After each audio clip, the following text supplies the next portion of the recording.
So we'll hit live. We'll just dawdle for a little bit. I'll start up Discord.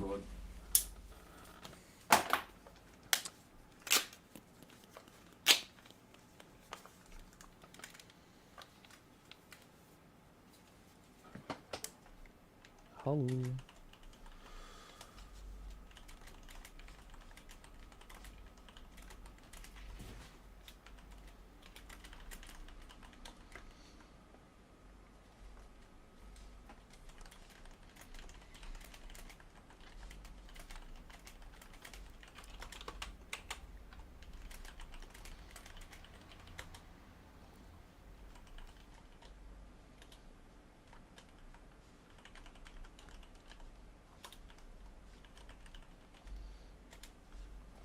Boom. Discord done. Instagram, I guess. There's my phone. I don't know where my phone is. How the fuck do I upload and then click away? You press upload? Yes, but you have to like make the file.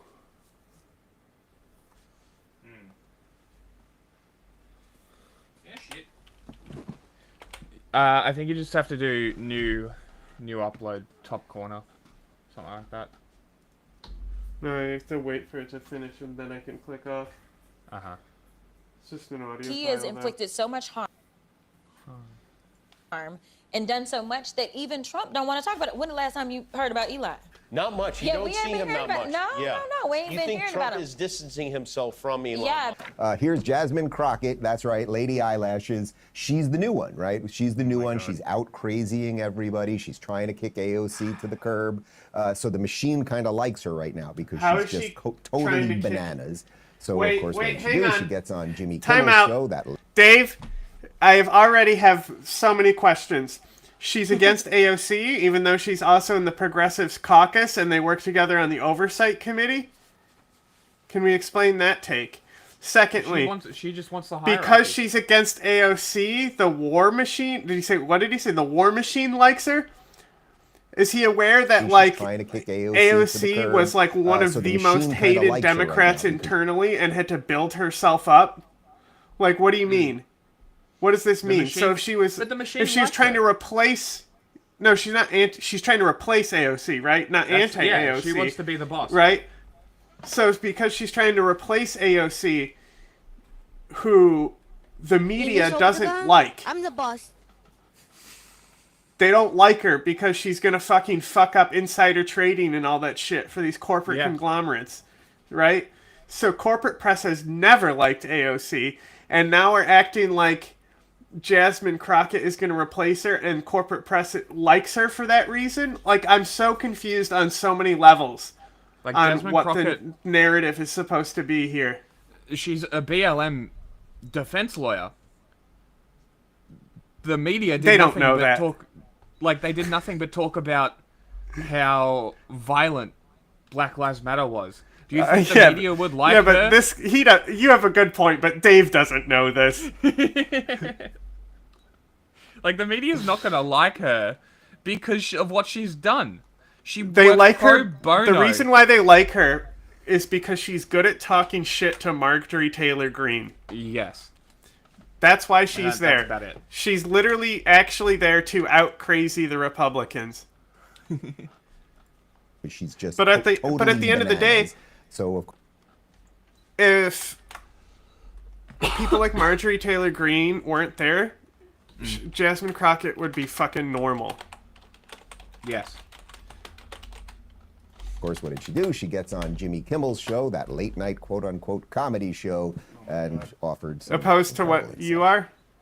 I don't think that honestly policy is what we need to be fighting about. Because guess what? Can't nobody tell you what Donald Trump's policies were. It's intentional. At all. Like, you ask them, like, what policies? I don't know. You think Dave Rubin, this is all a joke? He's a comedic genius? Is that what you're telling me? Didn't you know? Dave Rubin is a comedian. Never done stand-up. Yeah, he does claim he's a comedian. Okay, so he's we're saying it's not a so-called comedy show. So it's all an art. He's He's actually fucking doing like political satire. I got it. That's if that's true though. He has ascended.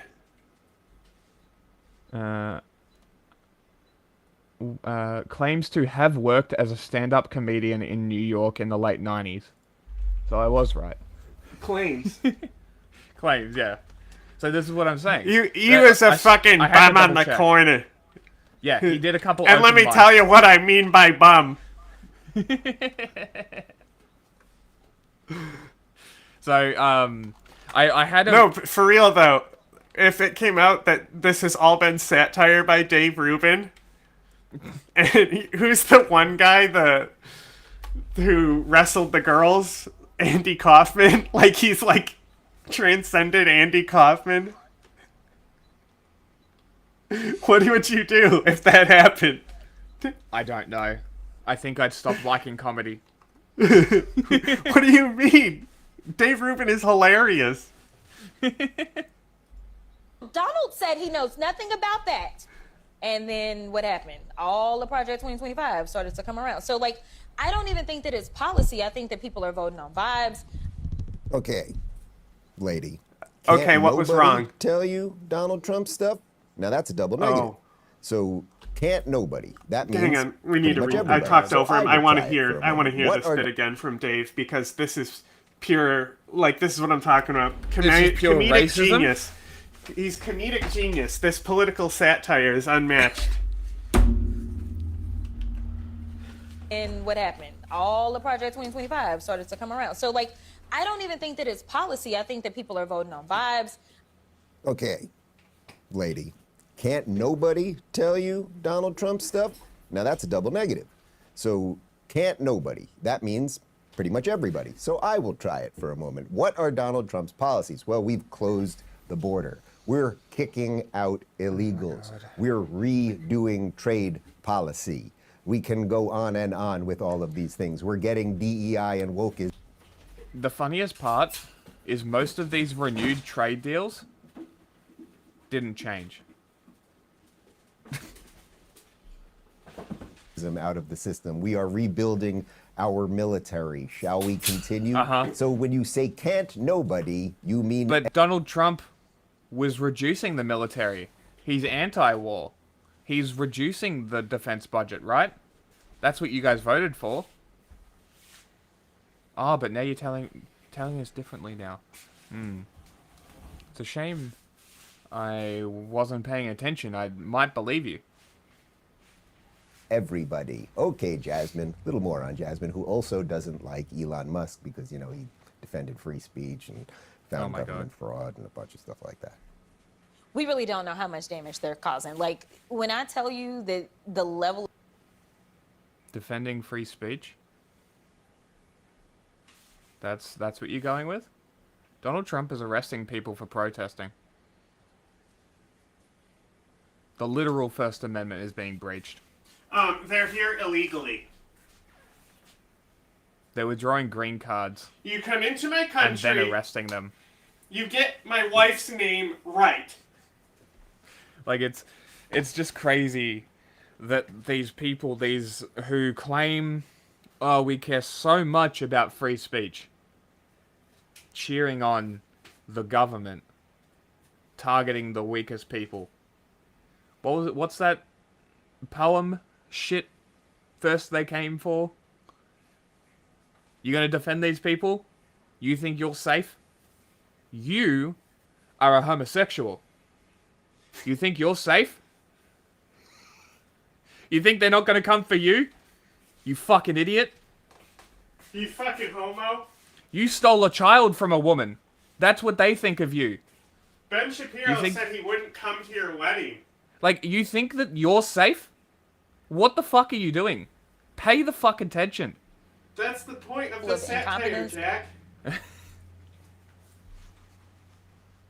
Is almost, like, incomprehensible. It is so bad. And when you bring up the idiot known as Elon Musk,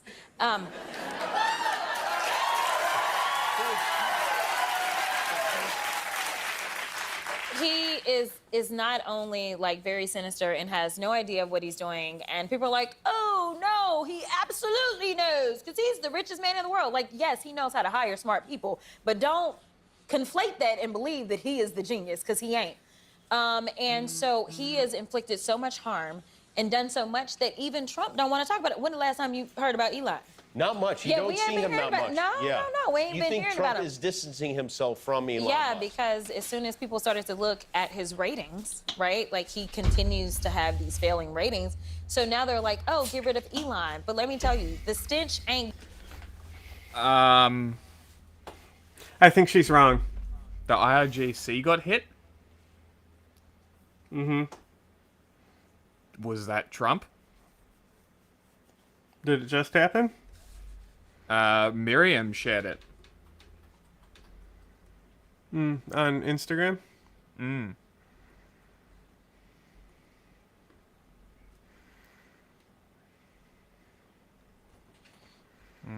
13 hours ago.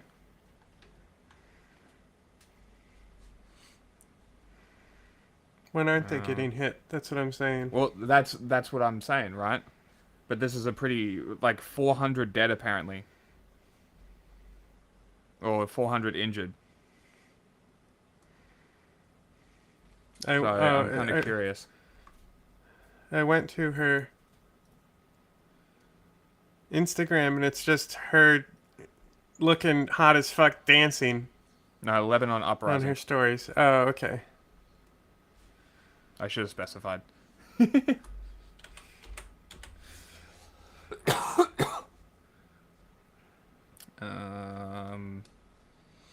Yes, stream. Post. Instagram. We love X. Bro, the last post where she's fucking comparing it to the Beirut blast and laughing at them. Oh my god. Like, it's like the crying, dead crying face emoji at the last slide, and it's comparing it to the Beirut blast. It's so funny when it's like somebody who like legitimately like has figured a lot of the shit out in their own country like that. Yeah. And like I've said, like the people who you actually hear from Lebanon online are all of the same perspective. And then like voices like hers, for some reason these people don't care about, even though she was leading the revolution movement after the blast and shit. Nobody gives a shit because she's anti-Hezbollah, and we can't have that in our leftism because we have to support the resistance of Palestine. Yes, Iran is the resistance. Well, this would be Hezbollah there too. But like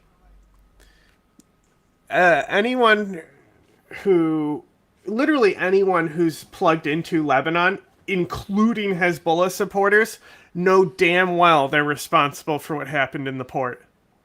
Like, the Russian merchant was clearly smuggling the fertilizer for them and for their fucking operations in Syria. And they continually... You get down from there! You get down from there! Oh my god. Full screen me?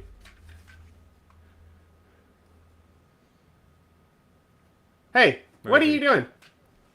Hey, what are you doing? Don't go over there. Hey, what are you doing? Stop it. He's halfway down. There he goes. He's running. He didn't even commit to the jumping down. Silly rat. But like when I was trying to zoom in, he was standing up straight looking at me, and he just had the funniest face. He thinks he's sneaky. Funny rat. Getting off of you, Trump, honey. Like, you are a problem. He is a problem. Pete is a problem. All of y'all a problem. So, Yeah, it's an apology show. I'm throwing Mayor clips Pete? at you, and I mean, she is Anyway. unbearable. The fake accent, you get all that. Like, He's an Fake idiot, and accent. He's only hired great The- This people. cunt. The both Hezbollah and Amal, the two primary Shia parties in Lebanon, both of them have continually blocked investigations into the port. Like, you remember when there was clashes, and there's the video that I have where the guy runs out into the middle of the street with an RPG and gets sniped in the head. Yep. So those clashes were a result of Hezbollah and Amal trying to block investigations into the port. So it's like everyone blocked it. fucking knows. Like, even Hezbollah supporters know damn well what happened there. But nobody fucking cares about this. Like, it's so crazy how important that blast was for the politics of the region, and nobody fucking cares. Yep.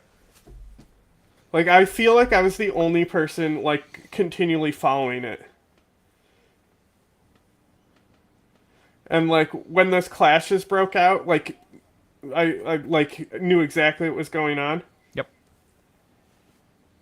I literally got all the footage from those clashes and like, recreated mentally, like, an entire map of, like, where, and, like, I used, like, images in the video to line it up on Google Maps and shit to figure out Okay. where exactly the snipers were and where they were getting shot from. Okay. Bit of OSINT. And that's part of the reason why I was like, I need to fucking start a company. Yeah, that's fair. We still need to register. It's still a company. Yeah, With yeah, it, yeah. it doesn't matter if you fill out tax forms.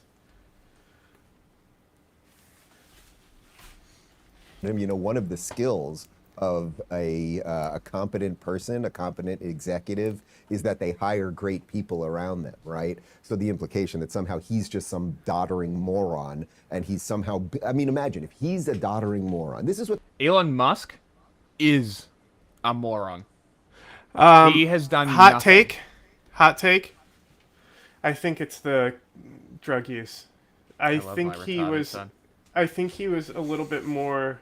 Like, I think he was quite intelligent before. And, like, he, like, Became a is junkie. like, he's literally has a post-breakup induced psychosis. Oh, Like, he Grimes was broke him. always a fucking, like, weirdo who wanted to knock girls up and stuff. Yeah. So Made Grimes shit. broke him. Yeah, basically and what he you're saying. stole her art. How so? That's how bad. Well, her art sucks now. Ah. You mean metaphorically? Yes, it's like Ursula from The Little he's- Mermaid. You know? Sucked out of her voice box. Yeah. Now, she needs to find a prince. Preferably one that's 18 while she's 16. they used to do with Trump for years. Well, I He's an think idiot, in he's the a moron, original but- story, well, she's he's much some- younger. It might be 14. I could be misremembering. Somehow created all these businesses. But, He like, somehow became president Either way, of the United creepy. States. Is Eric a prince? Yes. Oh, because he's like a whole employed seaman or something. No, I'm pretty sure he's the son of the guy who lives in the castle. I'll double check. I know it's Prince Eric, so I just wasn't sure if it was Prince Eric after he marries the Little Mermaid. I fucking love The Little Mermaid. Yeah, It's great. I have a Little Mermaid card game. Oh, really? Yeah. Interesting. A Faustian bargain. To become human and win a prince's love. So, yes. No, Little Mermaid's a banger. And I think that might have been the first Disney movie I ever saw. And then The Lion King came out like a year after I was born, I think. 95? I was really He into somehow The became Lion president of King the United States again. when it came out. Yeah, they both were pretty big for me. The Little Mermaid, I still think it's quite funny. Oh, it came out in 94. I think it's quite funny that I like The Little Mermaid so much. It's just such a random one. Nah, for me Little to be like, Mermaid I love has The Little really Mermaid. banger songs. Like Kiss Like, the it's- Girl is like such a banger song. And then obviously Under the Sea is like probably the most memed Disney song. It's a possibility, yeah. Well, And then The Girl Who Has Everything song, another banger. Like Lion King has bangers, but they're all like it's Elton John singing. It's not like a musical Yes. that's catchy. You know what I mean? yeah. Like The Like, Little it's, Mermaid is, since it's a musical, the songs are easier to sing along to. That's true. No, the whole movie's great. I have no criticisms. But I also haven't seen the remake. Don't really feel like it. Why would you? Exactly. I'd rather just watch the original. The only thing that I would watch the remake for is to see how the girl How bad they it is? cast does. Because I'm sure. Well, I'm sure she. That's the thing. It's not about her, because your actors can only go so far. The rest of the rest, like these Disney movies, are shit. The production is shit. It's soulless. Nobody cares. It's a fucking corporate ad product to compete with known IP, because the only thing that sells is known IP now to fucking commercials. I was watching Red Letter Media. They were doing a video about flops of this year. And they were talking about this exact thing. Is how corporations and companies won't take a risk. They only want IP. They only want franchises. They only want fake movies. And then good original films fall to the wayside. Or they was talking about one movie. They said it was a blank check film. And they like blank check films because they take risks. I could also be getting mixed up with the Elvis the Alien video I watched about a movie, whether this was the movie or not. But the movie looks pretty interesting for like an original film. And I'll watch bad films that are original. I don't give a shit. I love the cinema. I love going to the movies. There's something about it. But he's an idiot. If he's an idiot, what does it make the You're rest an of them, idiot. right? And it's the same thing with Elon. I Yes, think okay, it's lady. He is an idiot. fine, Elon but Musk I is an think idiot. the have entire done- experience is overrated. As cinema? It's one of Sure. these nostalgia things, like the drive-in, and we over-romanticize it. Like, I rather watch a movie when I can pause it, you know, and not pay an exorbitant fee to go see. Like, if I had a home theater setup that was as good as the movie theater, I would, like, I already don't go to the movie theater. I went for Romulus, but that's it. And Barbie. Yeah, okay. See, I was it's trying to interesting. go for the substance, but the plans I was trying to make kept falling through. So I still have to see that. Because what I've found is because I like the cinema. Like, as I said, I'll go see a bad movie. I don't give a shit. I'm good. There haven't been anything worth going to see. Even a bad movie. And the cinemas around I don't here- even think that Romulus was worth going to see, but we were trying to do a video, so I went. Yeah, that's fair. A lot of the movie theaters around my area run more Hindi movies than English. It's crazy. Because, like, there's just that little movies coming out that India is just dominating the market. And because there's so many Indian diaspora here, that it probably fucking kills it. They also run a lot of anime, which is kind of interesting. Japanese from animation what I or can tell, is anime. make up a fake ghetto accent and put on some big eyelashes, and then get media coverage. Fake ghetto for it. accent That's pretty impressive. and What put has on Elon done? I don't know. eyelashes. He's sending Like rockets. bro is just a racist. Yeah, it's funny, It's isn't rubbing it? off. Like he's Isn't he just funny? a racist. Like you can criticize Jasmine Crockett without delving into the racial stereotypes. Like, I don't understand why you need to do this. Oh, no, I do, actually. You're dumb. I just don't into like outer when space. they He's gonna put get the us to long Mars. fingernails He's on. building It's tunnels unsanitary. Under Los Angeles right My now. mom some will of say the to me underground in front of the tunnel system. cashier. He's helping paraplegics literally play chess with their mind. They're doing that. He's got the Like, Optimus robots coming out. He's got this person automated is literally Yes, he's an serving idiot. you. He's Yeah. It's ridiculous. And you're fucking sitting here whispering to me about how you think long fingernails are unsanitary. Then don't get them.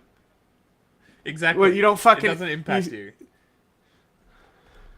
Like, who gives a shit? He's an idiot and he's sinister. He's sinister because he went in and worked for free for the last 3 months, which is now. They're about to gonna come kill to a you close, because and you uncovered are putting insane babies amounts in women, Dave. of fraud. But You know are that, an right? agent of the machine, and that's why you don't want the fraud. Guys, have you ever had a cup of coffee that makes you feel Ad. younger? How long do you think that they're going to keep him around? They can't get rid of him. What do you mean? You reckon they've already tried? Bro, like, Joe Rogan won't even answer his phone calls.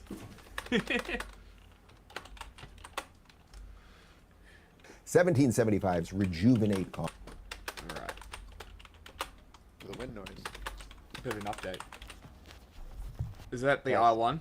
Fuck it. We'll do it live. is the R1. So I'm here at Gasworks Park in Seattle to give you an update to my last video.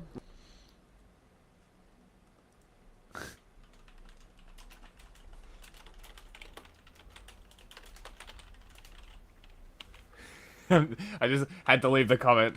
Finally, you put the R1 behind you. Which is about going to my first drag queen story hour It was a $50,000 bike. It's fucking crazy. in order to protect it from some hate group. Now this is a definitely required reading type of video. I'm going to assume you've seen that. This is going to come off very We have different if seen you have not. So near the end of that video, I talked about what I expected to happen, which is that the fascists and bigots For anyone who's here, which is nobody, the video that we watched the other day from him was the preclusion to this, where he was basically talking about how Full screen me.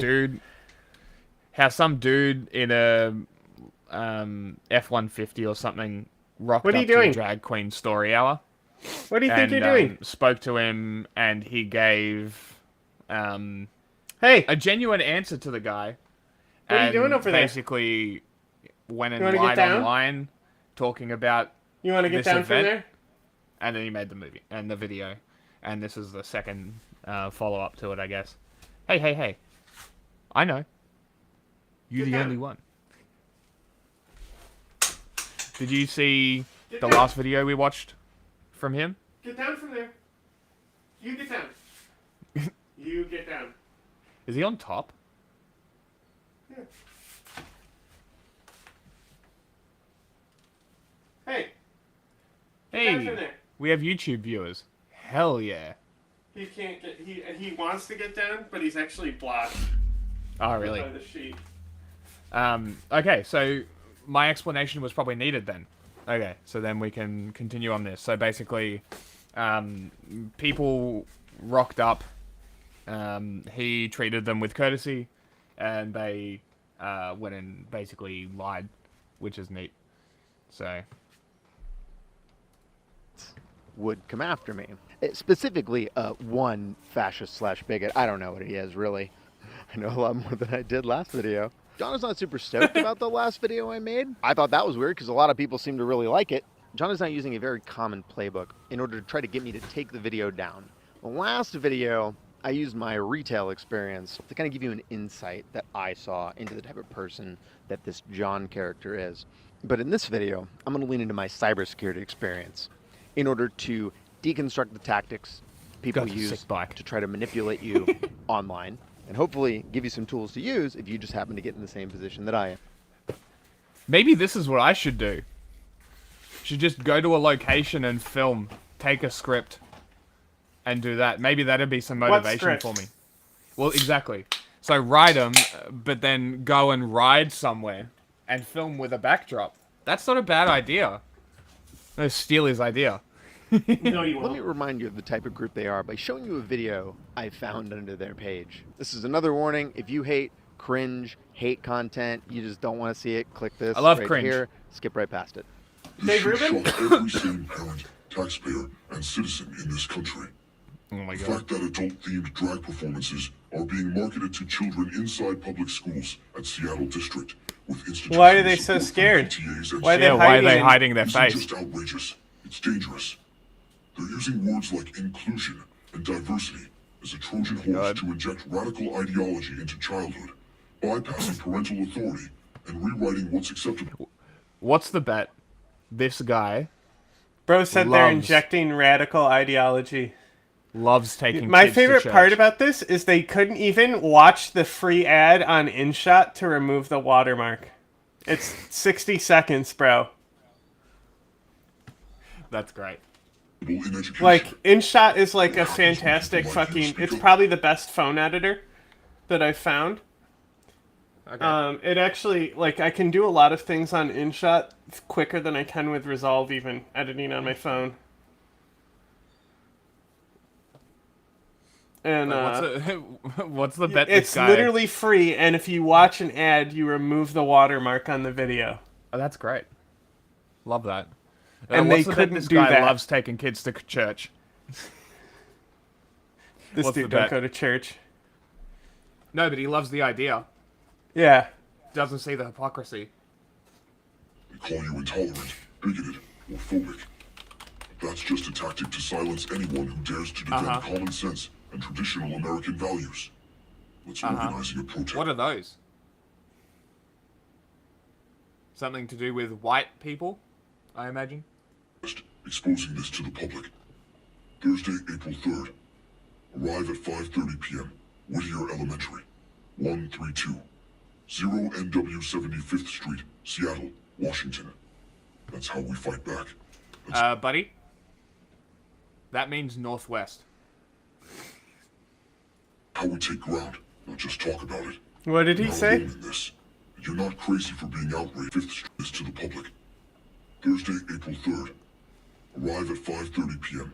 Whittier Elementary, 132, 0NW 75th Street, Seattle, Washington. I mean, if it says... We normally do NW and don't write it out, so like if you put it in your GPS, it will come out as NW a lot of times. That's fine. So...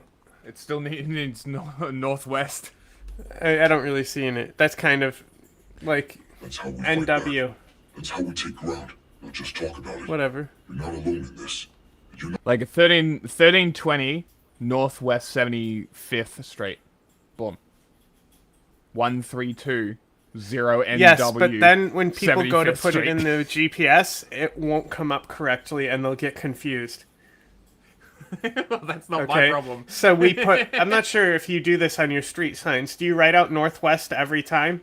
We don't have directional streets like that. We have But actual what about street names. exits? You know, on the freeway or whatever you got. Yeah, they exit off to other freeways or roads. But will doesn't- it say NW No. or Northwest? No, it doesn't say that at all. Never east, west, north, or never. anything? You never see Never. compass points anywhere in your life? Never. In would I cities, need it? it's pretty common to just have 4 numbers, 2 letters for the street. Yeah, like New York, right?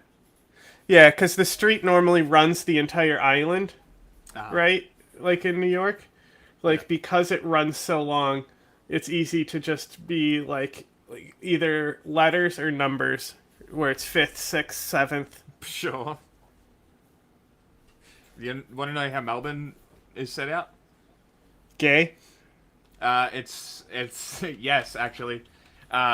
Basically, it goes Spencer Street, something, King Street, William Street, Queen Street, Elizabeth Street, and then Swanston Street, because basically they're like King William, Queen Elizabeth, and then the east to west roads I forget, but it's Collins Street, Burke Street. That's cringe. Something else, but we don't have that. And then our little alley roads are called like Little whatever street was it before. So Flinders Street is Little Flinders Street, Collins, Little Collins, and so on. So we don't use enough about streets and letters like that. It's an American thing. Not crazy for being outraged. You're a patriot. You're a protector. And together, we're just getting warmed up. If this patriotism is when we stop other people's free speech. Now I'm going to explain the use of air quotes here when I refer to John, but let me first. You like how they ended it with a gun-cocking bang sound? Hotline, yeah, very cool. Not long after I posted my video. Very alpha. So he actually sent two because he fucked up the first one. The first one was just, you created a video on YouTube about the event that was at the Brewmaster's Tap Room. I think that was the beginning of his ChatGPT problem. Okay, second one. Formal takedown request for video containing personal image and defamatory content. A lot of caps there. To whom it may concern. It's really funny because you don't need permission. You're in a public space. Yeah. Well, welcome to the First Amendment, bitch. That's the thing, is when these people really learn how far the First Amendment goes, they normally end up really not liking it. Yes. They really don't. Like, this was one of the classes... This ain't Germany, pussy! Like, when I was in South Carolina, I took a First Amendment class, a media law and ethics class, because I also took one in Australia. And let me tell you, Australia does not have free speech. Yeah, and like that said, like there's ups and downs to what we have. I mean, the information warfare narrative, especially. Like, it would be nice to have speech a little limited in that regard. Yeah. But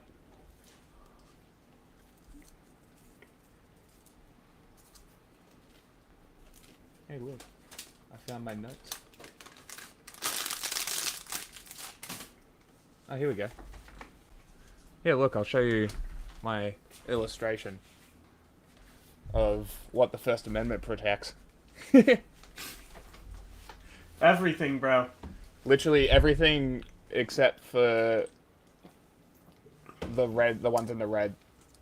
So child porn, obscenity, extortion, fighting words, libel, false and deceptive commercial speech, and then everything else falls under the First Amendment. This is dependence. This is dependent.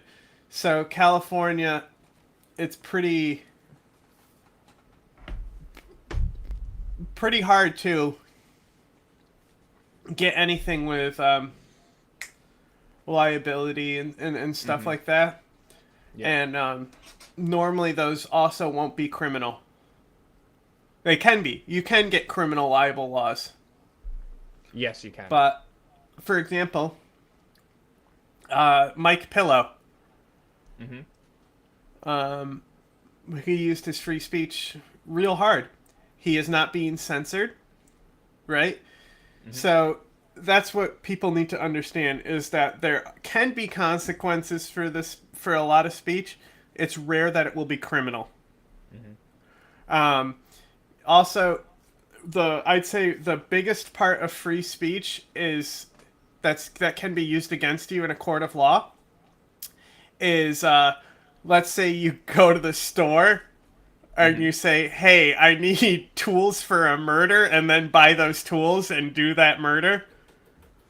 What you said there will be used against you in a criminal suit. Yes. Or not a criminal, or a criminal case. It's not a suit. A court, yeah. Like, you will get a charge for, like, plotting murder there. Conspiracy, and it will also guarantee that you're getting murder one. You know what I'm saying? So there is stuff Conspiracy like charge, that yeah. where you have discussions of a crime and then that crime takes place. That's illegal then. That's a violation of the First Amendment right there. Yeah. Or what it doesn't protect. And like Look how. another example, right? So doctor-patient confidentiality, My life. right? Yeah. So what professions is it illegal for you to share something? And what professions is it liable? Like, I think lawyers can actually say whatever they want. They're just in their best interest to protect their clients. Yeah. But we do have the HIPAA rights, because that's what they would say when people would ask, are you vaccinated? You're violated my HIPAA rights. I want to censor your speech. You shouldn't be able to ask me things.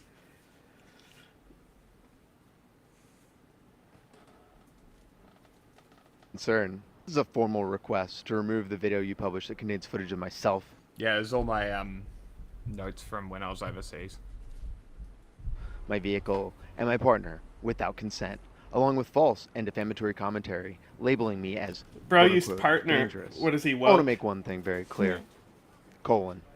During my peaceful presence at the protest, I acted with complete respect. I spoke to people politely, asked honest questions. I did not cause any disruption. Anyone who interacted with me knows I was a gentleman. Your portrayal of me as a threat is not only false, but is now putting me and my family at risk. Additionally, your video incorrectly claims or implies that I am the individual operating the Washington Civil Rights page. This is false. Associating me with that content publicly when I'm not officially affiliated is a serious misrepresentation of my identity and could lead to unwanted harassment or danger. Because of these reasons, I am requesting the immediate removal of this video. If it's not... Hey, so why was that woman filming in the back of the truck? Taking pictures and stuff. What was that for? What could you possibly use that for? Peaceful, huh?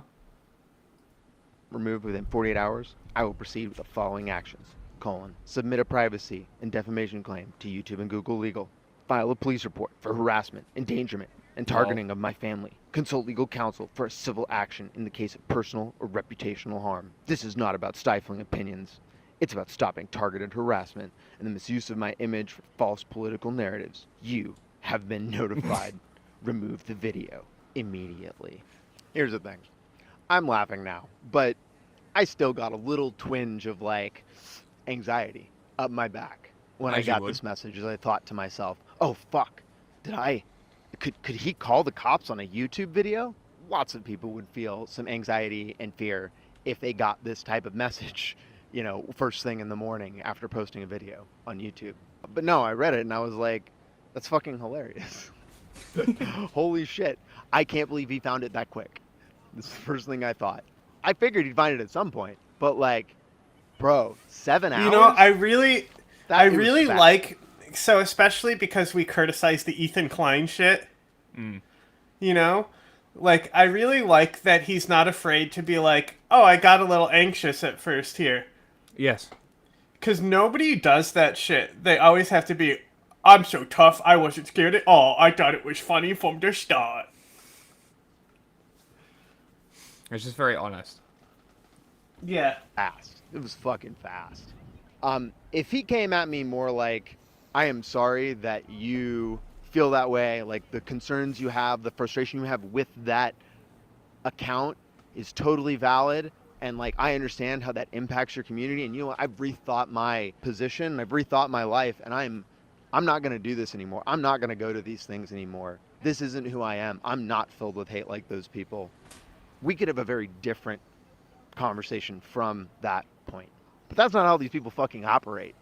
I just wanted to throw that out there before I get into it, because I expect him to watch this video, and I want him to know that I very much believe in forgive, learn, grow. But you chose fucking violence. So this is not my first rodeo, friend. This is not even my second rodeo. I have been through this fucking ringer many times. John is not even up to what my first major arc on YouTube was, which is a small beef with the motovlogger Cycle Cruiser. I know you're wondering what this shirt was about. I'm so glad Nick had to finally use it. Holy shit. I've had this thing for fucking 5 years. The videos are still up on my channel. You can still go watch them. I don't recommend it. They're pretty fucking cringe, in my opinion. I'm not a big deleter of old content because I'm not afraid of people seeing me as imperfect. At the end of the day, just a fucking dude. But my strength comes from my ability to grow, not my resistance to change. So yeah, you can go check out those videos if you want. I cringe at them because you can tell I'm a Destiny viewer, if you know what I mean. I mean, I can't explain it any better than that. So Cycle Cruiser posted a video about counter-steering where he just literally didn't know what the fuck he was talking about. Counter-steering is not a difficult concept. I have a short right here that'll explain it to you and demonstrate it, and you'll get it way better than he did when he made that video. I posted a reaction video along with many other people, and he actually took it down, but mine stayed up, and that's what he was copyright striking. He sent me the exact same threats that John did, accusing me of defamation, threatening to get YouTube to pull my video down, and if they don't, they're going to sue me for all their character damage or what the fuck ever. It's the playbook. No, actually, John's is a bigger threat because he said he would involve the police, and that is an implicit threat of violence. 7 years later, True. Video's still up. Yeah, unfortunately for John, that's exactly where this one's going to be too. So I'm going to explain to you now why you're going to need to live with that, buddy. So we're going to dive right in, but first, I'll remind you of the 3 key lessons. You gotta go back and look at the cut. The first video. The police. And that is, explain to you now why you're going to need to live with that, buddy. So we're going to dive right in, but first, I'll remind you of the 3 key lessons we took away from the first video. These people are lazy cowards and habitual liars. That was such a like fucking T fucking cut, you know? Like that is the fucking T right there. You know, it's like literally like, let me break this down for you, and then you overly purse your lips on a straw, you know, and then like do a like sip and go and then like that's what that pose embodied there. Trying to sell is that John was just a chill guy. He came, he hung out, he had a good time with everybody else. A chill guy. I'm gonna just set aside that there is probably a dozen or so people who had interactions with John directly who will attest to the counter of all of his subjective opinions of his behavior. Let's first identify that this message came from the yeah, this guy reminds me a lot of Dustin. Calling John. Again, several people. Yeah, I think you said that before. Name. That person is the person who told me their name was John before he skulked around the venue in his giant pavement princess fucking truck, before retreating to the safety of the gas station across the street to hope and pray for more degenerate fucking losers to show up and help him in his fucking crusade. This man was spouting the exact... He's 100% correct here. The only reason he was polite and calm is because he didn't have people with him. He would have been a much more aggressive had there been more also if he had a mask on. Yes, that too. Check this out. You're gonna love this. Look who the Majority Report with Sam Cedar just discovered.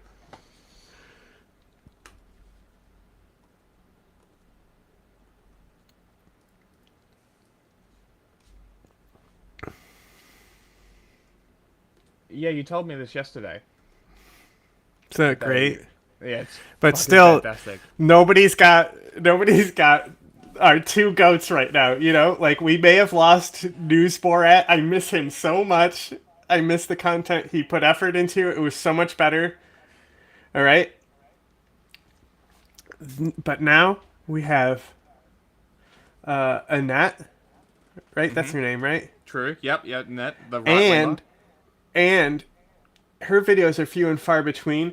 But we get daily gold from Depressed Ginger. Like, that is... I'm so glad that there's always content there. And nobody knows about it but us. You know?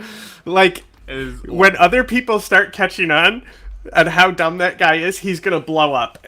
I'm telling you right now, he is a future blow-up artist because people are going to find it and react to his content because of how fucking stupid he is. He's going to get worse.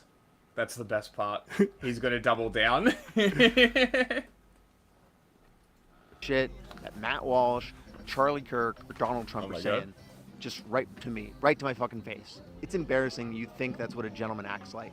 Well, here's the thing. The message was sent from his personal cell phone. So he gave me that information, and from that information, I was able to glean a lot more information about him. And I can confirm that that motherfucker even lied to me about his fucking name. John, I'm beginning to believe our entire relationship is built on lies and deception. John's lack of technical expertise is the reason. He didn't even think about that before he sent the text. John is very similar to all of his idols in that he what he's doing right now, I don't think he's going to dox this guy, to be clear. That's why this attack started on Facebook. But I think it's so funny how he's revealing this because you know John is watching this and shitting bricks. Yes, he's shitting his pants. Thinking he's going to fucking reveal his name. Mm-hmm. On Reddit or Twitter or Discord. It is the Boomer and Burnout Gen Xer platform. Fucking said it. Many commenters noticed that he did not post any images, not on Reddit or Twitter or Discord. It is the Boomer and Burnout Understand Computers. Everything's a computer. That's why this attack started on Facebook, not on... Facebook. Yes. Yeah, Facebook is the worst by far.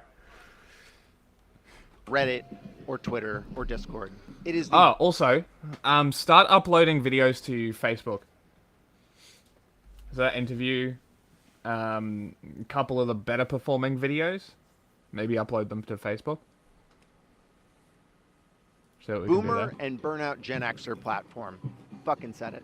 Many commenters noticed that he did not post any images of the event. The only reason he has anything negative to show is because he fabricates it from whole cloth. The difference between him and me is I am actually not afraid to have normal people take my photo. I don't like the AI camera systems. I don't like mass surveillance. I don't like coughing in people's faces and not having a mask on. There's lots of extremely valid reasons to wear a mask at a protest. But hiding my face from people who are so small that they only choose to pick on the people they see as most vulnerable in society, I'm not afraid of them. Take my picture, print it off, put it on your mirror, and then enjoy, for the first time, seeing a man in your reflection. Wish you would have taken the other option, John. And in the same way John did not think that far ahead, he didn't go to a fucking lawyer and get this shit looked at before he sent these threats. He just asked ChatGPT how to threaten me good. So the most important thing to understand is that taking photos and videos of people in a public space, you do not have the legal expectation of privacy in this space. Just like I don't have the right to go over to these guys and tell them to stop playing their music. Which I wouldn't anyway. I fucking like it. Better than fucking wind noise, right? In some states like Washington, there are exceptions for PII. Because there was wind in the other video, but like he did very somebody well must have said something. It must have. Because I was more impressed with how little wind noise there was. I have a long track record of journalism on this channel, so I would absolutely be covered under that. But even if I wasn't, it's fucking free speech, dog. The only lawyer John would possibly find to take this case would be a lawyer that had the intent to milk him for as much money as possible without the expectation of winning the case. So, good luck with that one. Maybe John will listen to my advice this time before we take the next step, because I will continue taking steps as necessary. To quote your homie, you don't have the cards. John, you don't have the cards. You're not in a good position. You don't have the cards right now. The reason the government is giving away with a massive breach of privacy, that is this autonomous, constant camera systems and surveillance, is because of these free speech laws. So, sorry, dude. Also, subjective opinions are not defamation. We can disagree about what your behavior looked like. Everything I said, I believe. And I laid out the reasons I believe it with a logic that is coherent. Oh my god, he's bringing up the statutes. Unlike yours, That's John. amazing. John is free to have his own subjective assessment of his behavior. And I encourage him to post any photos or videos he took which would support that opinion. Or make his own video and talk about it. What did he feel? How did I come off? But what's really important is at the end of the day, he can't prove that I'm lying, because I'm not. I'm just telling you what I see and the logical conclusions that drives me to. Oh, also, I really wish him luck working through YouTube's fucking inscrutable support systems. It is so fucking difficult to use this fucking platform sometimes. The funniest part to me is probably what would scare other people the most. Imagining John, like, picking up the phone and screaming at a 911 operator, there's a man on the internet with a video of me. I need you to arrest him. Cops aren't even getting through all the rape kits or solving all the murders. So why would they give a fuck about this? These people have less respect for cops than I do, and yet they are totally happy to weaponize them on their enemies. And I want to take a second to note that this is an example of how John's behavior works against his stated claims of giving a fuck about protecting children from abuse. These people gum up the systems with their fabricated fucking issues while the real problems are being unaddressed. John makes this really half-hearted effort to distance himself from the group by saying that he's not officially affiliated with it. Whatever officially affiliated means in regards to a Facebook. What a very curious choice of words. Group. Even his compulsively lying ass can't frame it as anything less than unofficial affiliation. The real irony here is that John spent a lot of time shitting on people for wearing masks. He literally said, your phones track you everywhere anyway, so why even hide your face? And I reminded him that I wasn't wearing a mask. And he liked that about me. He disrespected a generational civil rights leader in order to convince us that we should take the masks off and show our faces and be proud to say what we believe. But instead of standing on business, John is now trying to hide his behavior, which shows the real person he is behind the mask he's wearing all day, apparently. I'm just fucking cold. It's still spring here. The hate group creates a reality where he is apparently a red-headed homelander. For anyone sincerely like John, scared about being associated with a hate group, my recommendation is to not be involved in a hate group. Don't be the mascot for that hate group. I think that's pretty easy. I can honestly say I've managed to avoid it. Like the last video, I'm going to summarize the lesson. I wonder if he's got his mic plugged into the phone or if he's got notes on his phone. Yeah, interesting. This is actually really interesting. Like again, they must be mics specifically designed for like motorcycle stuff too. Maybe. That's why they like cut so much wind, because like it's a really good mic, whatever he's using. And that's the thing, is like sometimes it's $40 Audio Technicas that are like phenomenal. I'm gonna post a comment and be like, hey, what mic are you using?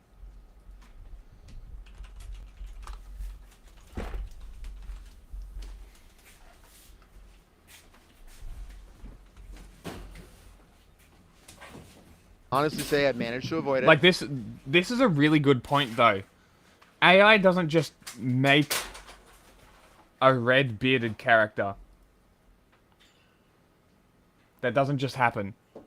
Is apparently a red-headed homelander. For anyone sincerely like John, scared about being associated with a hate group, my recommendation is to not be involved in a hate group. Don't be the mascot for that hate group. I think that's pretty easy. I can honestly say I've managed to avoid it. This point. Like the last video, it doesn't... ChatGPT doesn't just make a red bearded character. Oh, as in I think that's pretty easy. The page posted that. Yes, so he specifically wrote the prompt for Redbeard. Yeah. So, that's kind of funny. Say I've managed to avoid it. Like the last video, I'm going to summarize the lessons I learned in order to prepare to protect yourself and fight back. The first lesson is that these people do not go quietly, even when they're completely made. But again, hate isn't a logical process. It's an intense, selfish, egotistical anger that is projected onto other people. My video didn't make John reflect on his behavior and reform. He tried to shore up his weaknesses and counterattack.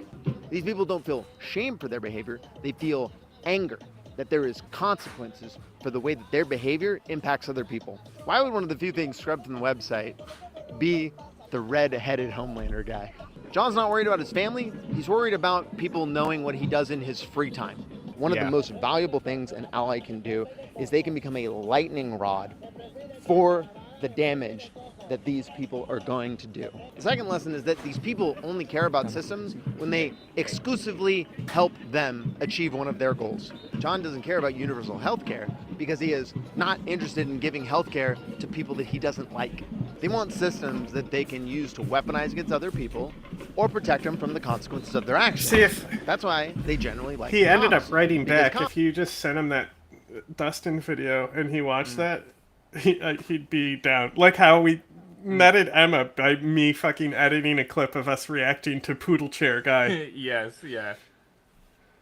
cops mostly fuck with brown people, queer people, and poor people. When you combine this desire to use systems against people with their dishonest behavior, you just get classic cry-bully behavior. These people are dangerous in so many ways to individuals and the community. We just talked about how they will use systems to disrupt other groups and harm individuals. They will use community resources that are there to assist people with real What are fucking the odds, problems. do you think in anyone order has to voted in this send poll them down yet? rabbit holes on his bullshit. The end goal Holy of shit, these we have online 9 viewers. groups is to cause real world harm. Oh my Making god, 2 people feel have voted. unsafe to When the fuck did that happen? When did 9 people show up? Hi. to go out in a way that makes them feel comfortable is harm. This desire to cause harm doesn't disappear in the background. What we see is just the surface of it. What is able to be projected in society in a way that is socially acceptable. These liars shrivel in person and yet feel so empowered to do whatever they want under the guise of anonymity. That is why I fear people like John around children so much. It is just a fact that I love statistically you are Tesla. more likely to be abused by someone you know than a stranger. Through my Discord, which is 2,500 people and growing now, I have heard hundreds I joined of his accounts Discord, right? I of told you to children join it as well. experiencing abuse. Yeah, I was gonna join it. I haven't joined it yet. Make sure you do that. I believe I already have. But I might not have. I might have just sent the link. Here? Oh my god, he has an OnlyFans. That's funny as fuck. Yeah. I'm pretty sure he's dating a A trans person? person. If I remember Yeah. correctly? Yeah, I am in his Discord. Oh. Bro, I gave this motherfucker a stick, and you know how much he loves stick. Mm-hmm. And he's eating paper. Don't eat peeper. Stick He's better. going back to eating a rock now. Eating a rock. Yeah, it's like a pumice stone. Ah, okay. At the hands of the immediate family around them. That is parents not taking care of children's physical and mental well-being. That is preventing them from accessing medical care, both related to things like gender dysphoria, but also just regular ass fucking medical care. I have heard children describe things that are worse than the movie Running Scared. That is the reality of what is happening, not just behind the scenes of this country, but across the world. The UK is truly turf fucking island. This is why protecting queer kids, especially trans kids, is important to me. They are some of the most vulnerable in our society. Most domestic violence is done by people in the home. Statistically, the most likely person to be a danger to John's family is John himself. John may not like it, but I'm free to be as concerned about him around children as he is about drag queens around children. Sun's going down. Oh, I get the fuck out of here.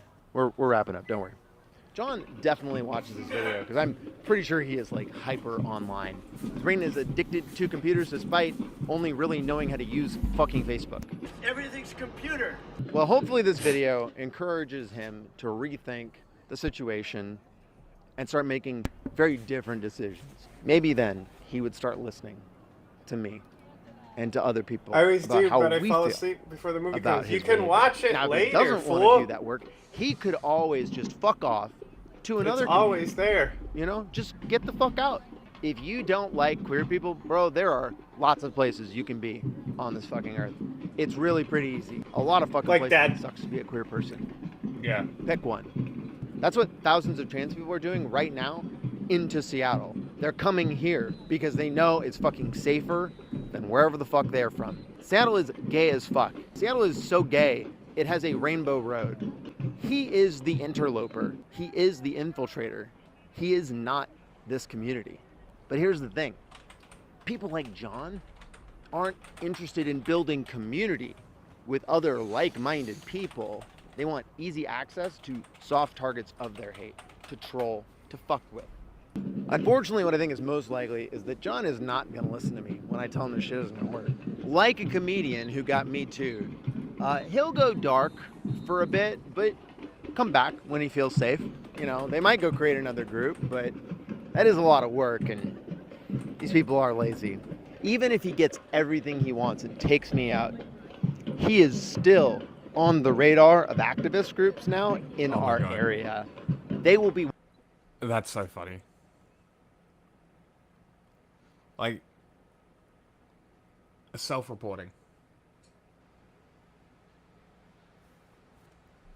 watching and waiting for him to fuck around and find out again. Honestly sucks that shining a light on these people is what we have to do in order to protect marginalized communities from these people. We can't eliminate... They're saved on the Twitch as VODs. So... yeah, people like John entirely. We just have to create all the consequences for their behavior when systems are not designed to stop them from harming others. This story is an example of why you shouldn't underestimate bigots and fascists, despite how dumb they are. Technology has enabled them to sane wash their insanity and weaponize systems they wouldn't be able to otherwise. Social media that prioritizes your attention over providing you something that is good for you are optimal environments for these people to gain power. I want to close out this video it's a great hoodie. by just saluting everyone who watched my last one and said that they were going to start getting involved in their community. And I want to give you some guidance. Understand, I'm not an expert organizer or an activist. Being a leftist requires you to be a good critical thinker. So I'm just giving this information for your consideration. If you look like me, like a white dude, very like hetero-coded, you might find difficulty. Hetero-coded? I don't know. I identify with that. Sure. I guess I'm not familiar with the term, because, I don't know. like the haircut, the fingernails, I don't know. It's somewhere in between. Coded? Sure. Is that what that means? Like it's along the spectrum, it's on that side? Mm. Is that kind of what that word means? Yeah. Beginning to engage in these communities because there's going to be a lot of skepticism on your intent. Very important to understand the reasons for that skepticism because it is extremely valid. If you get someone who's trying to infiltrate your group, they just more likely look like me than a lot of other people. If you want to build trust with people that are farther left than like the Democratic Party, I encourage you to start doing things that a Democrat would be too scared to do, like putting a trans pride flag in your videos or on your car or a Palestine flag on your backpack or mounted to your house. Take a stand on the difficult issues. Fascists and liberals don't do this because they're afraid to catch the metaphorical stray in the culture war we're all fighting. If you want to meet these people, get out into your community. Those people believe they're taking a stand on an issue. It must be. Of things like Substack and alternative, the idea that you could be a brand in and of yourself. And unlike the blogosphere days, there was a new model that happens, Patreon. And, these were ideas that were floating around. I remember in the aughts, there was an essay going around saying artists now through, the internet, all you need is 1,000 fans who are willing to give you. Look, it's a nice theory. But in the current world, people aren't gonna give $1 to everybody that they watch. It really isn't that hard. It's not out of the question. And that's kind of our model that we want to go for. Is it's just just $1. That's all we want. That's all we would need. And enough people giving $1, and we can start producing proper content, I want to say, but that kind of diminishes what we're doing, so I don't want to say that. Well, higher produced content, higher quality. Is, my big priority is trying to find people to expand brands with. Yeah. You know, like, still looking for that new ace. Well, not sure what he's doing. When you have more people who are invested and dedicated to the project, it, like I said, because the whole point is to get it to the point where we sustain other journalists. It doesn't matter what we do to fundraise. Yeah. At that point, so like if we want to, whatever we want to do, as long as it brings in money for the charity. Yeah. And the thing is we need to get staff and stuff first. Yeah. A long process. $100 a year, and then you could do your art, and it ended up being a new model for journalism that the techno bros, as we now know them, sort of like rushed in to fill. And so talk about this nexus, because this is really fascinating. This is really where we are today in many respects. Oh, apparently Washington. Yeah, so Patreon I think was probably the first and I can't real successful model here, but Substack really took this idea. To fucking redesign the flags in these new like modern looks that are like solid colors with some abstract diamonds in the corner and shit, you know? How all the newer flags model, like our flags are gonna look so cool on a stage behind the president and shit, bro. The more flags that go through the change, the better. It's gonna make us look so much cooler. The Onondaga one is pretty cool. The purple one. Yeah, it's not a fucking state flag though. No. It should be. Make that the New York state flag. We do but every government building here has it. Ah, so it's kind of like the Aboriginal flag. They'll have flag. that, and then sometimes they'll even have a pride flag. Okay.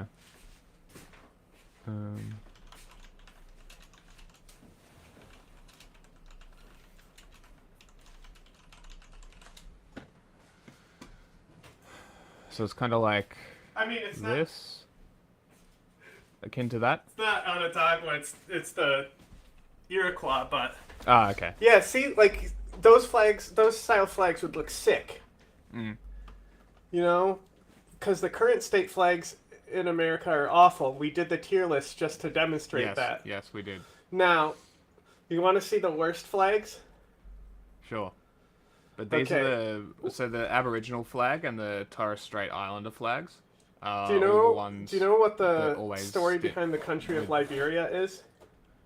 Something about tax dodging. Oh, no, that's part of what they do today, but do you know how it came to exist?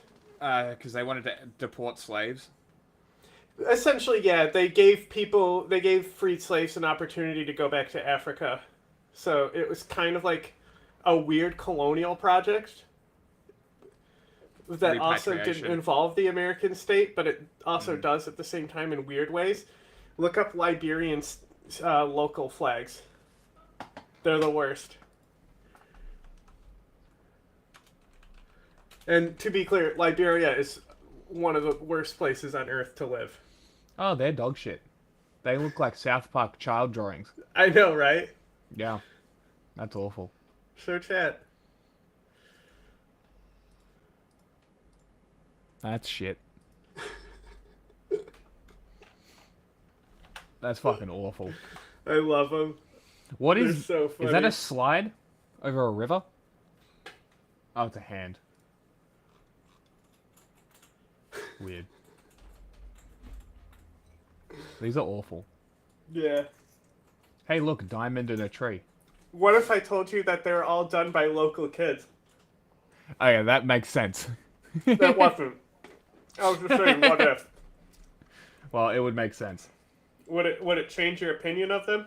A little bit. Okay.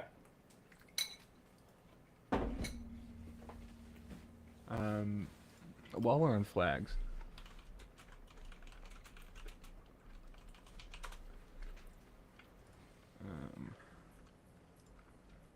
This is what New Zealand's flag should be. Yeah, everyone knows this and agrees. But I think this one or maybe this one got the preferential vote. But also, let's just look at the Maori flag for a second. Just make that your national flag. Yeah, but that's the... See, these are the style flags we're getting now for our states. Mm. That's why they're going to look cool. Like, just make this New Zealand's flag. Fuck the Union Jack off. Make this the flag. Well, maybe in a different color, because I wouldn't want people to feel like the nation was stealing their identity. Yeah, okay. The state was stealing the nation's identity. Or maybe, you know what I mean? Maybe change the black to blue. Mm-hmm. Like the same blue as the current flag. Maybe put a design something along in the these white. lines that, and like make it so like it takes Shut the up. original design and it's showing like the infusion of culture and unity together. Yes. Personally though, I think New Zealand should do a black flag. Like, think about the country, right? Their Everyone sports thinks teams, this though. Everyone agrees. Yeah, like it just makes the most sense for New Zealand to have a black flag, considering their national sports teams. Keep the Union Jack, even. Like, just make a black flag. That's sick. Do any countries have black flags at the moment?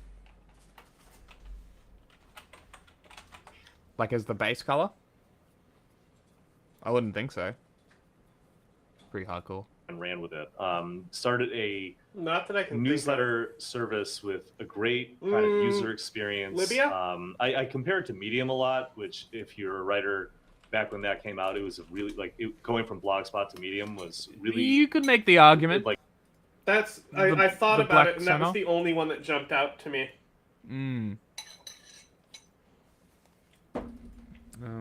Black. But I can't think of anything that has more black than Libya. Angola. Papua New Guinea. I can't Mozambique. visualize the Papua New Guinea flag in my head. I know it. Oh yeah. I was not envisioning. I was envisioning something more like Kenya. Pan-African flag. Black American Heritage flag. That's Angola. That might be the closest. I would probably say Papua New Guinea. Brunei has black, but it's mostly yellow. Uganda. Yeah, they got a cockerel. ANCAP flag. Oh my god, do this. That's fucking cool. They should definitely do that. Alright. Enough of flags. like two different worlds. Like, it was very easy to use. It looked really nice, really smooth UX. So that was kind of the Substack model, and they had payments. Matt was actually a very early adopter of it. I was an early adopter of it, but I think Matt was one of the first. True. Estonia has black. It is the center color too. But no, like, solid black flags as the base design. New Zealand should do it. And I didn't use mine for forever. He wrote Hate Inc. on Substack because that was kind of like the loophole in his Rolling Stone contract that he could do that. So he had already established himself there, and then decided to move there full time. Glenn also decided to move there full time. Both of these guys, were not paid to come on, but they definitely benefited from the expanded reach that they got from a newsletter service that had. How do you know that? How do I know that? Yeah. Well, I mean, I know. How do you know that they didn't get paid? Yeah, I know. Well, I know that Glenn did not because he told me that he did not when I talked to him after he left The Intercept. Matt, I guess I just assumed that he didn't. I mean, he wrote the book on there. he started writing on there, I believe, after the investment and the paid deals started coming out. I suppose that it's possible that he did get paid to go there, but I think that his audience is already so large that he didn't need to. Plus, if you went there on a paid deal, I mean, people were making this calculation, right? Like when Glenn went there was a calculation to make. Are you going to take the money and have them take a full year of your possible income, right? Which is like, Substack could lose doing this, but they could also win doing this. Yeah. Or are you just going to chance it? I think somebody with Glenn's platform and somebody with Matt's platform would probably chance it. Somebody like Matt Iglesias could have chanced it too. He decided to take the money and ended up, I think, losing a couple $100,000 because of that. So it was a risk to take, but some people did take the risk. And my understanding is that Matt did. My understanding is that Glenn did, and my understanding also is that Matt did. Although I'm not 100% sure about Matt. But the paid deals that they started to hand out, I mean, these were helped along because they had the increased investment and the increased funding from Andreessen Horowitz, Mark Andreessen, and I wrote about this in 2021 for the first time, and this essay that I wrote for Business Insider is kind of, in a lot of ways, like the backbone of the thesis of the book, which is basically that these Silicon Valley guys have gotten so sick of media challenging them and criticizing them that they would rather decentralize and depower it by basically creating an alternative media ecosystem, like an alternative right-wing leaning ecosystem, media ecosystem that can basically take institutional media figures and move them over to these decentralized alternative media places and damage the institutions by not having those. Do the whole move fast and break things that Silicon Valley always talks about doing, but you do it in such a way that it kind of has the net effect of helping them out.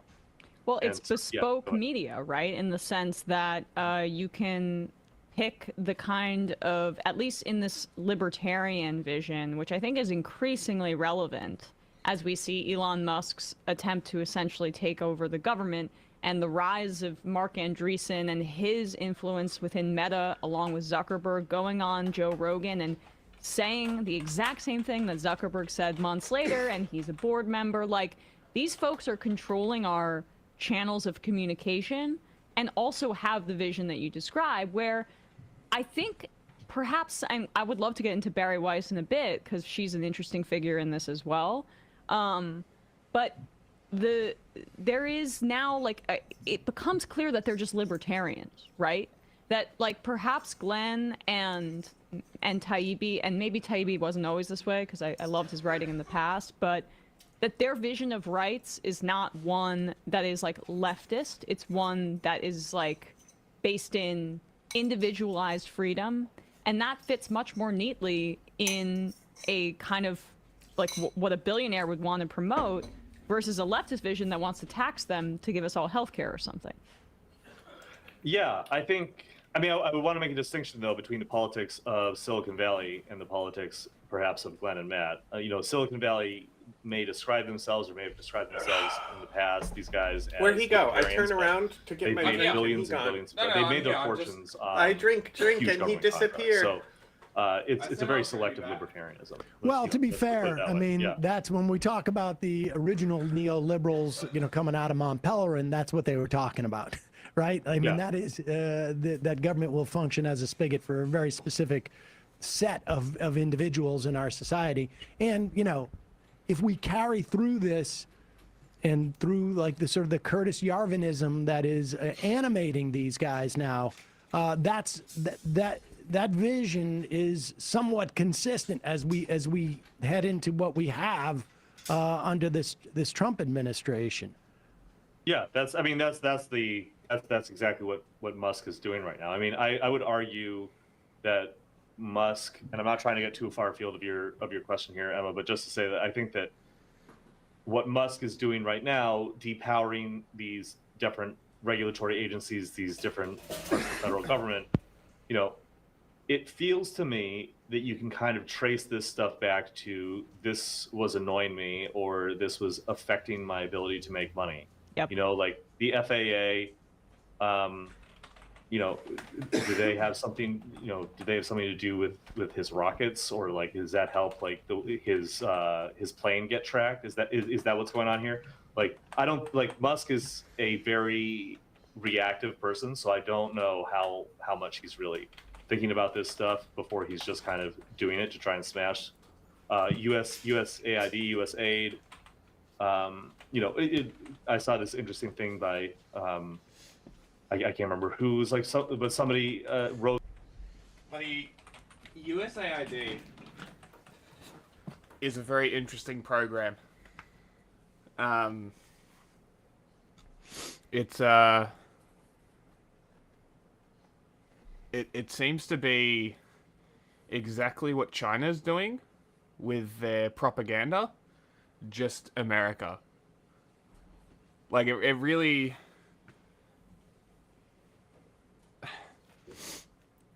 It's foolish for America to celebrate USAID having its funding pulled while also blatantly falling for the equivalent programs of other states like China, like Russia, like Iran. Like, it's beyond stupid. And now you guys are going to have nothing to counter it internationally. You're going to lose all your hold. All that work, gone. Like, the sphere of influence is shrinking. And people are celebrating this.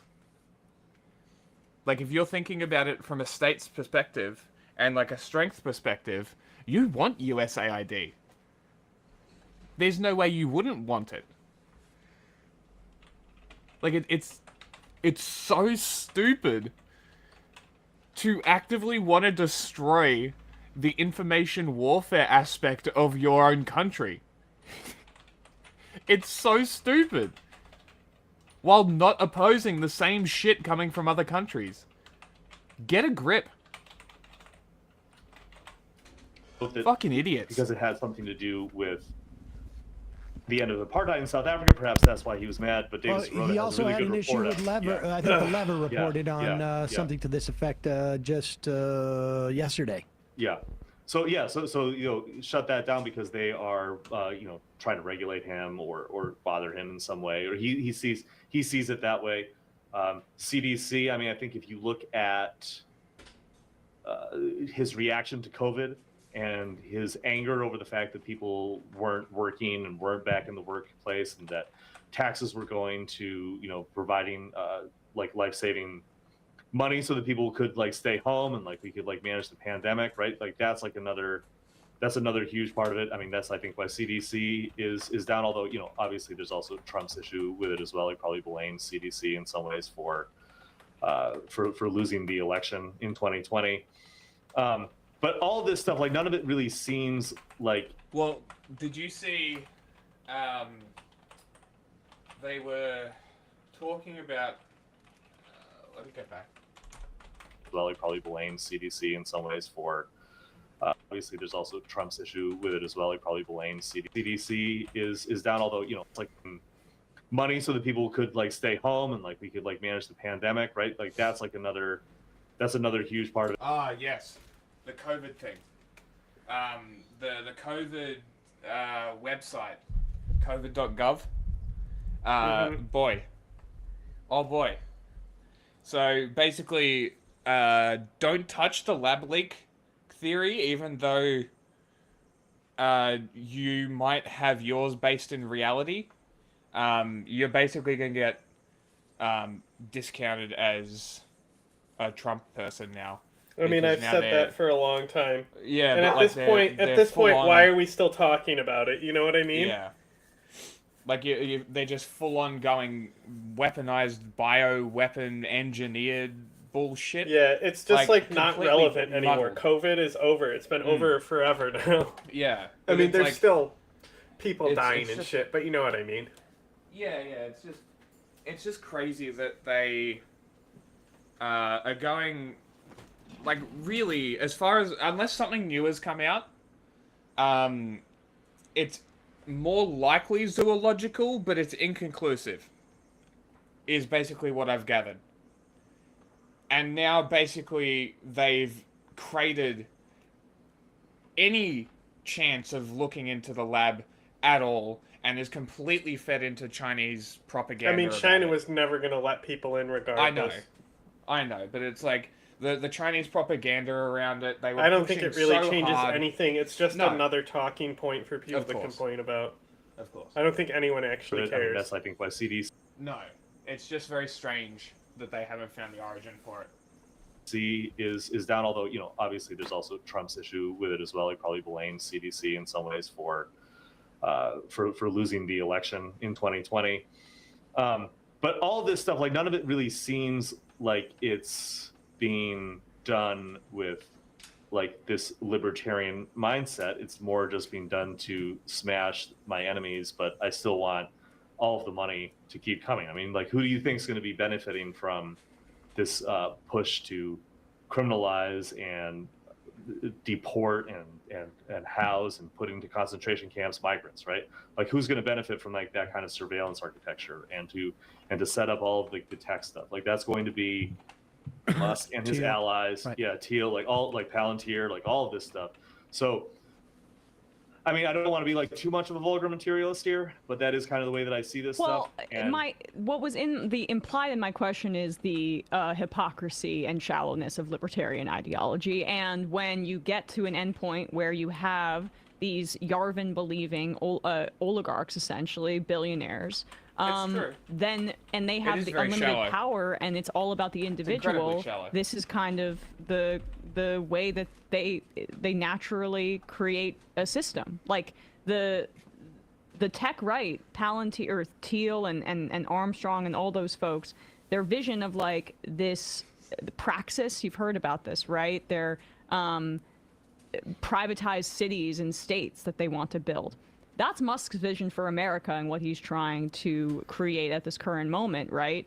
I know we're getting a bit afield of it, but before you go, the Barry Weiss part is something I'd love to ask you about, because she seems incredibly heavily subsidized, and came from the institution of the New York Times, where she tried to self-cancel, basically, and said that everyone at the Times was mean to her for being a conservative and begged to be fired, and then ended up resigning and using that to kind of catapult herself into that same trajectory as Taibbi and Glenn, and now she has her own university and things like that.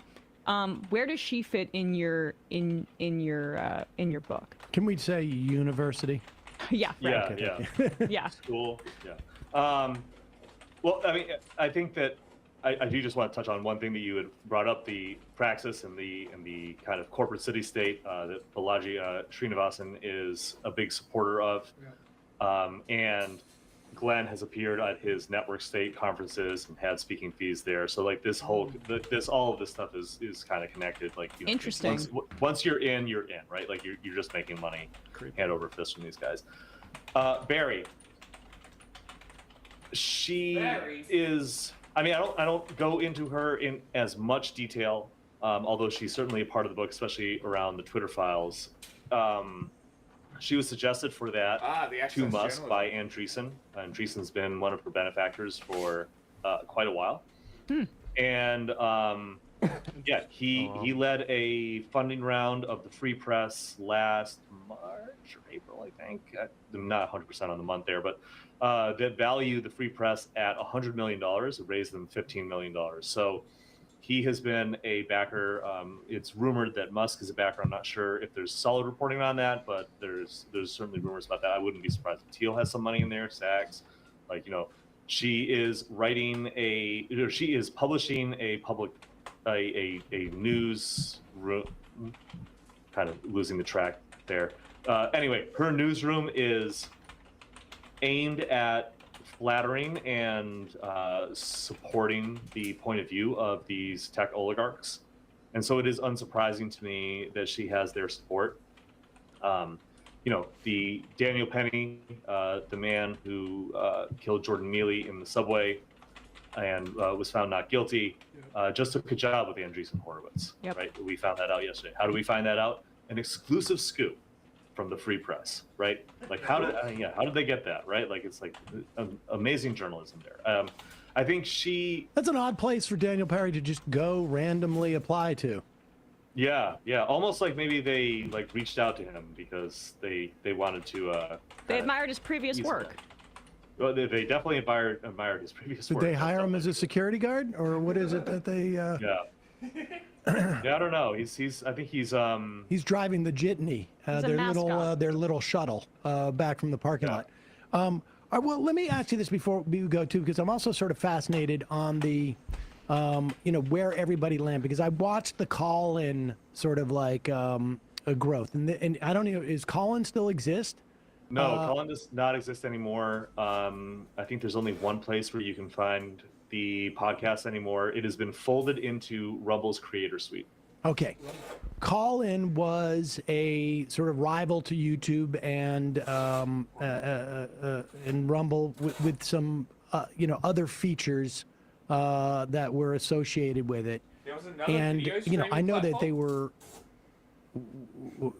they were handing out a lot of money, and they were handing it out to people on the right, and they were handing out to sort of like part of this sort of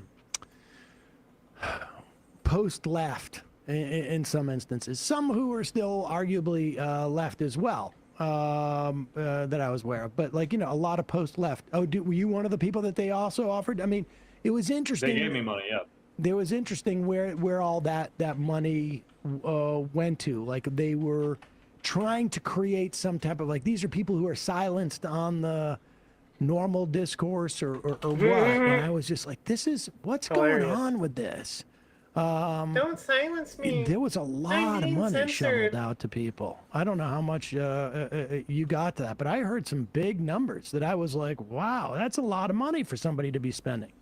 Yeah, I mean, mine's in the book. They pay me $60,000 for a year, a little over $60,000 for a year. And there were people who got, I think, significantly more than that. Oh yeah, yeah. No. Of course, yeah. I mean, they gave Glenn a contract.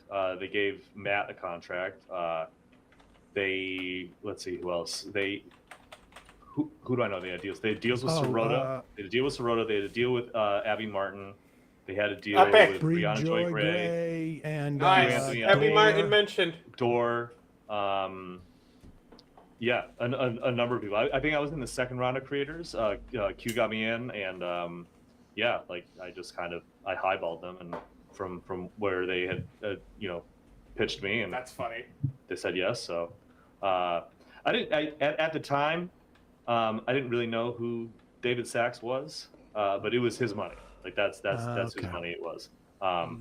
And as I say in the book, like I'm not trying to say that like if I knew that David Sachs was behind the money and they were saying you can just have this money to just make a podcast and do whatever you want, I would have said Goldman and Sachs. Is that's him? I assume.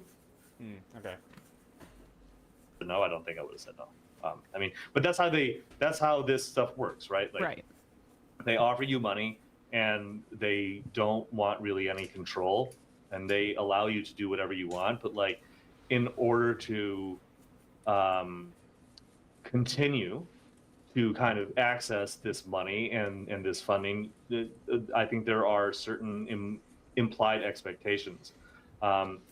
Matt, in his book Hate Inc., and Jordan Ull brought this up on David Sirota's Lever podcast on Colin, actually, where they interviewed Matt. Matt writes in Hate Inc. that something to the effect of, Department of Defense journalists that are leaked to by places like Department of Defense are not chosen because they have an established agreement. I know what he's going to say. With the Department of Defense that they're going to say, like, whatever they want. They're chosen because they know that they're going to say whatever they want, right? They know that they will do this. And Jordan brought this up to Matt. Matt did not appreciate his words being read back to him, but brought this up to Matt in context of the Twitter files. But I think this goes for all of this stuff. Like, if you're willing to play ball, I think that there are opportunities. Like we were saying, like the Network State Conference and Glenn, right? It's called access being journalism. able to speak there. He gets to speak there because he's part of this whole little world. And so this is kind of like this network of influence, I think, that exists. It's fascinating. Now, we have a guy, Gerard Depardieu, is that his name? Who, what's the name of that real guy? Edward Gregorian. Edward Gregorian. You've said Gerard Depardieu so many times, I forget the real one. It's Edward Gregorian. He has been a wonderful benefactor for the show.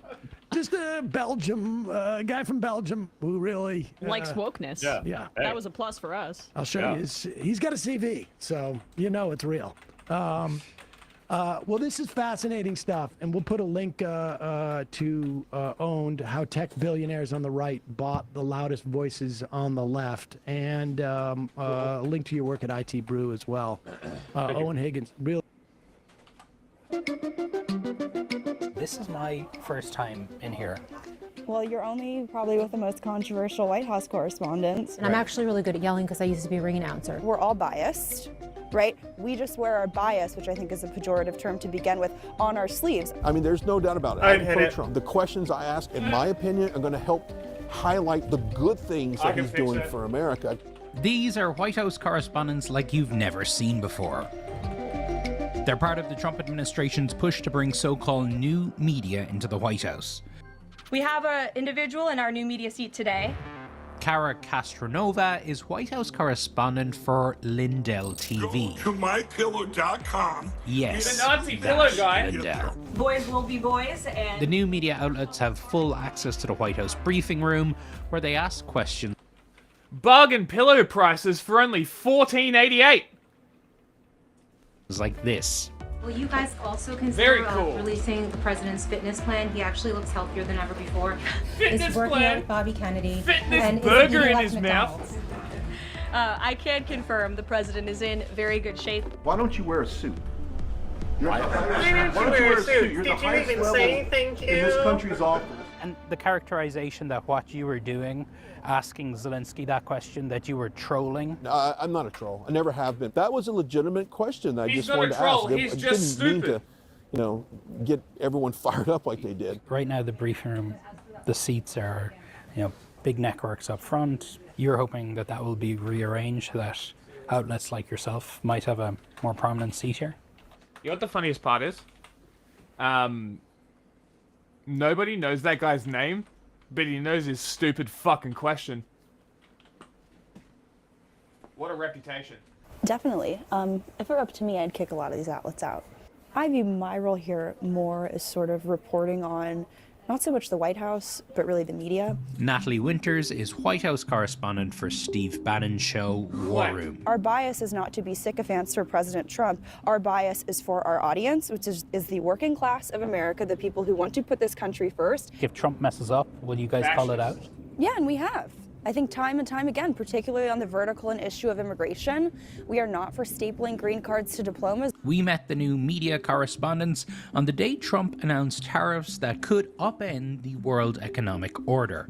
As other news outlets reported on the tanking stock market, on Bannon TV, they celebrated. This is the first day where a sitting president put America's working class first, and it's a glorious day to be standing here at the White House and to be able to say that and bring that to you. Have the quote-unquote traditional reporters that are here been hostile to you at all? Well, I think they know better than to come after Natalie Winters and the War Room posse, but it's the looks, the eye rolls, the conversations that I overhear. They're adjusting to life as part of the White House press corps. These big tents here is where you have CNN, ABC, Right. the networks, and you guys are kind of So we're off to the kind side of off here. to the side, which is what a lot of alternate media is doing right now. From the protocols There were times at the beginning when we're standing kind of here, not realizing we're in people's shots. to the snack selection. And this is off topic. The vending machine is full of junk food, and I'm a big Maha person. I almost ate a beef Slim Jim yesterday.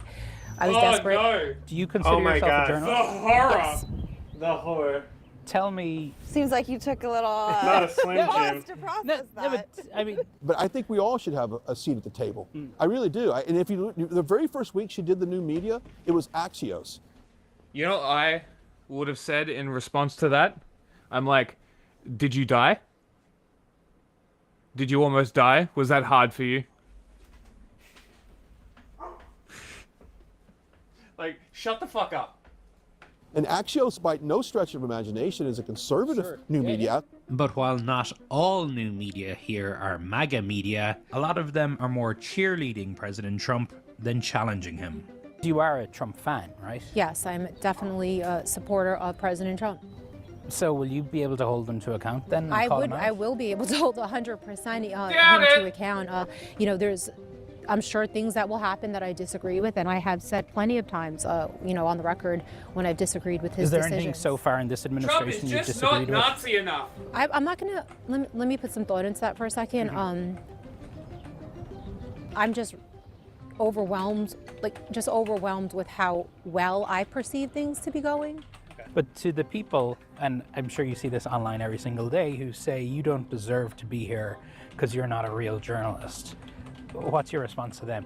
Well, I'm pretty sure the group of people in there spent, 4 years covering for someone who was essentially dead, and that's being charitable in my description of him, a president by the name of Joe Biden. So to all those people who are apoplectic over having new media voices, you guys failed, and that's why we're here. The chair of the White House Correspondents Association, a group that things to be going. Well, I'm pretty sure the group of people in there spent 4 years covering for someone who was essentially dead, and that's being charitable in my description of him, a president by the name of Joe Biden. So to all those people who are apoplectic over having new media voices, you guys failed, and that's why we're here. The chair of the White House Correspondents Association, a group that has represented White House reporters for more than a century, recently wrote for the public.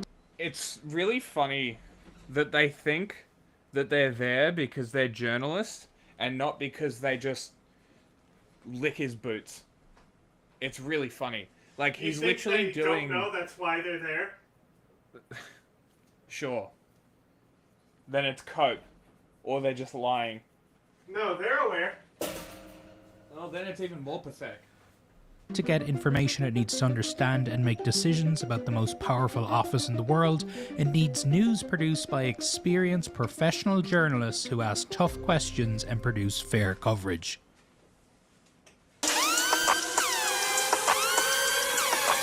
Austin, Texas, are you ready to get fucking crazy?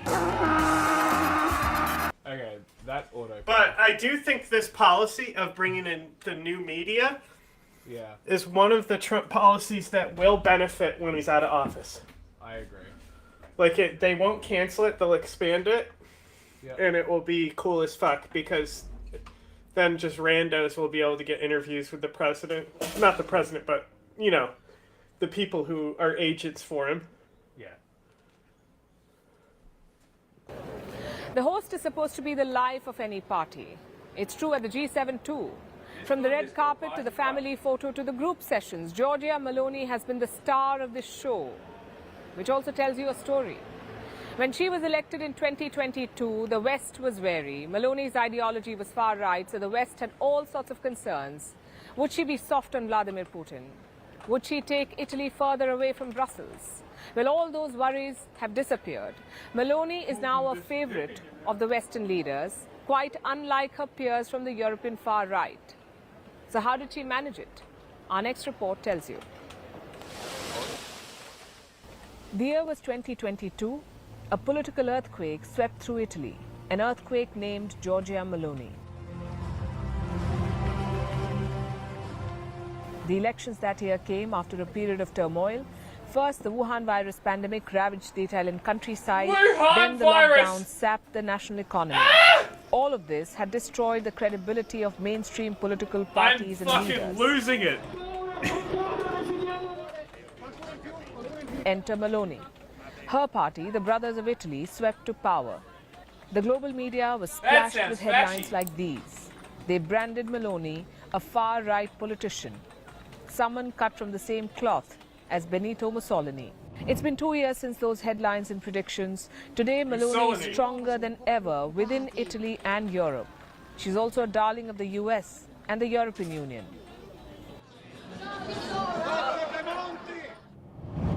So how did a far-right politician manage this feat? Meloni was born in southern Rome, a region known for its left-of-center ideology. But as a teenager, she was drawn to right-wing politics.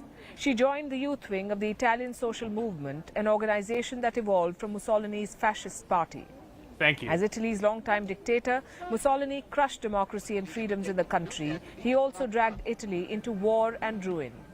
His imprint and legacy can be seen even here in Bari. This city and this region have historical ties to fascism. Mussolini cultivated Puglia as an agricultural basket. After the First World War, he wanted to convert Italy into a self-sufficient country. And this is the region that he chose for it. He intensified grain, olive oil and wheat production, and all of it was monitored from this building behind me, the Palazzo del Governo, or the Government Palace, a building that was built in the 1800s, later converted by Mussolini into a government headquarters. It is from here that the fascists exercised control over Bari and southern Italy. In 2012, Meloni founded her Brothers of Italy party. In the 2018 general election, the party got just 4% of the votes. But the following years altered Italy's society and economy forever. Italy was among the worst affected countries during the pandemic, with almost 200,000 deaths. Suddenly, Meloni's right-wing policies did not look radical. They looked like the solution to the problems created by mainstream parties. Her party won 26% of the votes in the 2022 elections, and Meloni became Italy's first female prime minister. Many commentators wrote doomsday predictions. They accused Meloni of being a neo-fascist. But in her first speech as Prime Minister, Meloni rejected those allegations. She embraced the idea of a united Europe. I never felt sympathy or closeness to undemocratic regimes, any regime including fascism. Just as I have always considered the racial laws of 1938 the lowest point in Italian history, a shame that will mark our people forever.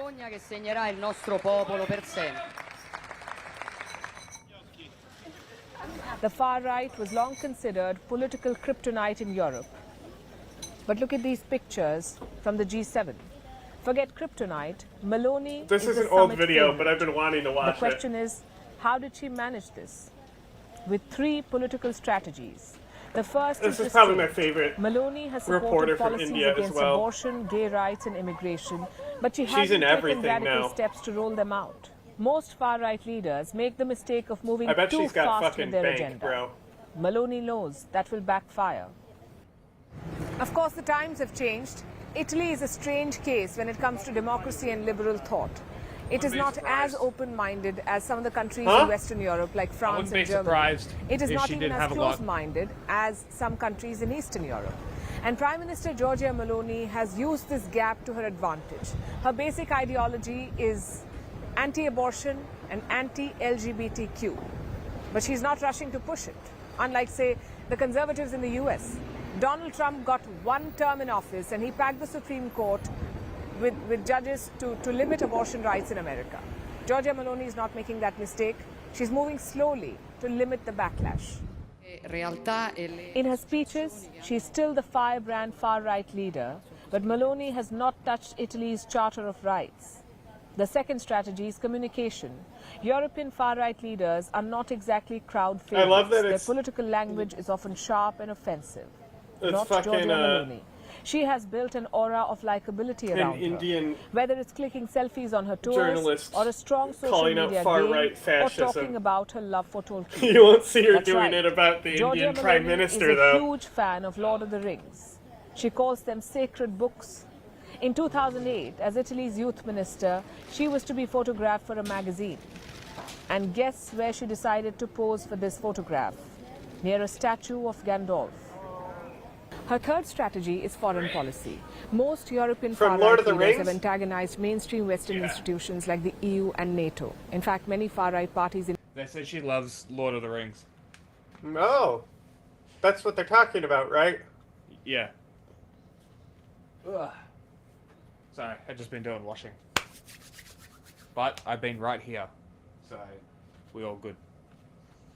In Europe are called Eurosceptics. But not Giorgia Meloni. She has positioned herself very carefully. She firmly backs Ukraine's defense against Russia.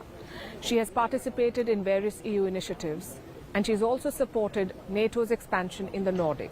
So Giorgia Meloni has emerged as a firm and reliable Safety Western first. ally, which is why her position on issues like abortion and human rights often takes a backseat. I'll give Meloni her a has backseat. succeeded where other far-right leaders have not. Look at Hungary's Viktor Orban. He may have captured power in his country, but he faces constant criticism from the EU. He's very much isolated in Brussels. Another that example Gru is from Marine Le Despicable Pen of Me? France, another loose cannon leader who has struggled Hey, to look, gain it's that traction. lady who's a criminal. Giorgia Meloni has shown them the way. At 47 years of age, she has a long political career ahead. If she plays her cards right, she could reshape European politics for the years to come.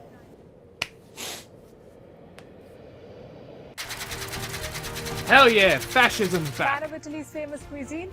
Well, we are serving it with a side of diplomacy. As the Nice. G7 leaders gather in... Uh-oh. Uh-oh. See, that was pretty old video. Yeah, not bad. Good video. This one, yes. Hi, we're back. Minister Giorgia Meloni made headlines last week by becoming the first European leader to meet with US President Donald Trump since the onset of his trade war with the European Union. Remember this. While some European leaders have because expressed this is the concern about thing. Meloni's close ties. When I say, in a few months from now, can you think of a time when I've been wrong, okay? Uh-huh. I want everyone to remember this. When I said, well, I'm not actually even committing to the take, but I've been saying that if any European leader is going to bring Trump more in line with Ukraine and actually bring him in line, it's going to be Meloni. You have Because just like how Scheinbaum is a tough woman and it like makes Trump fold instantly, Trump is literally his one weakness is a strong woman. If it's crazy that he beat Hillary, it just shows how weak she is. Yeah, well, she's a coward. So, but not only that, Meloni is like literally like, I want to say a snake charmer, but it's more like a, you know, she's the snake too at the same time. You know what I mean? What's the I know what you phrase for mean. that? Like, she's so good at fucking putting on the saintly airs. Yeah, well, that's because she's a fascist. Yeah, so that's what I'm saying is I think she's got everything.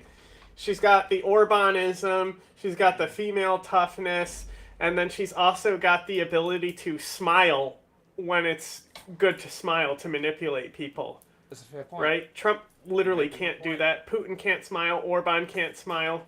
Nope. You make a pretty good point. Yes, so if Giorgia Meloni does the opposite and pulls Trump towards Russia and fucks this whole thing up, then you can come and tell me that I'm wrong. But I also, like I said, it's just she could do it. It depends on how much. I hope she does. Like, I hope she puts a lot of effort into it because I think she really is capable. Oh, she's definitely capable. Like, nothing that I critique about her is about her capability. She's incredibly capable. Like, it's clear. She's gone through how many layers of fascism throughout her fucking life to then start her new party and then win? You got some it factor. Who has, in the past, lauded Meloni with praise, fearing that her visit might undermine the EU, many others rallied behind her in hopes that she could persuade the US president to de-escalate his tariff war on the EU. However, whilst the meeting was amicable enough, Meloni left Washington without any tangible solutions. And as the animosity between these former transatlantic allies increases, Meloni's delicate balancing act is coming under increasing strain. So, in this video, we're going to explore Meloni's geopolitical juggling, and why she may be soon forced to pick a side.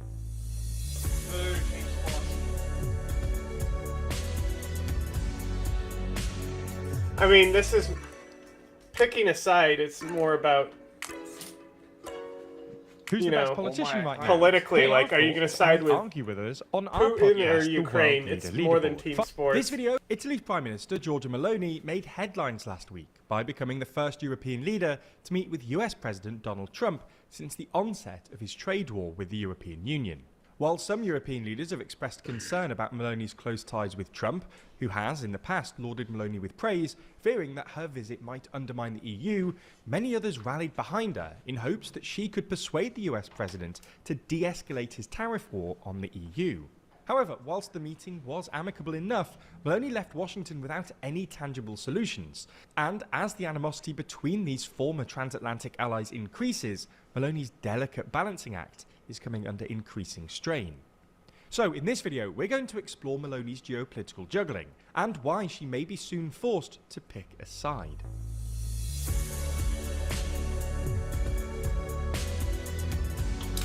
It's like picking teams in dodgeball.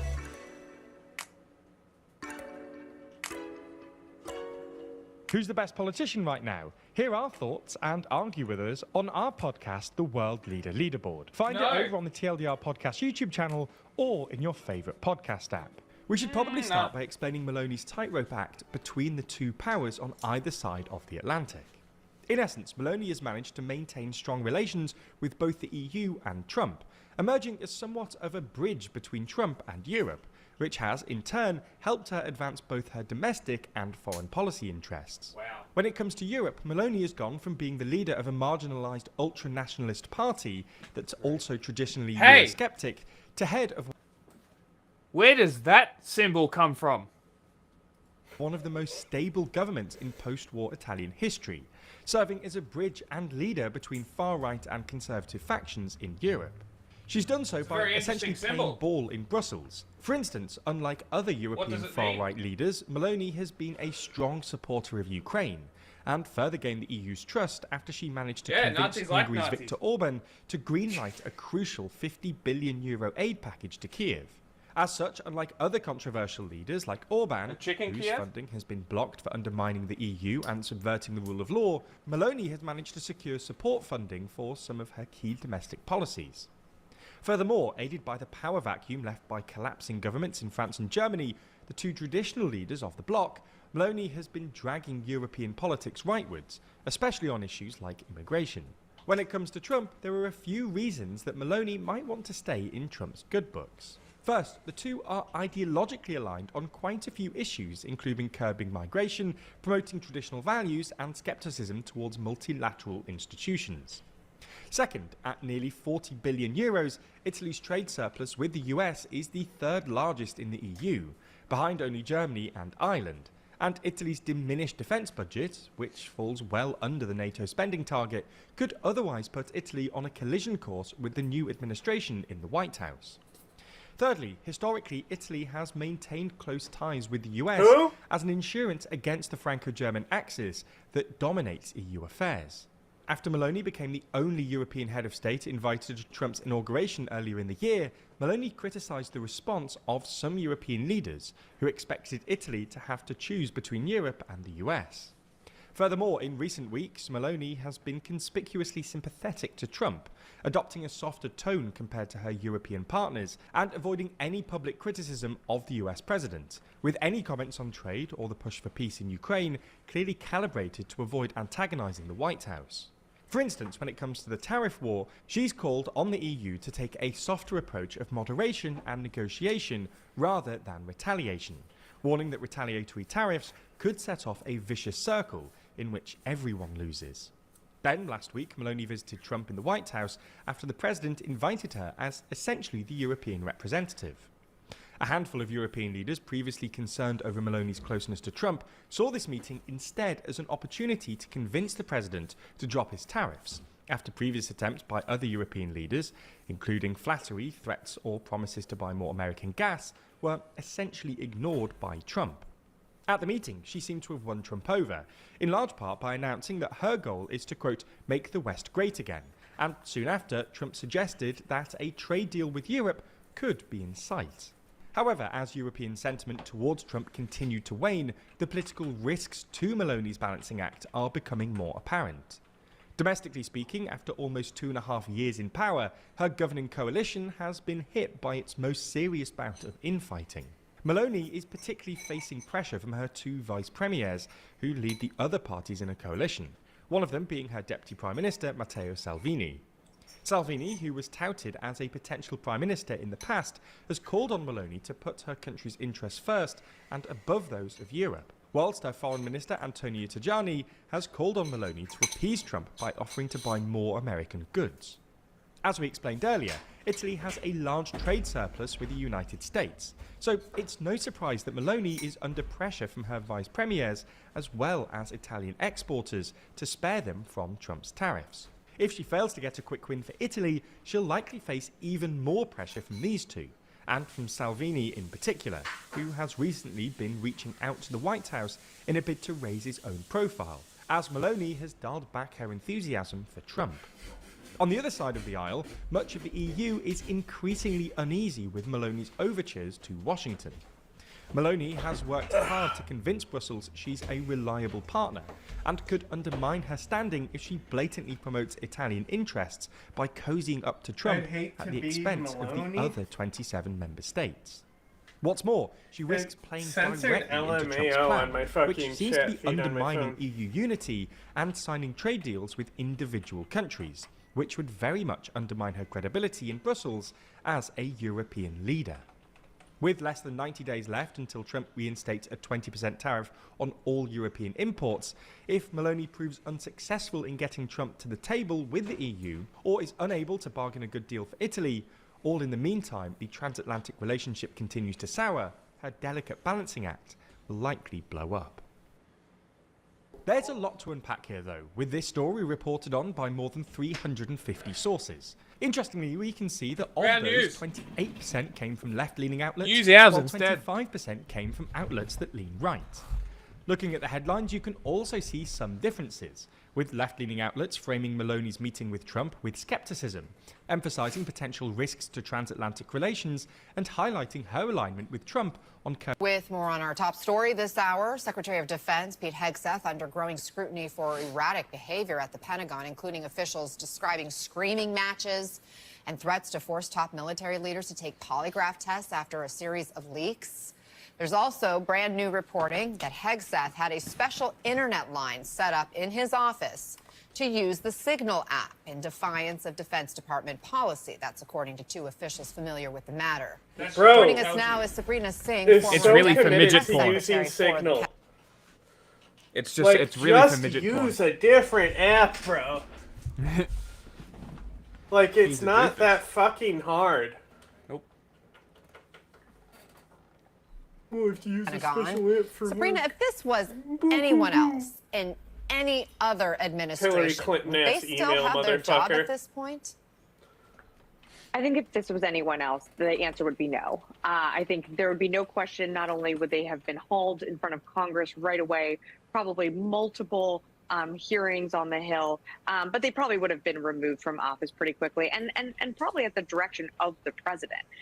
So what we're seeing here is sort of unprecedented behavior, but also nothing new from this administration. We know that Donald Trump does like the way Pete Hegseth goes out there and defends him every single day. So while in any other administration, I think Democrat or Republican, things would be different. Unfortunately, that's not the case here.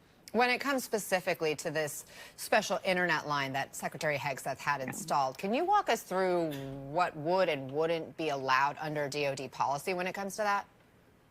Well, that completely flies in the face of DoD policy. And basically what Pete Hegseth did was choose convenience over cybersecurity.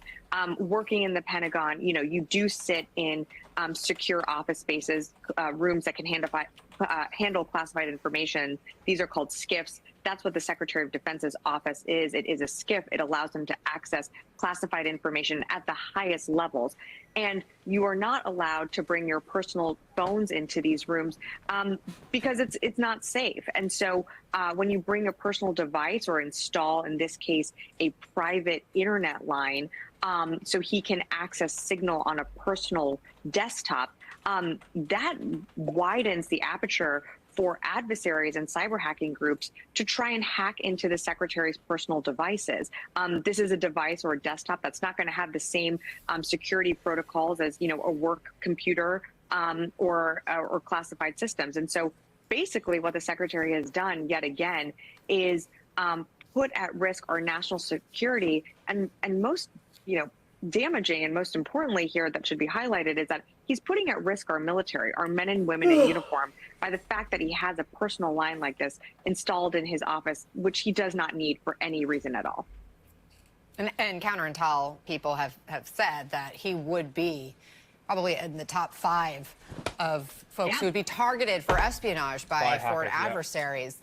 Sabrina, there's also just a culture issue that we're reporting on today that he's creating at the Pentagon, acting erratic, yelling. Here's just one example. When he learned about the leak of the second signal chat, Hegseth screamed at the acting chairman of the Joint Chiefs of Staff, saying he will effing polygraph him to find out if he leaked the information about the meeting, according to 3 U.S. officials familiar with the meeting. Plus, Politico has this reporting today, writing that the staff is now focused on building an aura around Hegseth by pushing out videos of his memo signings and early morning workouts, causing fears from current and former defense officials that some of the less photo-worthy events could face delays. What does all of this mean for just day-to-day operations? You know, I greatly appreciate that he likes to engage with the troops and work out with them, but I'd really like it as if he focused on his job. The Secretary of Defense, that job is very complex. It is very intense. There's a lot that goes into it. And the priority should always be protecting our men and women in uniform and our civilian workforce that are there. And you have the absolute utmost professionals working on the joint staff supporting the secretary. And that's what they're there to do, to help the secretary in this role. And what I'd like to see is him actually rely on these people around him, use their trust, use their strength and their long history of working in the military, some serving over 30 years, and really focus on the job at hand. Sabrina saying, appreciate your insights. Thank you very much for being with us. Thanks, Sabrina. Pete Hegseth responding. The embattled defense secretary just spoke, seeming to attack some of his closest former advisors and the media after we learned overnight that he shared detailed military plans in a second signal chat. This one included his wife and his brother. Let's get right to CNN's Natasha Bertrand in Washington for the latest on all these very new, very significant developments. Good morning, John. Yes, we confirmed last night that Secretary Hegseth did have a second signal chat that included his brother, his wife, and his lawyer, in which he disclosed sensitive details about U.S. military operations against the Houthis in Yemen. This was around the same time as that first signal chat that was disclosed last month, when the editor of The Atlantic was accidentally included in a signal chat that Hegseth had with other cabinet officials. This, I love that it's like is different. It was on his personal the phone, dumbest and we are cabinet in told history. that this was a group really chat that is. was set up as part of his confirmation process so he could kind of strategize with his closest allies. But he continued using that chat, we are told, after he was confirmed as Secretary of Defense, and ultimately he did end up sharing information about military plans with the people on that chat, many of whom, including his wife, did not have an obvious need to know about these military operations. Now, Hegseth did issue his first public comments about this just a few minutes ago from the White House at the Easter egg roll. This is what the media does. They take anonymous sources from disgruntled former employees, and then they try to slash and burn people. And ruin their reputations. Not going to work with me, because we're changing the Defense Department, putting the Pentagon back in the hands of warfighters, and anonymous smears from disgruntled former employees on old news doesn't matter. So two things, John. First, neither Parnell, his spokesperson, Sean Parnell, his spokesperson, nor Hegseth there are actually denying the substance of the story, that he did have this signal group chat that included his wife, his brother, and his lawyer. They are instead blaming it on disgruntled former employees, which is the second point here. Dan Caldwell and Darren Selnick, two of the officials that Hegseth fired last week, they actually were some of Hegseth's closest advisors over a decade. And one of the officials that left the Pentagon last week, John Olliott, who was until last month Hegseth's top spokesperson, he is saying publicly in a new op-ed that he wrote in Politico last night that it's been a month of total chaos at the Pentagon. And he said it's hard to see Defense Secretary Hegseth remaining in his role for much longer. longer. John? Yeah, that statement from the secretary right there, in the immortal words of Ben Bradley and All the President's Men, a classic non-denial denial right there at the White House. Natasha Bertrand, thank you very much. Kate? Yeah, and just looking down, as he said, returning the Pentagon to warfighters, John Uliott actually said in the past month, what they have been going through is not returning the Pentagon to warfighting, but just it says the Pentagon focus is no longer on warfighting, but on endless drama. That from his former spokesperson. Joining us right now to talk more about this is Jane Harman, the former ranking member of the House Intelligence Committee. Thank you so much for being here. I mean, I recall you saying after the first signal scandal broke that it should remind everyone that complacency invites catastrophe, and now news of a new signal group chat and new controversy. What's your reaction to this? Well, this would be a good news day to accept Hegseth's resignation. I mean, all the news is about this extraordinary pope that we just lost, and so it might be buried. I can't imagine how he survives this. His key staff, as you just reported, has been fired by him.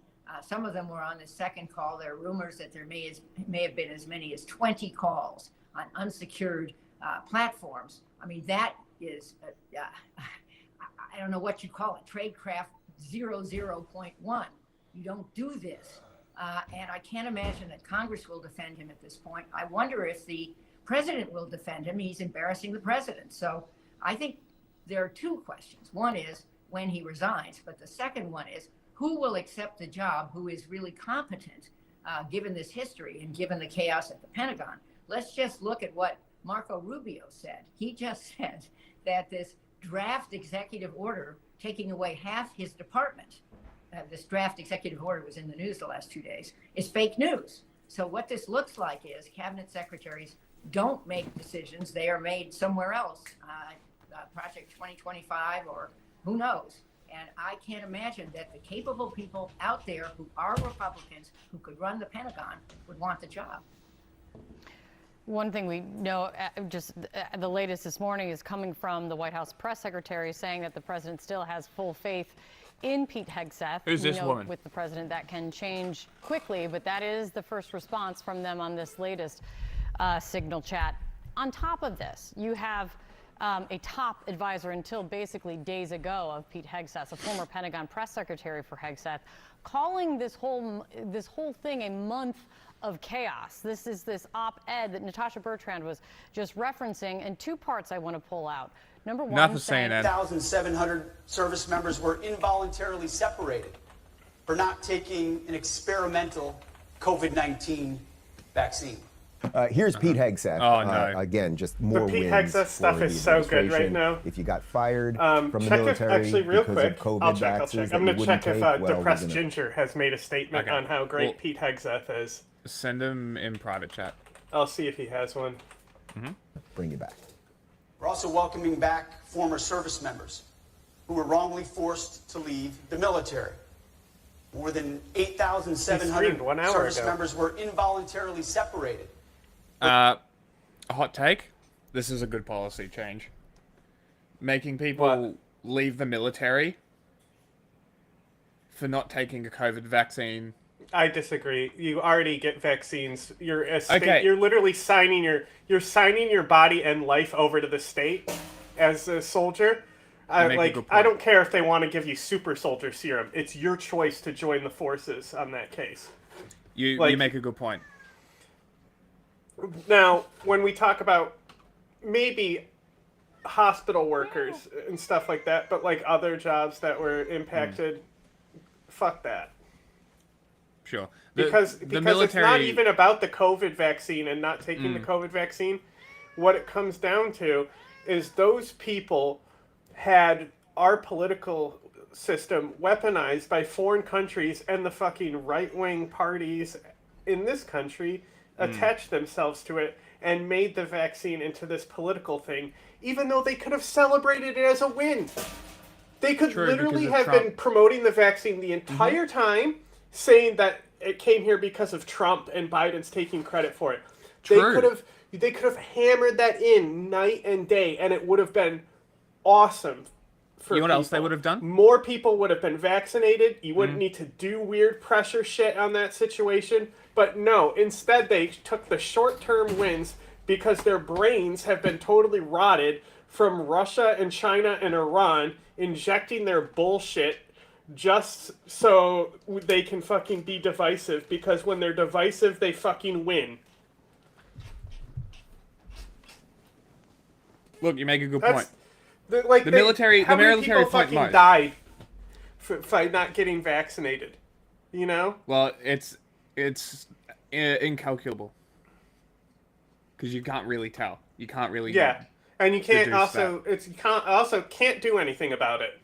No. Because it's already happened. Yeah. But I didn't think about that, because they're made to get a suite of vaccines, aren't they? Mm-hmm. Yeah. Yeah, that was my opinion from the start. Them trying to weaponize this about soldiers, I was like, yeah, we're now going to do optional vaccines. Like, I'm pretty sure you fucking get, like malaria vaccines, you know? And, like, from what I understand, the malaria vaccine is kind of brutal. It does have a lot of, potential negative effects to it. Or something like that. It might be a malaria drug that can really fuck you up. Yeah, it might be the drug. That you're not supposed to take or something. Unless you actually have Cal it. will know. Is Cal here? He was Not here. because it's military. That motherfucker be knowing all the obscure shit. But, like, for regular jobs, I'm still on it was dumb. Mm-hmm. Like, especially as capitalists. But that's, again, look at how much capital the reason that lost. it had to come to that is because these people were totally willing to let their voter base, the poorest of the poor, die. True. By pushing knowingly false information. And they still cling to COVID shit. Nobody should care about COVID anymore. No, they shouldn't. But these people don't care about COVID in the fact that people died from it. They care about COVID in the fact that it's political. It was fake. Like, they don't even believe people died. That's not their fucking issue. Yeah, that's fucking crazy. Probably not. I don't know. Is Trump actually going to go? They should actually roast him if he shows up. Was it tonight? We're not taking an experimental COVID-19 vaccine. Others were more informally pushed out or decided to get out. We are welcoming actively back those warriors of conscience. We've sent letters out. We're seeking them out. We want them back. They never should have been forced. Why would they come back? Like, I get... They're patriots who want to serve their country. No, like, I get that aspect of it. But if you were forced out of your job because of a vaccine thing, and they're like, hey, we need you back. Because you listen to Joe Rogan. Would they even consider it? They would feel probably pretty slighted. Why would they go back? I don't see a reason why they would. Unless they're like Trump MAGA people. Which could be a bunch of them. Come back quickly. Personnel and Readiness Department is working in real time to make that process more and more efficient, more and more direct every single day. Once again, it just illustrates my point on Pete, which is that he had the pedigree with his history in the military, but that he can communicate the ideas, and he's up there, and he looks good, and he's communicating clearly, but more importantly than any of that, he's doing the right thing. The idea that we had young men in... What do you mean? All about journalists. They're fucking with journalists and letting Tim pull into Yeah. Well, I mean, it's access journalism. What do you... And like I said, this policy might be good in the future. Yeah. So, like, I don't know. Even the Trump trade policies from the first term were able to be turned into good things by the Biden admin. And women who are of fighting age, right? They're supposed to be the best of the best. They were in our military, and I know we had lowered standards over years and all that stuff, but they were young people that never should have been forced to inject themselves with any kind of experimental medication, vaccine. I don't even know what you call it at this point. And there were people who did. Okay. We stand together in a shared commitment to the ideals that have defined our nation's democratic principles: transparency, accountability, and the free flow of information. Who the fuck is this? When Thomas Jefferson wrote in 1786, Yeah, that's what I mean. It's like, I'll look at highlights our and liberty shit. depends on the freedom of the press. I'll That see the cannot fucking Keegan, Michael Keel, Obama joke later. The rewards are the WABC That's, awards you know of what? reporting, People say writing, that and Trump photography by our doesn't do this because he's Help me out. afraid of critics and stuff. You know Yeah. what I think it is? What? He knows no matter what he does, he will never be able to top Obama's black side bit that Obama did. It is probably the best correspondence dinner set that a president has done. Look, it's Wolf Putzer. Yeah, don't throw up, Yeah, bro. I don't care about any of this. No, I know. The highlights I'm will just- be funny though. Stop clicking through. Go back to what we were watching. So, Nazi salute? I don't care about this. Okay. Well, the chat wanted to see. I will look at it fucking later when there's highlights and shit. So yeah, there's nothing going on. What video are we on? Let's just go watch the Obama one instead because that's more entertaining. Good What lord. is happening? I'm trying to find the video we were on. You went away from it? I was watching that. I can't believe you've done this.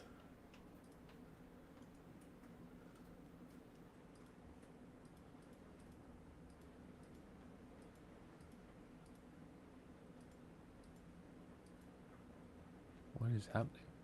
Where'd it go? It's in your history. The Hegseth video, right? Yeah.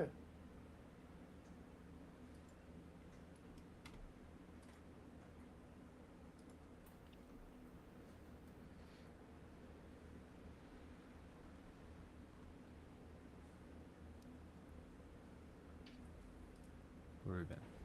That's right. More than 8,000. It just illustrates my point on Pete, which is that he had the pedigree with his history in the military, but that he can communicate the ideas, and he's up there, and he looks good, and he's communicating clearly. Yeah, and he more can importantly than communicate, that, he's like doing yelling. the right thing. Sign of The a good idea communicator. that we had young men and women who were of fighting age, right? They're supposed to be the best of the best. They were in our military, and I know we had lowered standards over years and all that stuff, but they were young people that never should have been forced to inject themselves with any kind of experimental medication, vaccine. I don't even know what you call it at this point. And there were people who stood up and said, I won't do it. And they lost their freaking jobs because of it. They lost their livelihoods and everything else. And it wasn't just people in the military. But once again, this is an 80-20 issue. This is Trump through Hegseth just doing the right thing. Not only are they going to bring these people back, I hope there'll be some sort of back pay or some kind of bonuses or something, because these are good people. And we did this to doctors and nurses and all sorts of people. And until we start doing the right thing by bringing these people back in. Shut up, Dave. Seems every day, sometimes more than once a day, there's a new jaw-dropping story about Pete Hegseth's incompetence and recklessness at the Department of Defense. So yesterday we learned that Hegseth had an unsecured internet line installed in his Pentagon office so he could continue to use the commercial messaging app Signal, leaving him vulnerable to potential hackers who might be interested in what the head of the DoD is up to. Of course, we also know that Hegseth has used his personal cell phone, which I got to stress in the government is like a real no. Let's go with this one. About the person who started out with Hegseth as a workout buddy and is now a very key member of his rapidly shrinking inner circle. Brian Todd is out front. Good morning. How's life? Good, sir. In a line to greet NATO's Secretary General today, a man who's made a rapid rise to become a critical figure in Defense Secretary Pete Hegseth's shrinking inner circle. He's Colonel Ricky Berea, a Marine with several combat deployments. Colonel Ricky! Who served as a junior military assistant to Hegseth. CNN's sources say in a few short months, Ricky Berea has become one of Hegseth's most trusted advisors as the secretary has grown more paranoid about leaks. One defense official says Hegseth likes Berea's yes sir attitude.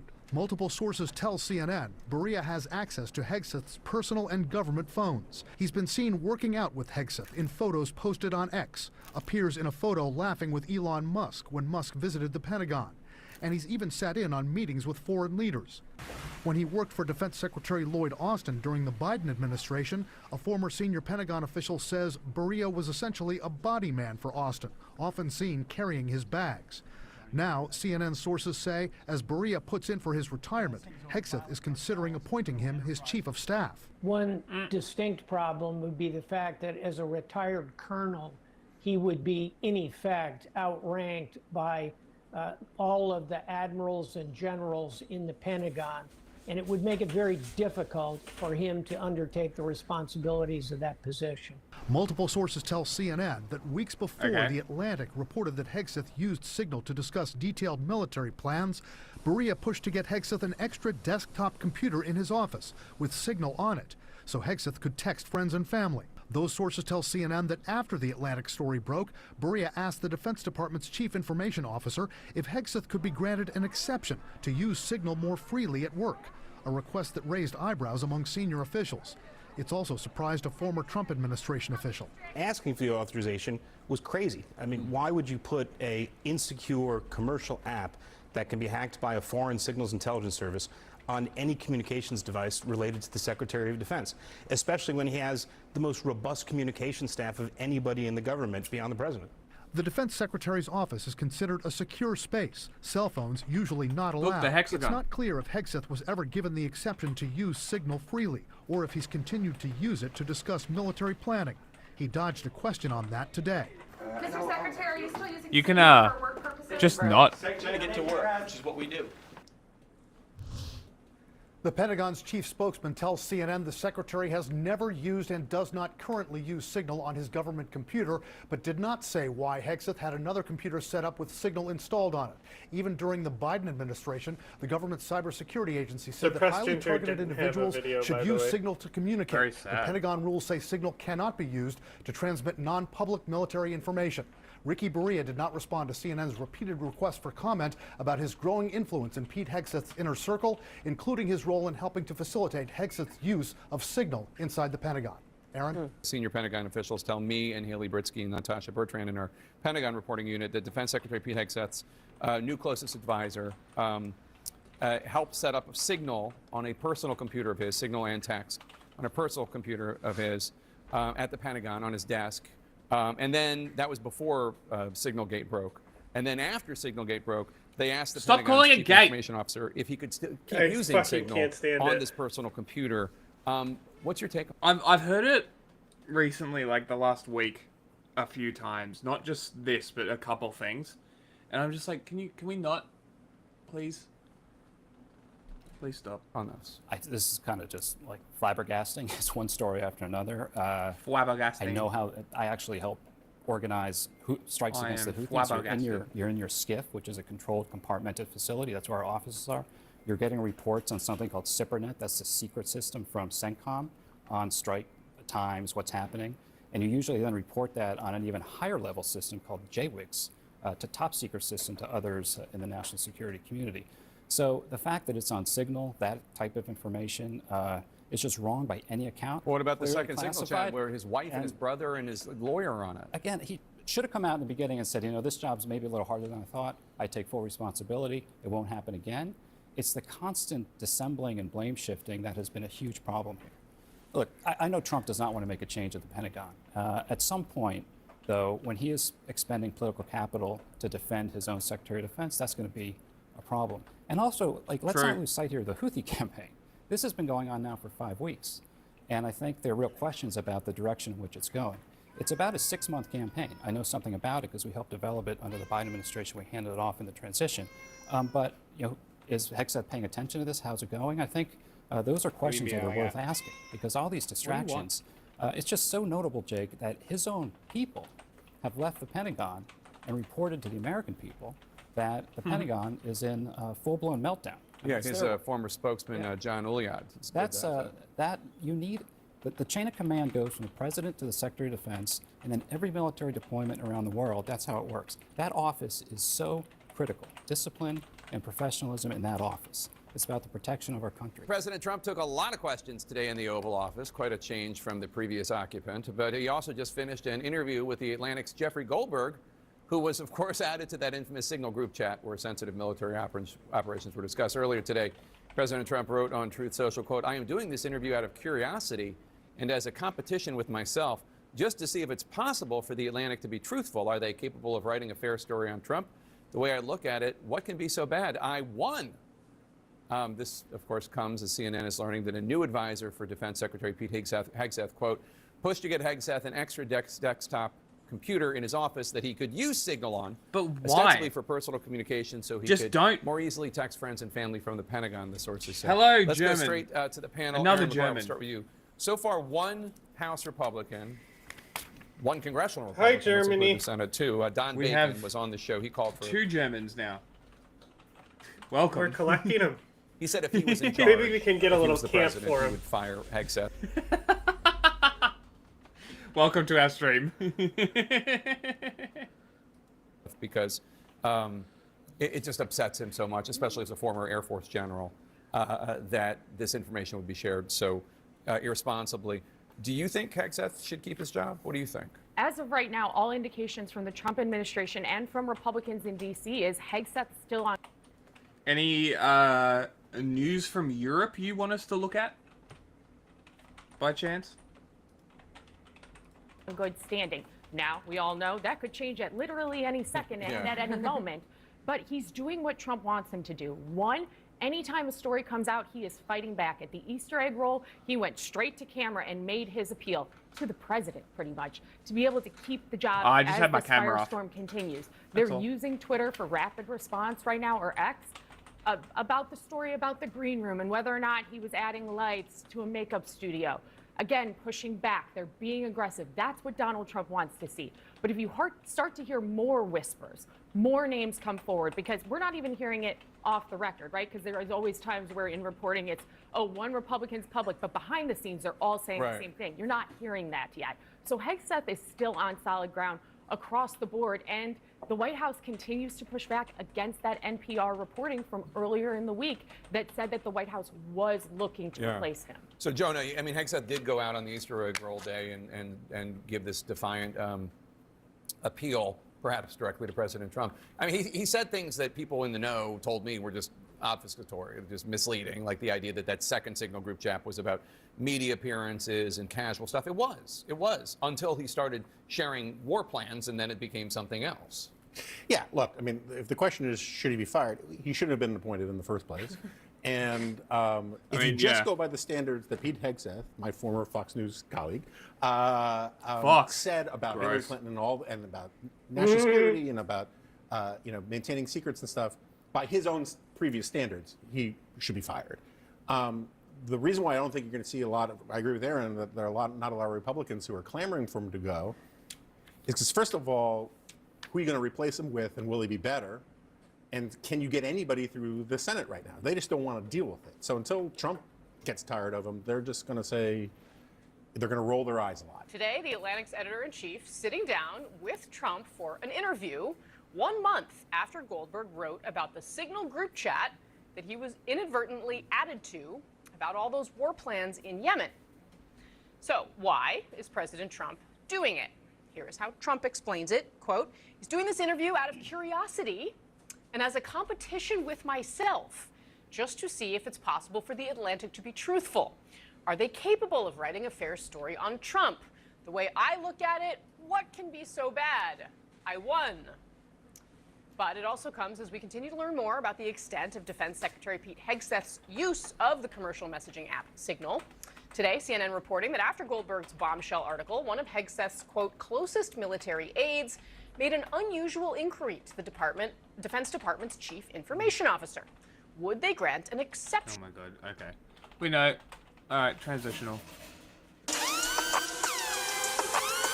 sounds loud. fucking crazy? Did you see what it was called? Go back. All right, oh, we'll you can give see it it up. right there behind him. What the Yeah, what the it's in club the is title called? too. Oh, the club? Yeah. Austin, Texas, are you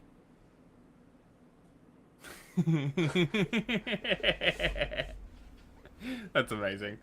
ready to get fucking crazy?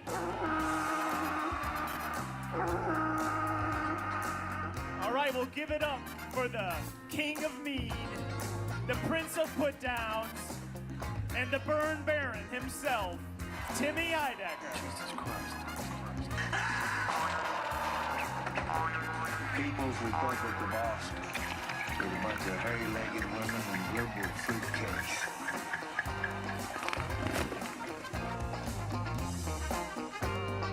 What's up, Austin?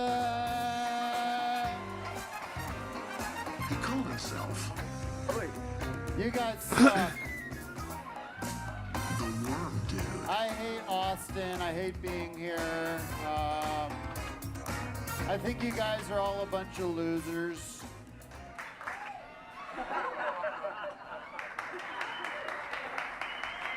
Are there any Mexicans here? Fuck you. All right, you know the deal. We're gonna listen to some fucking comedians, try to be funny. Fuck, shut the. Hey, can you not touch your computers while I'm talking? Fucking idiot. But anyhow. All right, do we have the bucket or whatever?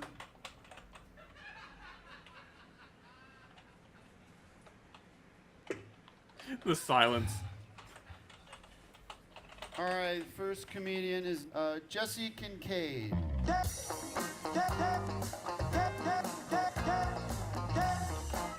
Hey, what's up? Ladies, this is for you. You ever have like a huge load of hot cum get shoved down your throat? And then you burp and it smells like brie? And then you can't concentrate when he's returning the favor because all you want to have is like a big charcuterie board? Okay. There is nothing worse than getting finger banged in the William Cannon Chick-fil-A drive-thru by a guy that has severe carpal tunnel syndrome. And then you get to the window and it's a fucking Sunday. Then you can't eat your feelings about your whole life, and it's also your dad's birthday, but he's dead.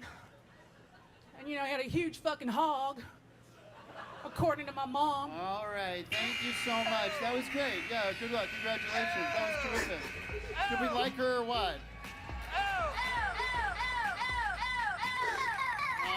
We got a couple more here. Dave Sizzle.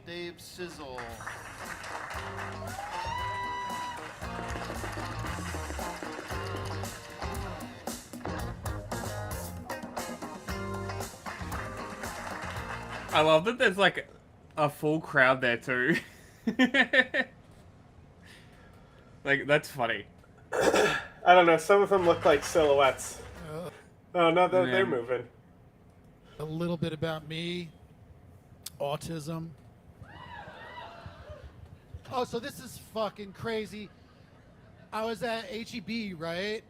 Which stands for Howard E. Butt, which is fucking, it writes itself sometimes. But I was there, and so hot dogs are packs of 10. Oh my God. But then if you go,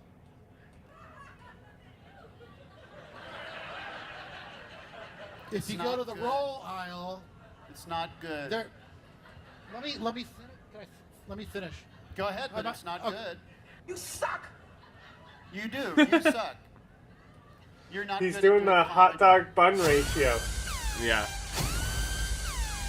Funny. Oh, that's just a promo for... So this is what he does instead of like comedy specials, is he'll do these fucking parodies. Ah, interesting. That's great. Like, Where's his the Joe Rogan one is funny. They're just talking about lobsters and just talking in circles about nothing, and it literally is just like a Joe Rogan podcast. How long ago was it? Oh, that was years ago. Okay. Probably won't be able to find it quickly. No, it would be, if you just type in Tim Heidecker, Joe Rogan, it would come up. I asked people to hack part of my YouTube video. For years, people have used the censor tool to blur or pixelate out parts of videos where there's sensitive information. And for years, every time I've used it, I get a few comments from people saying, that's not a safe way to censor. Have I been over this, about how many layers of masking I actually put to protect identities of people? Yeah. This is not good enough. Okay? Now, if you use a blur tool in this, like if you want to do a specific area like this, right? If you use a blur tool and blur the fuck out of it and smudge the fuck out of it and then pixel, you'll be in much better shape here. Okay. But you got to do like a blur smudge tool to really smudge shit, and then it's way harder to decrypt. Yeah. Okay. Because this isn't you can decrypt pixel you can like fucking, you know how easy it is to depixelate shit? No. You want to know why it's easy? Because you can pixelate it. You ready? I'm gonna say 2 words and it's gonna click. The reason why it's so easy to depixelate shit is because of Japanese porn. Oh my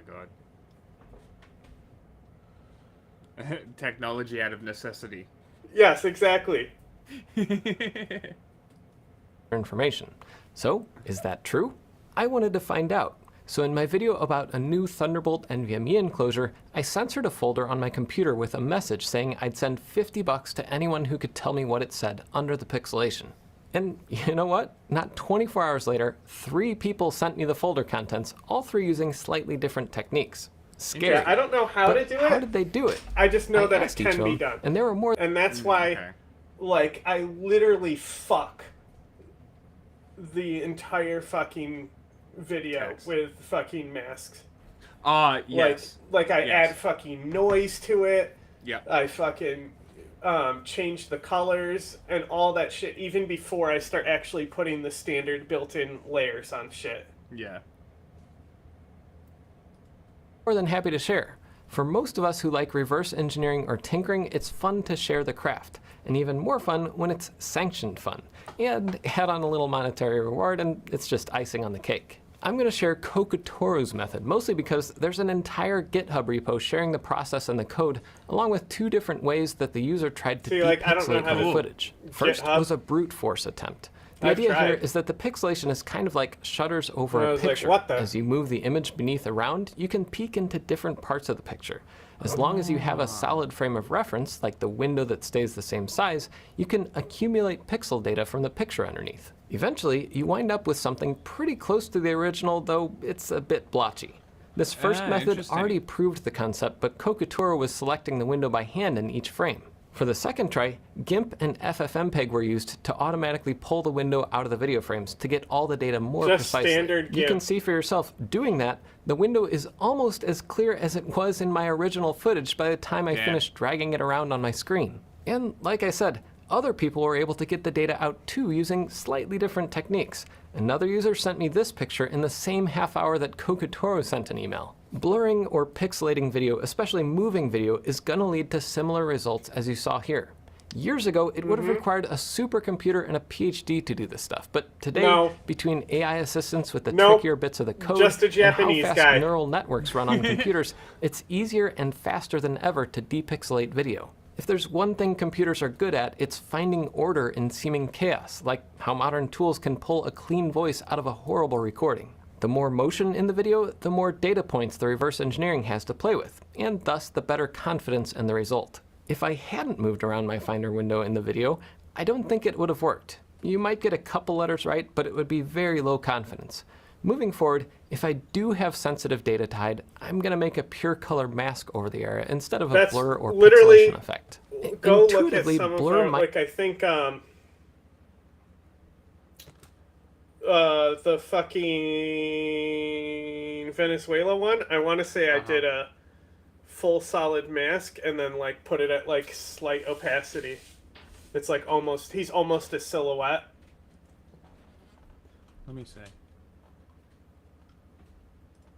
might do more than pixelation, but that might just be my own monkey brain talking. I'd love to hear more in the comments if you've dealt with that kind of image processing in the past. It's amazing what people can do with a neural network, ingenuity, and time. I guess the moral of the story is, if you don't want people to read censored data, maybe just don't post it online. You know? But like, it is not good enough for facial identity. That's not... Uh-oh, it's another one where she's reading an article. Last month, Oh, was it just a short video? Fuck it. We'll go to her video. Yeah, I don't think. Last month, I asked people it's to going to be a banger. I think my theory about how she makes bangers when she's ranting is right. Oh my god. Maybe. Alright, let's watch this Taylor Lorenz video. Creepy jump scare. Necessarily see like a silver lining here. But we'll have the cheap earbuds. If you do a lot of online shopping, you may have felt some deja vu recently.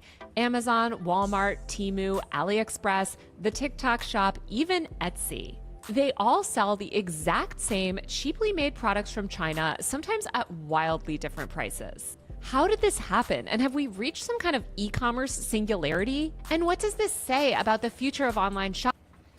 Not quite.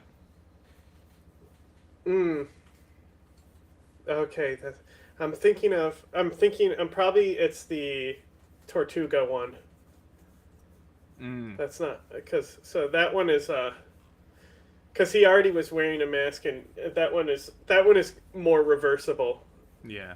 Like why they can't accept? Yeah, there's a fucking full solid mask, and then I put fucking layers on top of it to give definition to him. Yes. But also the mask itself underneath is scrambled. Like if you watch how he moves right here, and you look at the now. And that's my point right there. It's not cultural. Because culture is something that we socially construct. It is populist, because populism is what creates culture. It's how it's doing that scanner darkly face shape thing. Yeah. Right?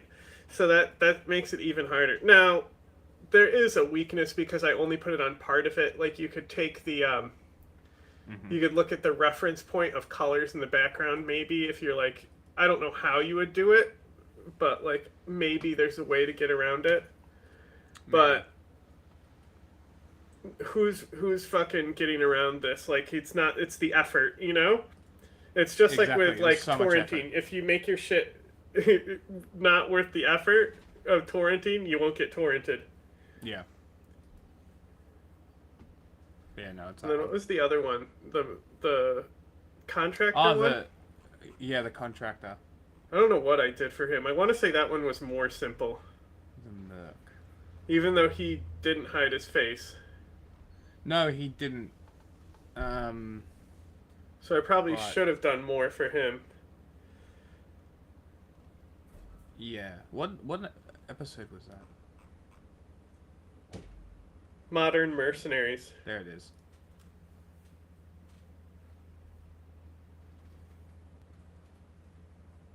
No, I mean, it's a pretty heavy mask. Let me see. It's been so long. I don't. Well, just ignored it.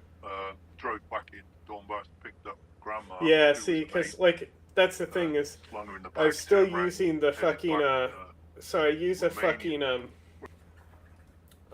a lumen light detection layer. So anywhere where there's peaks of like white in the frame data, that's what's able to be pulled, and it kind of gives this look to it. But this one, you can still you can basically see, you know, this the one I'd still say is the weakest one. I didn't want to pull too much out of his face, because it's easier to do a mask when they're wearing a mask, unironically. Yeah, but it also, it does the job. Like, it obscures a lot of his main features of his face. Mm-hmm. Like, the mask doesn't look like him at all. Which is great. Alright, before we do this Taylor Lorenz video, let's do this one. As JPS back for another video. That's why you can't have like a another standard of protocol for voice masking and image No. masking, because each situation can call for different techniques to make something that looks good.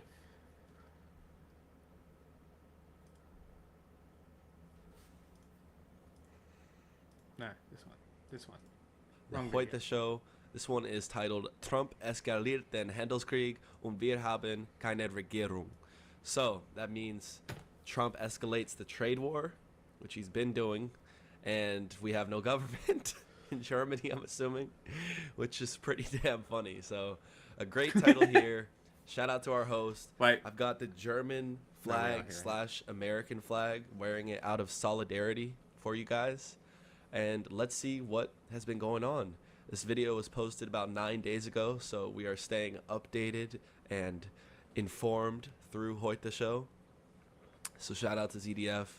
Again, shout out to this host. Every time I see this guy's face, I just start laughing immediately. Not because he looks funny, like he looks fine, everything's cool, but he's just so funny. He's everything He does look kind of says, funny.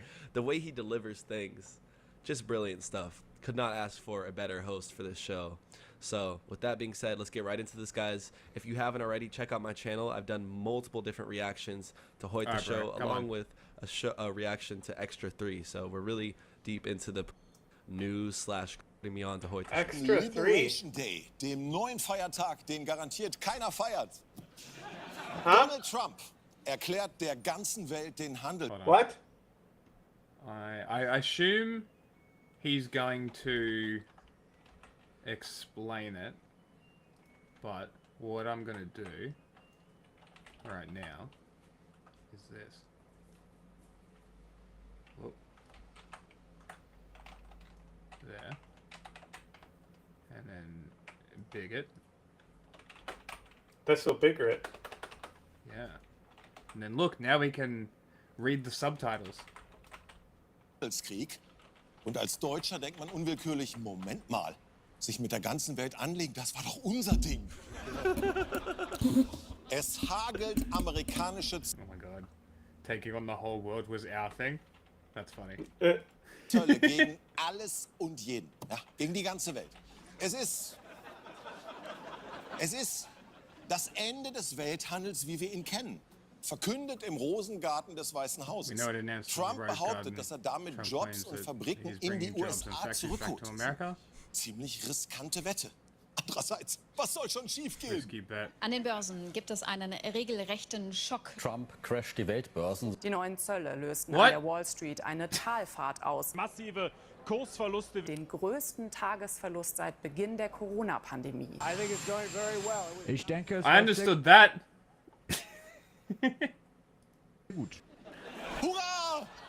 Es geht sehr gut, wir sind alle reich, meine Damen. Ah, so this is just a what's his name? Is it Jon Stewart? It's just a Jon Stewart show, but German. I'm sure it's hilarious. I bet it is. I hear that they're real funny. Wie viel habe ich denn seit gestern schon dazu verdient mit meinen German. Aktien? I love that their that's comedy. the reputation because it's one of my. I think they're one of the funniest because like the language has there's just so much that you can do with it and it can sound very silly. That's true. Not as silly as Dutch. No, Dutch is goofy. Zu privat. Ja. An Trumps sogenanntem Tag der On the topic of the stock portfolio, guys, I do a bit of investing, not day trading or anything Don't like care. that, more long-term Didn't ask. index funds and things. And I Go have back to some the money video. in der nur noch von handverlesenen Idioten beraten lässt. Einzige Qualifikation, bedingungslose Loyalität zum Oberidioten. Seine angeblich reziproke... This is how you're supposed to react. You're not giving commentary. I mean, this is basically what I expected from Germans making fun of Trump. Is just being like, ha ha ha, Americans are stupid. It's pretty, honestly, universally funny. Everyone understands. Ausgedachten Quatschzahlen. Für die EU sind das zum Beispiel 20%, weil, keine Ahnung, weil wir irgendwie scheiße sind. That's true. We are. I was just curious. I was just curious what this was. We will go back to the news. Do we want to do the Taylor Lorenz one? What, the one we were watching where she was talking about like products? Yeah, don't you care? Isn't that what you care about? Is anti-Temu shit? Yes. Isn't that your thing? That's why I put it on the list. Well, you put it on the list. That's why I picked it.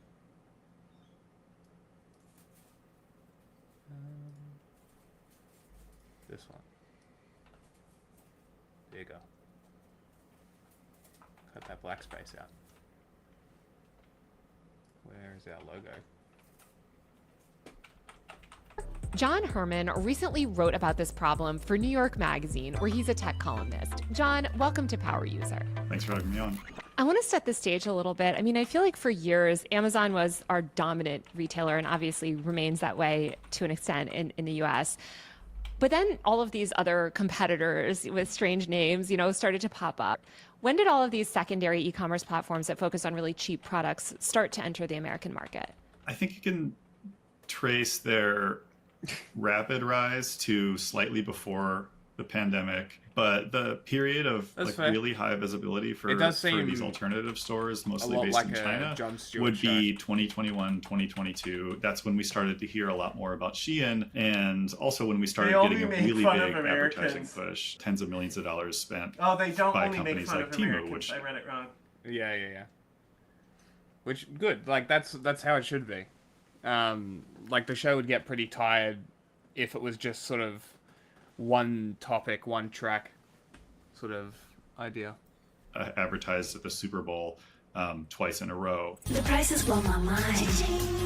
I feel so rich. I feel like a Why are you doing this? I already see this commercial enough. Taylor, why would you do this to me? Of all of these That's how I learned it. Platforms is that they offer things. It's Temu, because even the song they sing Temu, but then the fucking voiceover says at the end it's like it's Temu. Even though the song is saying Temu. I've been getting non-stop Temu advertisements. I know. On like this YouTube. Is gonna really fuck us now because we're saying it out loud. Oh, great. Cheap. How are these new platforms able to offer such low prices? The main reason here is that these companies are mostly shipping goods directly from China. You've got companies like Shein and Temu that are pretty upfront about sourcing most of their goods in China, but also they're familiarizing customers with like a different set of expectations. Instead of pressing the purchase button on Amazon and expecting your package within a day or two. Bro, it's crazy. Temu up front is because like, it's like the dollar store and it's online now.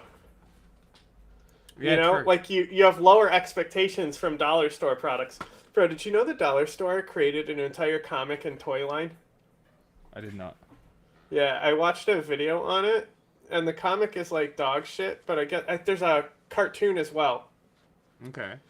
But like, the guy was like talking. I don't remember, but the toys were actually kind of like good. And then the show was okay, considering it was funded by Dollar Store. But I think he said the comic was dog shit. Okay. I don't remember though. Take 5 days. This might take 9 days. But we're also going to sell you this thing for a quarter of the price that you expected. So it's just sort of a different proposition, and it is entirely down. Do you want to explain our name? IW is information warfare. So it's specifically looking at a specific type of hybrid warfare that goes along between statecraft, where you feed information narratives and you trace things that break out as like memetics in the public and see where those narratives came from and try to trace them back to their original sources. And 5th gen is the 5th generation of warfare, which is information warfare. It's hybrid warfare, but information warfare is part of it. Yeah. It's hybrid warfare is what the states love to use. Mm-hmm. They love that term. down to product sourcing and a smaller logistical footprint, where Amazon has millions of square feet of warehouse. Not us. We are just at this point, like this. The whole point of the stream is more or less media literacy.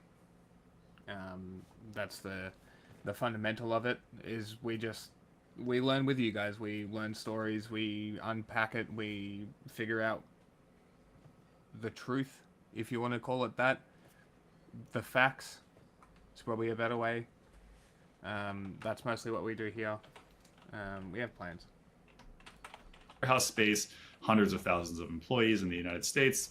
Companies like Temu are doing their warehousing overseas, leaning really hard on third-party sellers that are also based overseas, and just kind of throwing stuff on boats and planes. The difference is that on Amazon, you get like 1 or 2 day shipping, but you might pay twice as much. On something like Temu, you might get 10-day shipping, but you're paying much, much less. And you're sitting there looking, these are the same exact anonymous. Well, that's interesting. I hadn't heard of that before, but that's an interesting idea. We're not necessarily debunking misinformation. Yeah, that's not what we do. We are more giving people a visible representation of the process. We talk about the whole point about how, like, it's so much harder to, like, debunk disinformation than spread it. It's so easy to spread. We actually also show a lot on how it is spread and how seeding works and stuff. So it's like... We kind of just want... it's more of a teach a man to fish thing. Yes, I don't need to debunk anything for you. I can just give you better ways Tools. to recognize things. And then you can do it yourself. Vibe check. Yeah, exactly. Like a good example is we have a bunch of conservatives that regularly come in and interact with the chat. And they initially came in because what we do is we bait people in with titles and stuff and try and get them in and using trigger words based on these information narratives to try and get them in to then ask them questions so that they face their own ideology and then they kind of de-radicalize themselves in a way. It doesn't happen straight away. We've had a couple people who have come back a few times and have challenged us a few times and they have slowly been like, oh, okay. And they've come back and been like, what you said really changed my mind. That was one dude. So that's just an example of sort of what we are trying to do. And then obviously we throw in fun videos. John streams more solo without me. Yeah, I just do hardcore news watching. Pretty much. Yeah, I just watch as much news as I can. Yeah, and then sometimes we'll play games. Just sort of trying to bridge that gap so that people, when they come in, it's not so abrasively political. Even though we are abrasively political people. It's about trying just to get people to think is more, I think, the idea. Sure, have a good time, sure. Have a good time while also trying to make the world better by, just getting people to think a bit more. Will you shut up? Meow. Meow.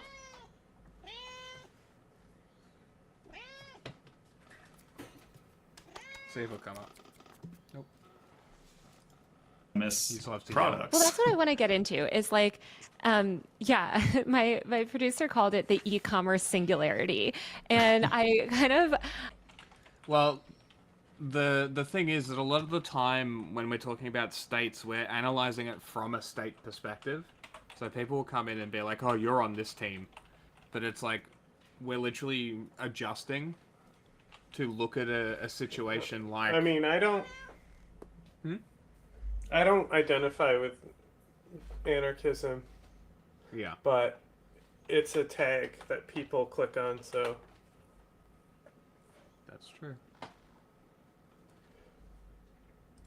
I'm wondering if we've reached that point. Like, and what is the benefit from buying over one platform for another? You know, if you're getting the same product from kind of the same supplier probably in China, what is the benefit from buying on Amazon versus... But also we have, I mean, I'm not sure whether you were here before, but we're looking at audio masking and video masking before, and we were bringing up some of our own produced shows. If you pop over to YouTube and you go to the playlist, you can see that. If you want to have a look at that, that's our more like produced show with like topics literally and subjects. Like an anti-state show. Yeah, like we Actually, tried to I can avoid. just drop the link there to the playlist. We try to avoid talking to people who are suits, if you would. So a lot of our guests are deeply involved with the subjects we're talking about. You know, Scott certainly wears a suit to work, but... Sure. But, you know, his role, his knowledge is great. Excellent. Like, that was a good get. And he's a great contact to have, too. Temu versus whatever. I mean, are they all just kind of essentially the same? You might pay a little more in shipping on one or the other, but otherwise it's the same product? I mean, yeah, this is like a real problem for Amazon, or at least it will be soon. Like if you've been using Amazon for our 10 interview years on or that 20 years. playlist right there, the two Tigray War episodes are probably the most in-depth analysis of the Tigray genocide, and it's a genocide that nobody even knows about that it was going on. And like it's a two-part episode. The first one is just a history of like basically leftism in Ethiopia and everything that led to the breakout point. And then the next episode after that is just the genocide itself. Mm-hmm. You know, we have an interview with the YPJ on there. Interviews with Jake Hanrahan.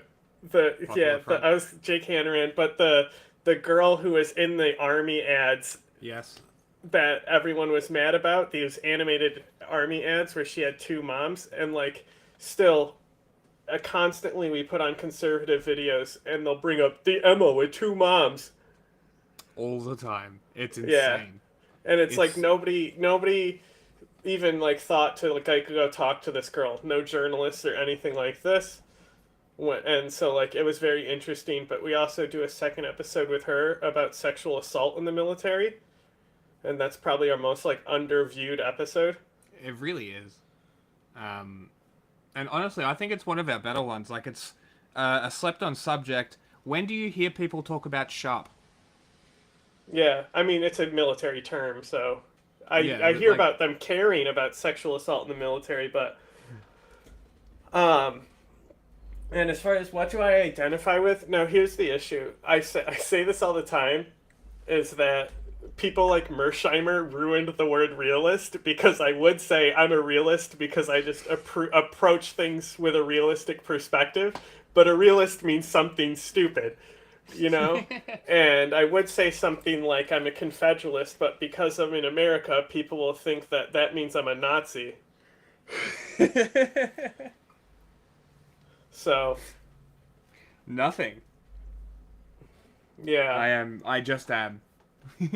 I basically, I'm at a point where it's almost like the philosophy I have is nihilistic, but I'm not a nihilist, as in like I accept that like the state isn't gonna disappear, nothing of that shit is gonna change, and so it's more of like analyzing and critiquing all states and their influence over things, but also fucking corporations sometimes too. Yes.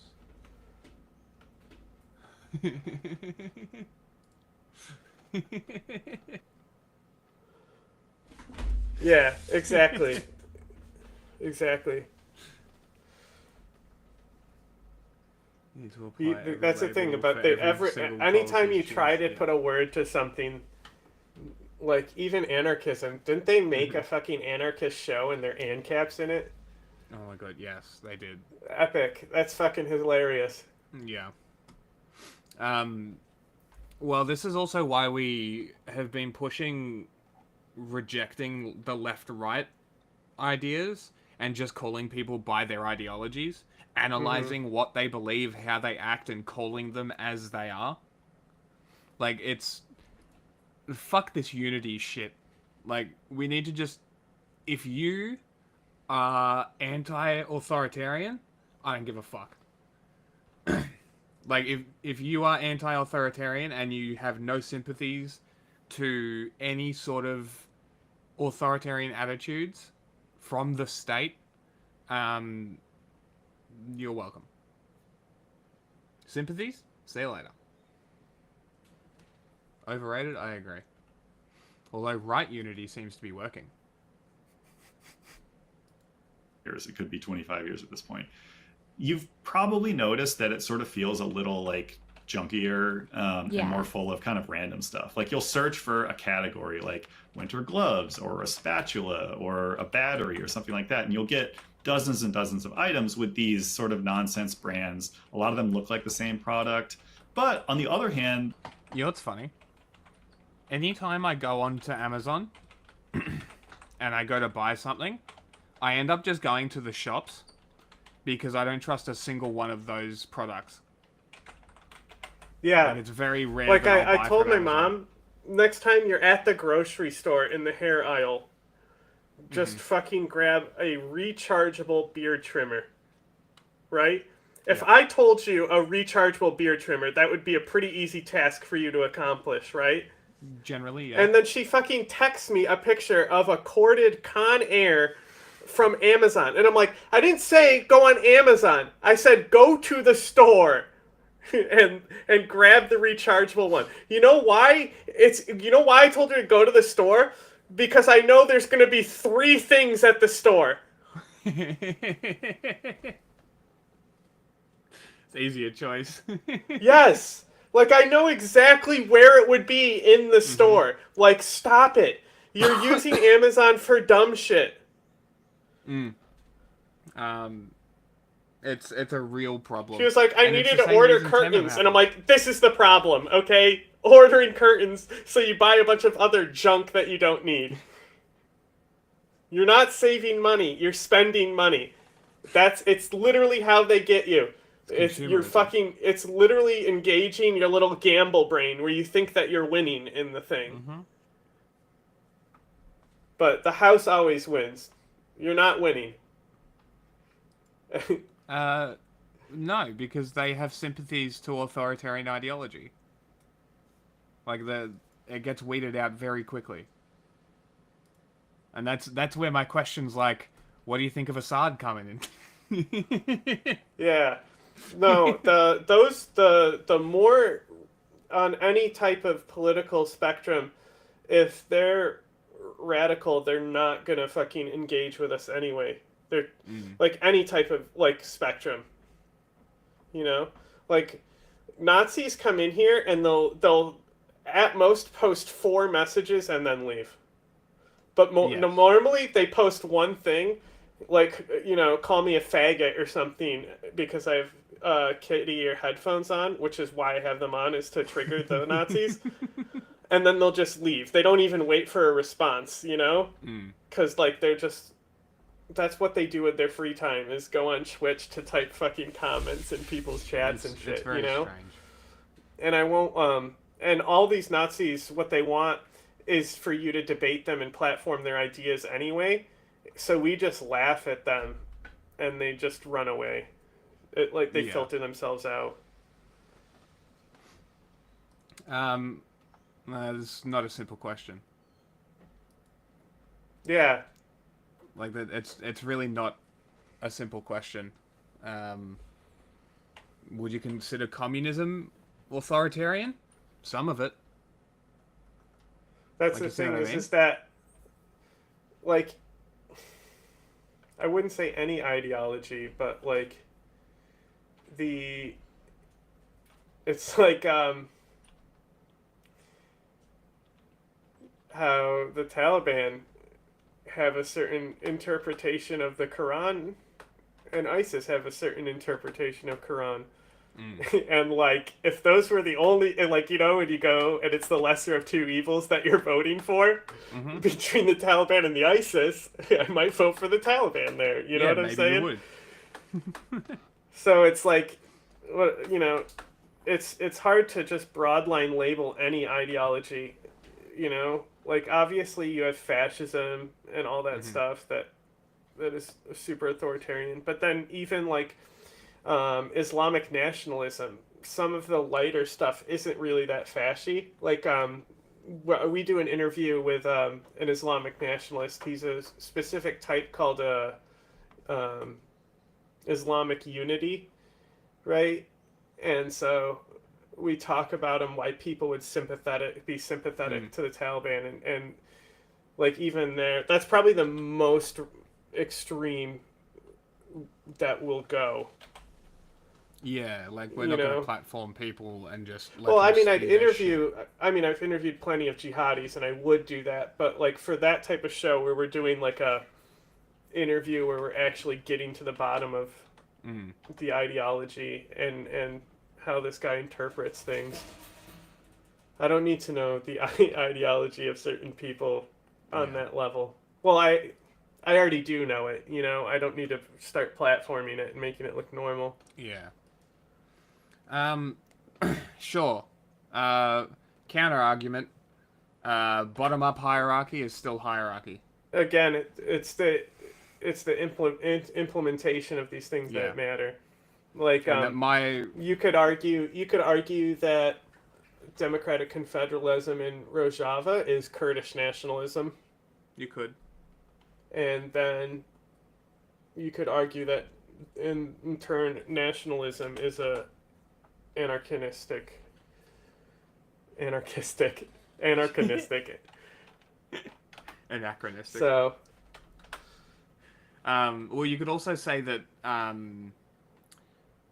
Gaza I'd say it's simple with if you support telling people what to do, you can get the fuck out of my face.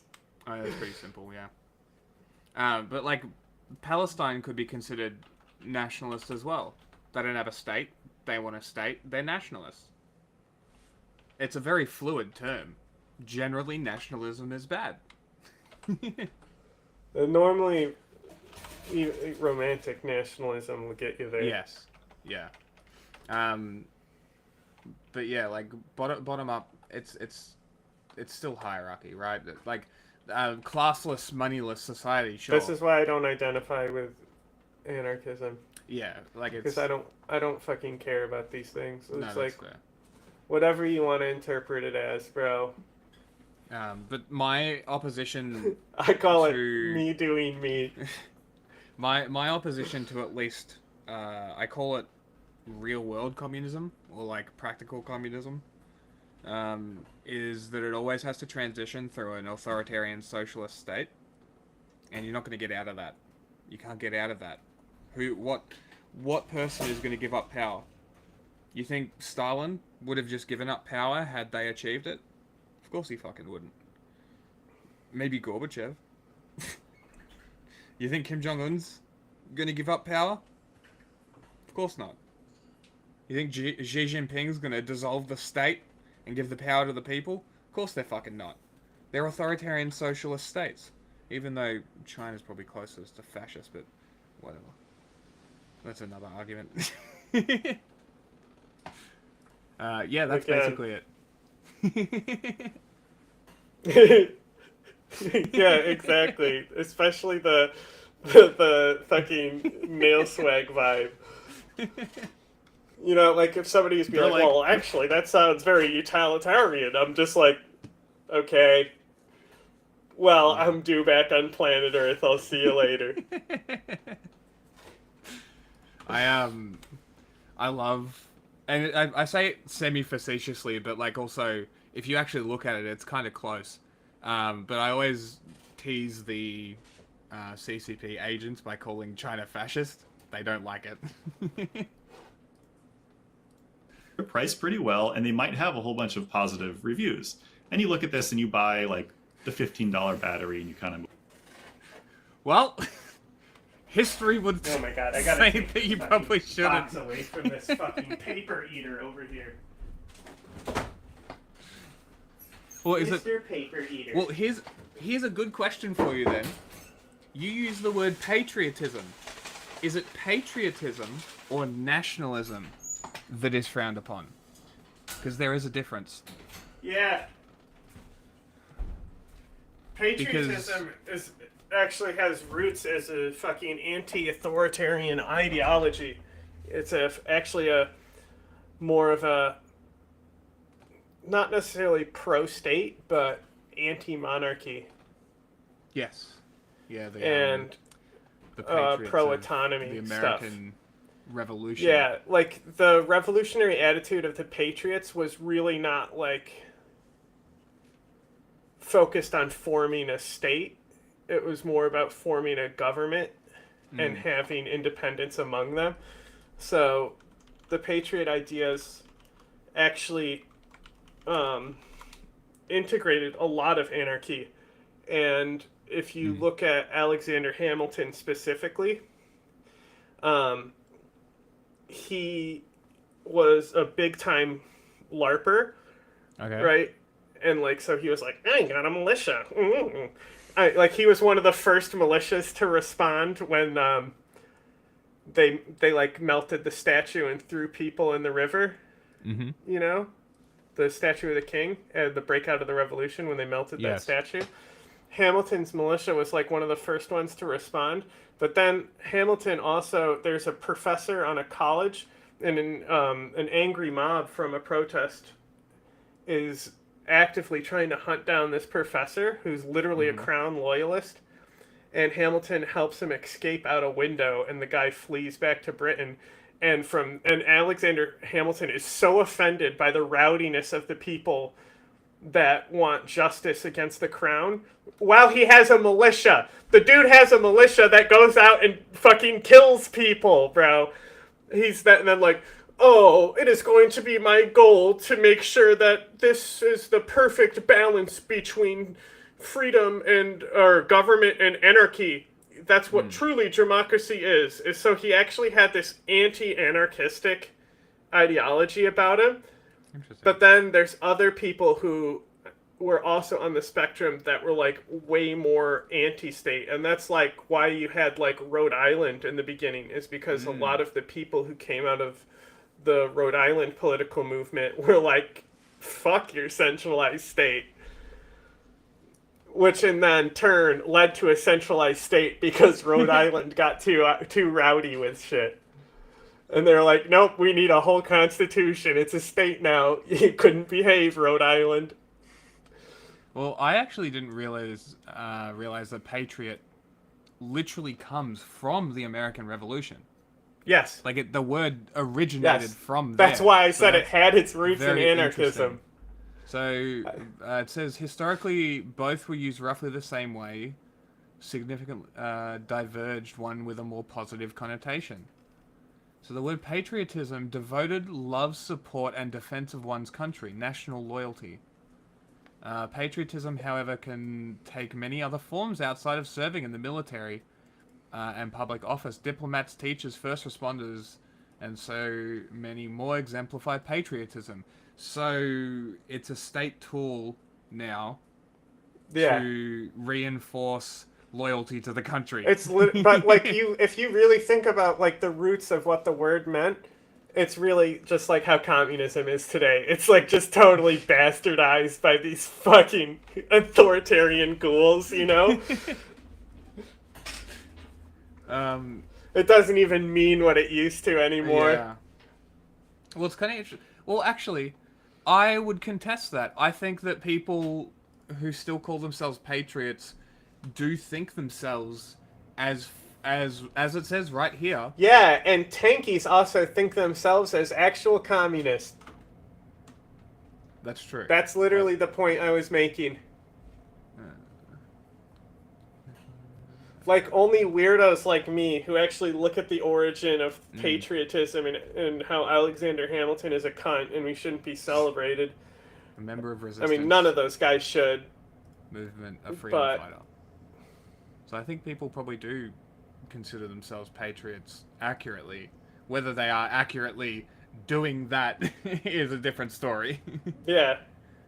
But that's interesting. That Patriot literally meant I kill unionists. Like, it's kind of interesting that both are kind of frowned upon in Germany, though. I would think that they would want to try and reinforce the patriotism over the nationalism to try and diffuse that romantic. Why can't it just be called national pride? Because then you get close to white pride? Maybe. National unity. Move on with your life. Now you saw an ad for Temu watching TV, and you're like, okay, I'm gonna check that out. You see the same battery, and it's like $6, and says it'll ship in 7 or 8 days, and it really is the same thing. My favorite part about the Soviet Union is their deportation of minorities to Central Asia. Very cool. And what Temu is doing, and then hang on. To be fair to the people defending the Soviet Union, saying those things didn't define the Soviet Union, I say similar things about Manifest Destiny and shit. That there was people who were against it and stuff. Like, the shit still happened at the end of the day. But, you know, it could be looked at as doing apologia in a similar way to those people, so... Sure. But you're still blaming the state while separating the people. I think that's a fair position to take. Yes, yeah, so it's like, like right now, like how they're literally quoting Jackson saying the court has made a decision. Like, do not quote Andrew Jackson when you're defying the Supreme Court. Do anything but that. Like, that's literally the closest you can get to invoking Hitler in our country. And the fact that it's just totally normal and the guy is on money is just bonkers to me. The 22, probably the most common note. Yeah. God, I'd take Alexander Hamilton over that. Put, weren't they going to put, black woman, what's her name? Not Rosa Parks. Harriet Tubman. Was it Harriet Tubman? I thought it was Rosa Parks. No, Harriet Tubman. No? Harriet Tubman's a fucking badass, bro. Was she under? That's why when I was like, yeah, they made her a leader in the new Civ, and you hated it. I'm like, no, you don't understand. Like, Harriet Tubman was a fucking badass. Well, she was the Underground Railway person. Yeah, but she was still like a political leader. Like, you think they only smuggled people? Sure, of course. Like guns and shit. She was a fucking revolutionary, bro. Food. Supplies. I imagine she did it all. She probably should be on the fucking 20. Well, it's also... we'll play it eventually, but they're a little underwritten. But in Fallout 4, the main story is about whether synthetics are people. Oh, interesting. And so the place that creates synthetics basically controls them as slaves. And so there's a faction called the Railroad, and they're all synthetics who have escaped and are trying to forge their own, like, revolution against the people who create the synthetics. Well, but also there's literally the other faction is, like, literally overtly fascist. And, like, they don't go out and like, say, hey, we're fascist. Well, like but the Roman Legion. Listen to them. And they start talking about cleansing the land of, like, all the malfeasance and malfestants and, you know, purging these mutants and stuff. That's a fascist. Yeah. But they also hate the synthetics because they only value human life, true, pure human life. And I think what Shein is doing, although that feels a little different because it's fast fashion and you're not getting as much, like, one-to-one exact same product type of stuff. It's showing how much this stuff really costs to manufacture and how much of the cost of a lot of things you buy on Amazon comes down to, like, Amazon's huge network of delivery infrastructure and warehouses and employees and all this other stuff. It sort of emphasizes that a lot of the time on Amazon, you're buying really, really cheap stuff. And that's kind of a problem for them. Like that's not totally their brand, or at least I don't think it's the. No, I found a Matchbox car, or a Hot Wheels, or something like that. Old one. Guess where it was made? China. It was made in China. You know what I decided to do? Threw it on the ground. You know what happened to it? It broke? No. Nothing. Because 20 fucking years ago, China actually made good shit. Well, those are like metal cars, you know? Yeah, exactly. It's like, and now they're just plastic The thing garbage. is, well, I've talked about this before, but like China's injection molding industry is huge, and that's the thing is because they have such a huge injection molding, they can make templates so easily because they already have they literally have like a production monopoly globally. Like there's plenty of injection molding here in America and stuff like that, but when it comes to like a global share of the pie, like if you're a company and you need to do injection molding, you're going to China. You're going to China. Yeah. You have to actually actively care about this shit to seek American or European or wherever production because it's not a difficult thing to do. No. And it's like, it's like, I don't know, we shouldn't be settling for shitty products because they're cheaper. Like, we don't need, like, I literally said it before. I have so many fucking clothes. Why? I don't need that many clothes. Nobody needs that many fucking clothes. Why are there so many clothes? It's ridiculous. And it's especially like the fast fashion thing. And I've said it before, every single garment is touched by a human hand. And if you're buying a piece of clothing for 30 cents, how much is that person getting paid? If you're fine with that, go ahead. But, I don't know. I don't feel good about it. The brand that they want. But for now, it is the direction they're going. So I don't know. It does sort of seem like it's just moving in that direction and everyone is following along.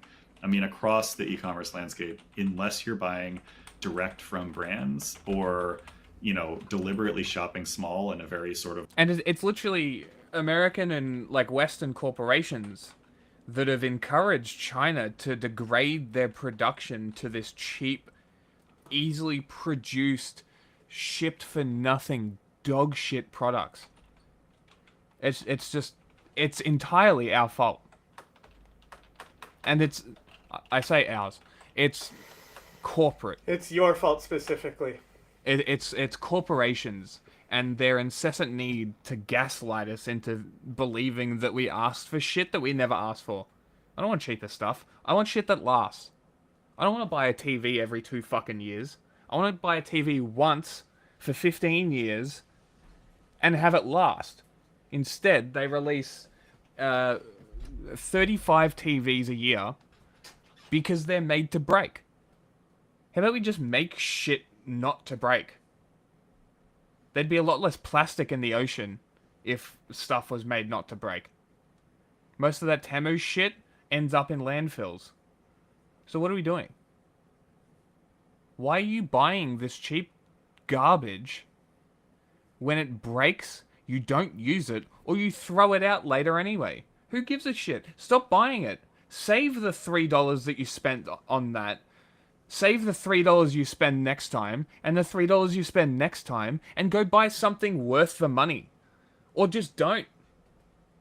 You can also just not. Degrowth is a cool idea. You should look into it. Like, you know, quaint 90s way. You're seeing this everywhere. Every big commerce platform, including the old big box stores, including, you know, Walmart.com and Target.com, they're filling with this exact same stuff. It's so funny you mentioned that. Dylan Page, who's a TikTok influencer, was posting actually about Walmart on TikTok recently, and just how there's all this merchandise with his face on it being sold at Walmart. He was kind of like, where did this come from? Like, I didn't do a deal with Walmart. How is this allowed? Walmart.com. Look at this. How are you allowed to sell me And when you start to look into it, it was basically like, yeah, one of these random third-party sellers that sells on Walmart now. I didn't realize Walmart had become so much like Amazon, but when you shop on these major in Australia, we've never had this kind of stuff.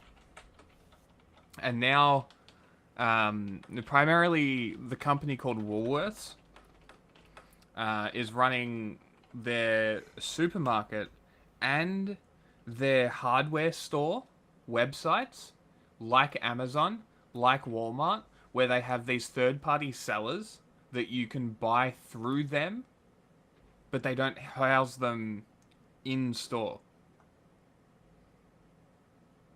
So, like, even the stores that are supposed to have these quality products have these shitty, cheap junk products that people are now buying instead because they're cheaper. And it's all because China has a developing nation status, so they can ship shit worldwide for nothing. Remove it. Get rid of it. I don't know how the process works, but how do they still have it? e-commerce platforms, how can you ensure that you're actually getting like products that are sort of like vetted in any way? If you're buying something on, let's say, Walmart.com, there's a decent chance that you're buying it from a seller. And there's also a real chance that that seller is... Yeah, China still maintains its designation as a developing country in many international organizations and contexts. Why? They keep producing all these fucking propaganda about how their cities are so advanced, the most advanced country in the world. Why do you have developing nation status?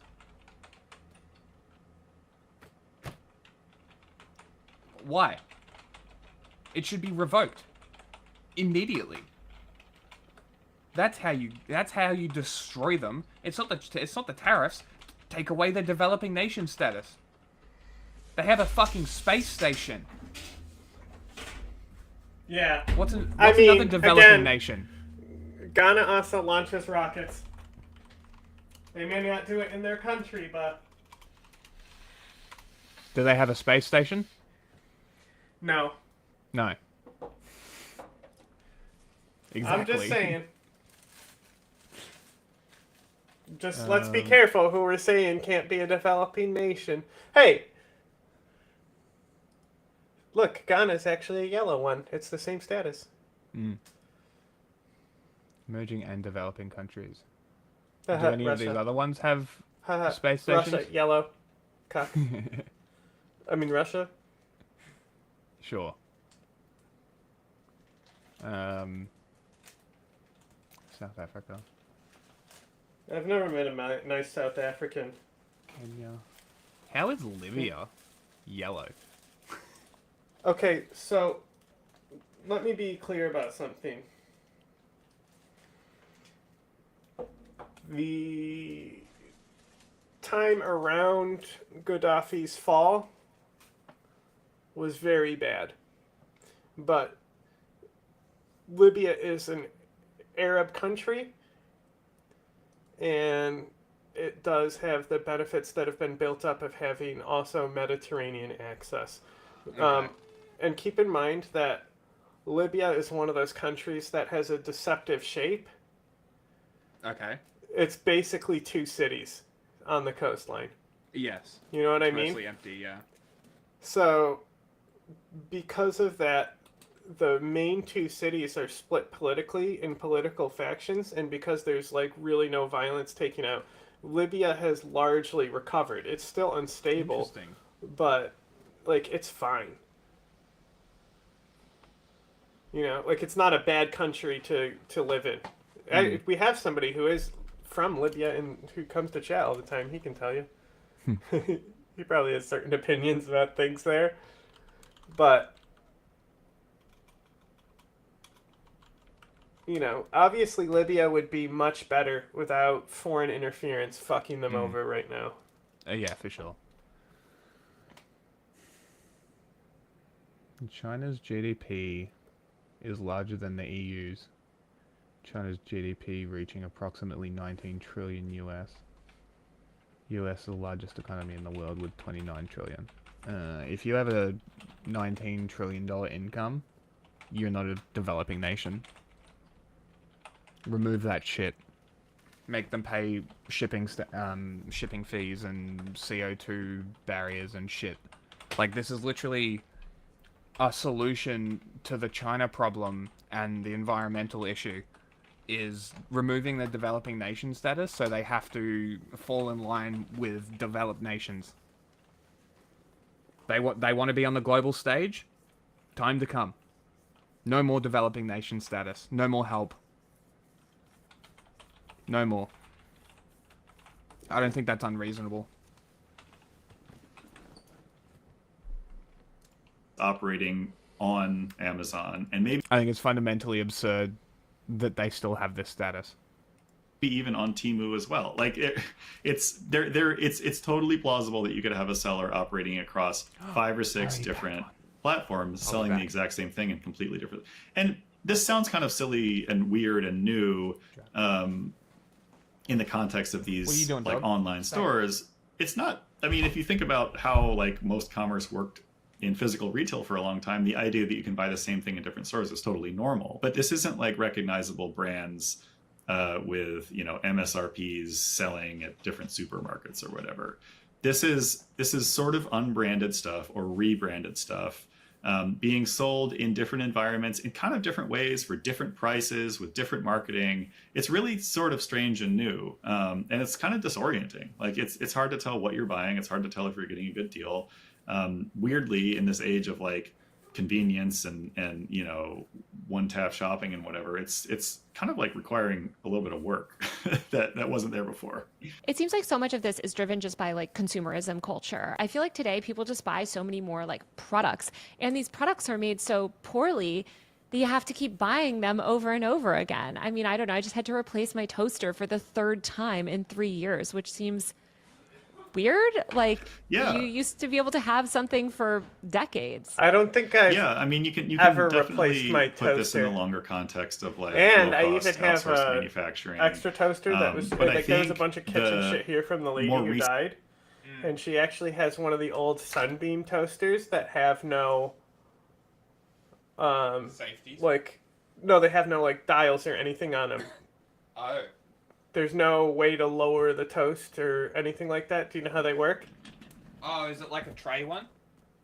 No, you like. I can show it to you. It's like, please. I'm not gonna go get it because there might be like crumbs in it that I'll tip over and pour everywhere that are from like 1940s.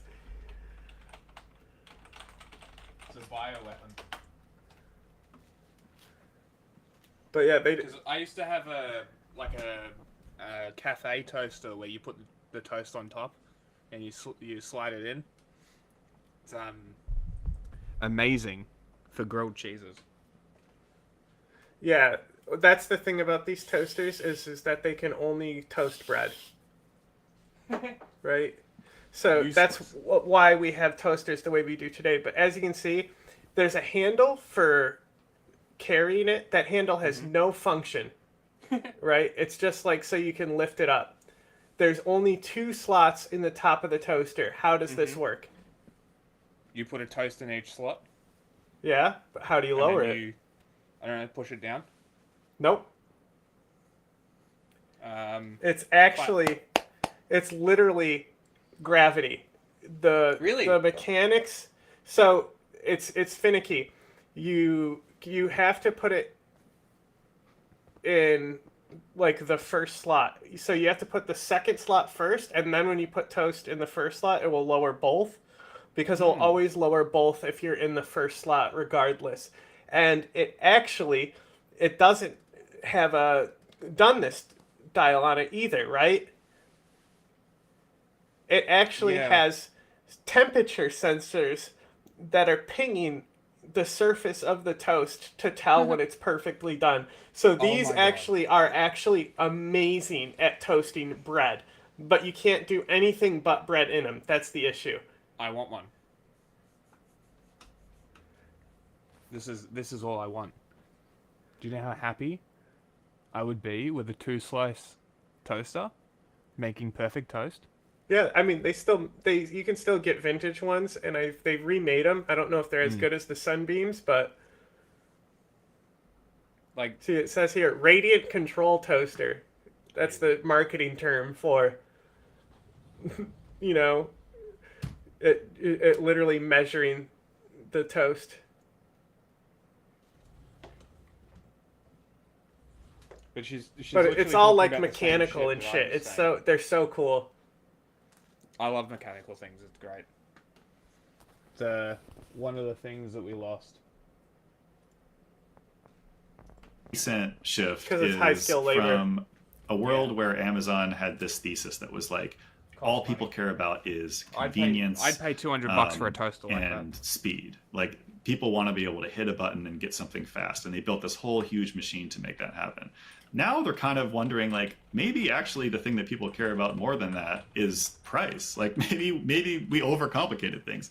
Maybe if we give people the option to just buy incredibly cheap stuff, you know, in huge amounts, maybe they'll just do that. And it's, you know, it's not like an especially like nice thing to think about, but it does seem to be bearing out. I mean, it seems like we're just taking the problems of fast fashion and scaling them to a really scary degree. I mean, we know that this has major ethical concerns, moral concerns. Like, where do you see those things fitting in?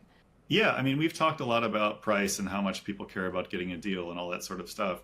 But there are a couple other important ways to look at this. One, if you're in the business of selling things, if you're like a company that makes stuff that people buy, you'll notice that this world that Amazon is sort of getting into here has no respect for intellectual property, trademarks, things like that. A lot of the stuff that you find on a site like Temu, but also increasingly on Amazon, is basically, you know, kind of a ripoff, or at least more generously like a. You come over to my house. Harder for Amazon to work with. You get my wife's name right. Big brands that people have relationships with and stuff like that. The China? In a much bigger sense, it's also kind of a nightmare. Designs? Ethically, no environmentally, way. And in terms of human rights, like a place that sells stuff mostly through third-party sellers, where you have no visibility into how stuff is made, where it comes from, where it's sourced, is just a recipe for like zero accountability. It's already hard enough to get information about how a company like Nike or Uniqlo makes their stuff. It's like a complicated, you know, process of lawsuits and diplomacy, and it's just like this. It's already a mess. When you add these extra layers, there's just no visibility at all. Yeah, I know. I'm just struggling to find the silver lining. I mean, I do think it's great that people are able to find more affordable options. I hate price gouging. Like, I certainly do the, you know, Google image search before I buy something online, if it, you know, just to see if it's out there on another drop. That's what I'm saying. Shipping website, maybe. The amount of times that I've had to argue with people where I'm just like, why are you buying this? Like, a friend of mine spent $400 on a toy lightsaber that lights up, that when you drag the tip on the ground, it does the lightsaber sounds and shit. It's fucking awesome. Why would you drag it on the ground? It's made for it. Doesn't it damage it? No, like it's made for it. But like you could probably buy shoot sparks. Yeah, like that's the effect. Oh, so you know it's like a performer stick. Kind of, yeah. It's just a toy. It's heavy and weighted. It's good, right? Well, like normally they do the like they call them sliders. Is that an actual profession? Okay. But like they do like different events. Like there's the one girl who she's like a scary clown, but she like they slide on their knees and they put so that's it, like can fucking destroy your knees and stuff. I bet. But like it's kind of like a roller skating vibe or rollerblading vibe, you know? Like, oh, we're so cool. But it's like they do a lot of events for like kids and stuff. Mm-hmm. But then like this girl who's like this creepy clown. She does like their slider team does like a horror tour, like how Renaissance tour happens. Yes. And all the Renaissance people go on tour with the fair. Mm-hmm.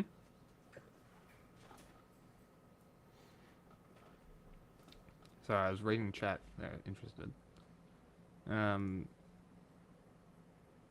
Price. It is cheaper.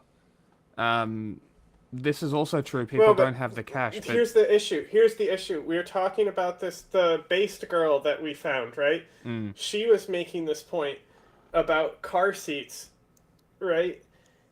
And the thing is, when you're poor, you perpetually stay poor because you actually buy the thing multiple times because you can't afford a more expensive down payment. This is part of the keeping people in poverty. That's the issue. Yes. The cheap products actually enable poverty because people can't make big payments. They have to just buy crap. Mm-hmm. They buy more often, right? And that's exactly what I was about to say with this, is that, no, people don't have the cash, but people are also impatient because of this, like, overnight shipping culture that we're now in. People used to have to wait a week for their shit. 2 weeks. Right? Bro, it was not I instant. fucking sent cash in an envelope to get a Sega Genesis game. Perfect example, right? So it's Yeah, like, isn't sure. that crazy? Like, people, yeah, it's awesome. Right? People don't have the cash. That's why video rental stores existed, right? It wasn't selling the product, it was I renting won the it out. auction, and he's like, yeah, you can PayPal with a credit card. And I'm like, I'm a child. Can I send you cash in the mail? Amazing. And it's like they will rebuy or buy things right then and there. I do this, right? I've been working on it to stop myself doing this because I'll just be like, I don't need it, and just keep going. But it's like people will rebuy. I think pens. Pens are a good example. You can buy a pack of like 20 shitty pens. Half of them don't work. Or you can just half get a of the Pilot ones... G2. Sure, and this is exactly the point that I was making, right? You can continually buy dollar packs of 20 pens, and the pens don't work, and now you need to buy another one. Or you can spend $5 on a pen that is good, high G2. quality. Yeah, I use Mitsubishi Power Tank. Do you have G2s, Pilot G2s? I'm not sure what that is. They're like they're like a gel pen, but black. Okay. But they're really they have really, the only issue is that like you can smudge them. Yeah. If you I don't like. if you're left-handed and you drag your hand over the page. Not a fan of that. Are you left-handed? These pens. These ones are the ones that I use. They have. Are you left-handed? No. Oh, then why do you care? Because I don't like smudgy ink. But they come with these refills. And you can buy packs of the refills. And I just buy packs of the refills. And I've bought 1 pack of refills in 10 years. It's also, you can also technically refill them. Yeah, well, that's exactly right. And then when I went over to Japan... The ink tube literally just, like, drops out of them so easy. Mm. It's just, like, it's a very few component product. Yeah. But, like, who fucking cares to buy refills? Mm-hmm. I just have another G2 because they come in multi-packs, you know? Oh, I've never refilled one, but you can if you want to. Yeah. So, admittedly, this Sharpie pen, really good. This one was one that I found in Japan. Really fucking good pen. It was maybe $3. Right? People want more shitty shit instead of buying good quality products that they can keep. Think about even like 50 years ago. You remember the the can opener? Did I send that on Discord or did I show that on stream? My mum brought home a can opener in its package from the 70s. And it was insane. Made in America, heavy as fuck metal construction. That thing will never stop working. Also, pens are literally for businesses to put their names on and give out for free. Why are you fucking buying those shitty pens? The shitty ballpoint pens? No, exactly right. The ones that are just plastic tubes. This is quite the side tangent, but I love my pens. I'm a big advocate of buying proper pens. I will never give my pens to people because they don't give them back. You motherfuckers.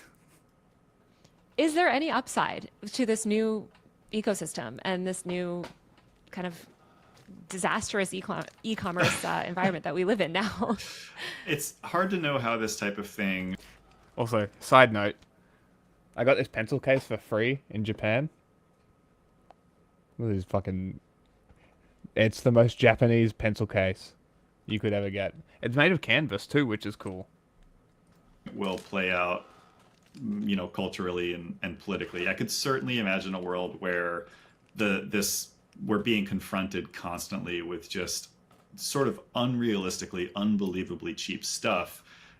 Could lead to a generation of people thinking a little bit more about where things come from. This has happened before in the past, where people become aware of like global supply chains and you know, labor conditions in different countries and things like that. And there is real political action around that. Israel. On the other hand, though, this really generally feels like an acceleration in, as you said, international consumerism. Like this is a sort of a move away from you know, worrying about or engaging with ideas of they're an sustainability, injection molding company, environmental right? consciousness. Aren't they all injection molded?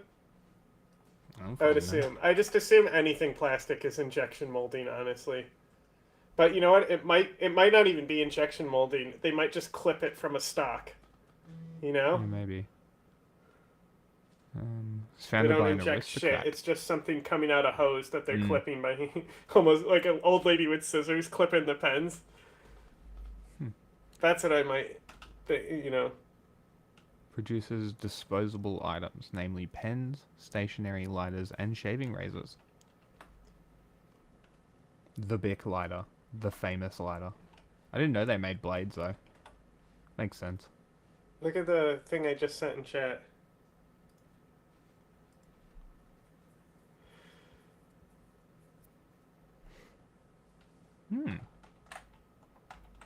The bottom one is that pen. 7mm is a good width. I use 1. After a pretty long stretch where a lot of big corporations were at least under pressure to at least talk about this stuff, the fact that, you know, quietly all the biggest e-commerce platforms are just charging ahead with like race to the bottom, ultra cheap goods is not a super encouraging sign. So no, I wouldn't say that I necessarily see like a silver lining here right now. You know, the planet's gonna burn, but we'll have the cheap earbuds. Like that's, if you're worried about overconsumption and they also have really rich colors. I'm very specific about the colors of my pens. If it has a bad color, I won't use it. So like those shitty cheap pens have a really bad blue. It's like a really faded dark blue, and I hate it. So I won't use them. That's why I have so many good pens. I used so many to find good ink colors, to find a pen that I liked. That's why. It's been fucking 10 years. Labor conditions and stuff like that. No, this is mostly kind of bad news, and I don't want to suggest that it's not. It's just it is what it is. Are there other parts of the internet that this is affecting? I mean, we saw, if we sort of think about it as this fast fashion model infecting all of the e-commerce world, and if we also think about just like the shifting notions of consumerism and adopting this level of consumerism that I think maybe we didn't have a couple decades ago, do you see that bleeding out elsewhere on the internet, or this e-commerce, this cheap e-commerce model being applied to other areas? I think the most obvious secondary effect of all of this, at least to, you know, how people use the internet and communicate with each other, is that commerce and social media chatty are today. becoming linked in deeper and deeper ways. Platforms like Temu rose to popularity by spending huge amounts of money on advertising on social platforms, which is one thing. But then you have TikTok launching its own store, which is now, pretty big and pretty visible when you use TikTok. Like, a lot of influencers are incorporating TikTok Shop into what they do. They're selling you stuff. Like, it's sort of knitting commerce more closely to just your general entertainment experience and your general social experience. I would say the rise of affiliate marketing has also played a role in this. Like, every single person is now selling things. When you see a person using a product in a video on Instagram or TikTok or whatever, you expect to be able to buy it. You expect for them to have the link.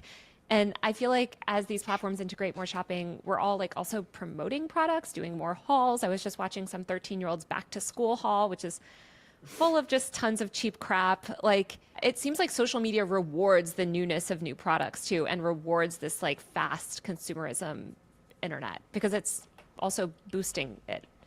Yeah, and I think in the same way that Amazon is like acting totally rationally by prioritizing a lot of this sort of cheaper stuff, it makes total sense for platforms like Instagram or TikTok to really like nudge creators towards selling more stuff. It also makes a lot of sense for certain types of creators to really move into this space too. Like, it's hard to make a living. This is a way to do that.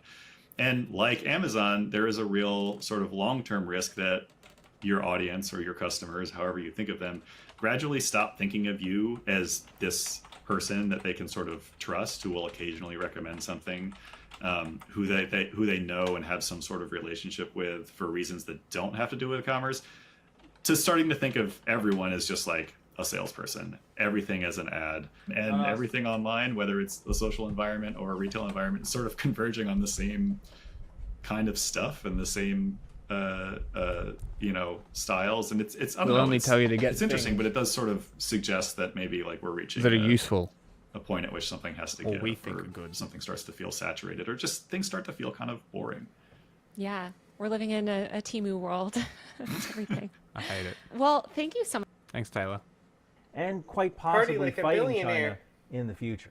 In 2010, journalist Richard McGregor wrote in his book, The Party, Why the Chinese Communist All right, Party, I'm or about to check CCP, the has poll. endured into the 21st century. And he said, If the there's Chinese Communist Party's enduring grip on power still is based only on a 2 simple votes in formula. there, I The am party gonna has made scream sure it keeps a so loud. lock hold on the state and the 3 pillars of survival You strategy: understand controlled me? personnel, propaganda, better be votes and in the this People's poll. Liberation Army. This is another installment in my Or China so help series, me. which I hope can So be of help me, use to Chad. those of you who will be involved in the next big conflict Put with this kid China. back where it came America from, will also help likely be at me. war with China in So help me, 2027 so or help me. 2028. This video series, along with my previous series and slideshow on the Oh People's my Liberation God. Army, is available at ryanbeth.substack.com for paid members with no ads. It's if you have a happening. .mil email address and want a copy of this Jack, to show your what is- soldiers without ads, send me an It's email. happening. I'll get you an offline copy. I only ask What? for credit. And if you Remember need this how for I a class, said I have an accompanying PowerPoint. that there's an ryanbeth.substack.com. absolutely bonkers batshit movie that I put in the poll, but you're not gonna know what it is? Yeah. It's How long happening. is it? We're about to watch one of. I haven't seen it, but I'm gonna tell you, this is one of the most batshit crazy, insane movies you've ever seen, Alright. and not for the reasons you think. Rumble is being shut down. I gotta find it first, though. That's fine. I'm shutting down Rumble. I bid you good day, sir. I bid you good day. you, sir. Thank you, sir. I would like you to remove everybody that's smiling right now. .com, and again, I'll send it to you for free if you send me an email from a .mil address. If you're watching this video, odds are you will be involved in a conflict with the Communist Party of China. You're going to face drones, you're going to face Okay. hypersonic missiles, you're going to face a near-peer threat. Why should you also have to worry about hairy balls? The Lawnmower 5.0 Ultra sets the standard in precision.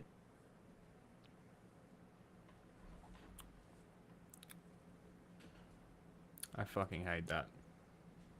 Rise without some knowledge of the Chinese Communist Party, or CCP. When we talk about Communist China, that is the People's Republic of China, we must understand that it's a country with a complex history, a history I could never properly cover in just one single video. And to make things easier and more digestible, I'm going to focus on the important moments. I recommend anybody watching this not to stop here. Consider reading up and watching all you can on China, the Communist Party that controls the country and the people who call this place home. To understand why China fell to communism, you have to understand what, or rather who.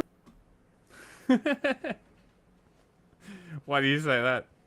Personal experience? I throw the shortest plastic guard on there possible because I'm scared about cutting my nuts. You're gonna love my nuts. It's rough. Who made it so appealing? Kind of like a Marvel Avengers movie. Yeah, this stuff has Cringe. complicated origin stories, weird timelines, and some quirky folks in charge. So there's this German guy. He sponges off his wealthy wife and close friends, and he lives in exile in England. He's even got a very German name, Karl Marx. Around the mid-1800s or so, this Marx guy and his friend, another German named Friedrich Engels, wrote something called the Communist Manifesto. Ironically, Marx and Engels wrote this manifesto for folks who were revolting in the post-Napoleon economic and political systems around 1848 in Europe. The revolutions of 1848 didn't do much to the chagrin of Marx and Engels. Nevertheless, Marx and his buddy kept writing on and on about the ills and exploitations of capitalism. But Marx and Engels died in relative obscurity. Their ideas kind of gathered dust and cobwebs for the most part until the early 1900s. Then along come some Eastern Europeans, like a Russian in exile, and his name was Vladimir Lenin. There are some other notables, too, who say that Marx and Engels got the timeline for communism all How wrong. about that? And these enterprising Eastern European Marxists suggested that Marxist thought could be adopted by countries well outside of Marx's original suggestion for communism to take hold. We're talking the US, Germany, United Kingdom, which was his original thought for communism. These newer Marxists suggested that less developed countries like the Russian Empire and its surrounding territories could be controlled by a vanguard party that would be effectively guided. That's very funny that their entire advertising is that they are these nations toward ideal communist states, sort of a left-wing college student's dream or a communist worker's utopia. While the whole Marxist-Leninist idea is familiar to those of us who know about the Cold War, at the time it was revolutionary. Yeah, I guess it was, wasn't it? It was a revolutionary idea. These Marxist-Leninists did something that Marx and Engels failed to do. They made Marxist thought relevant to places outside of the developed world, including places like Russia and China. Organizations like the Comintern or Communist International advocated for world communism. And these Marxist-Leninists from places like the newly minted Soviet Union focused on spreading their ideology. And they also supported national... Are you telling me that they're imperialists? No way. ...movements to disrupt what they saw as industrial capitalism's foundation, colonialism and imperialism. Now, Chinese civilization is one of the world's oldest civilizations on Earth. China has been home to some of the most modern-day amenities long before they hit the West.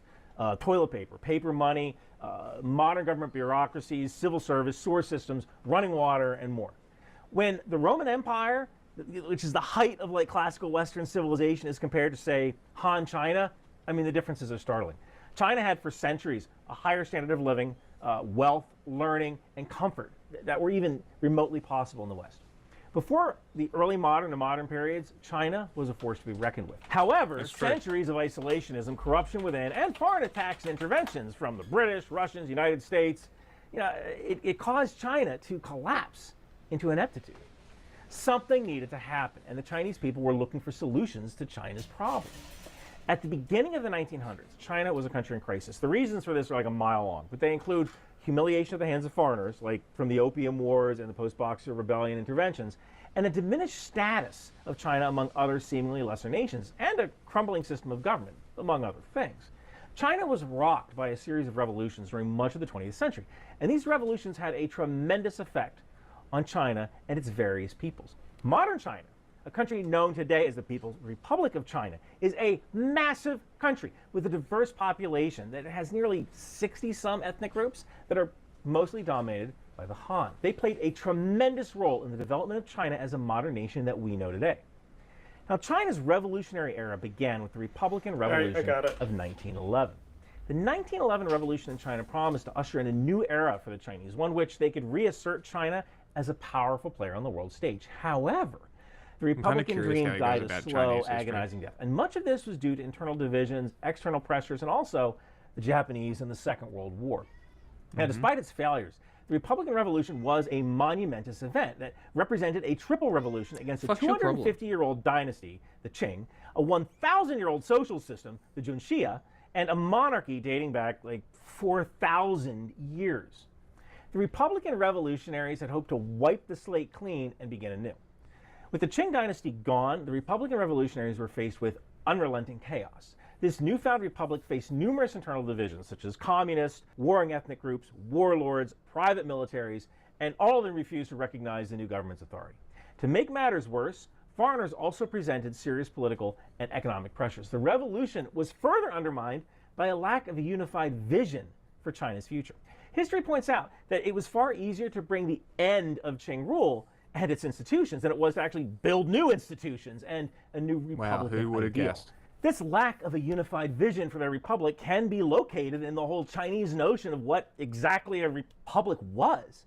There existed this uneasy relationship between Western knowledge, concepts, and systems and indigenous Chinese resources. And this uneasy relationship, this mashing together of Western and Chinese thinking, particularly political thought, it's that created this foundational problem for the Chinese Republic.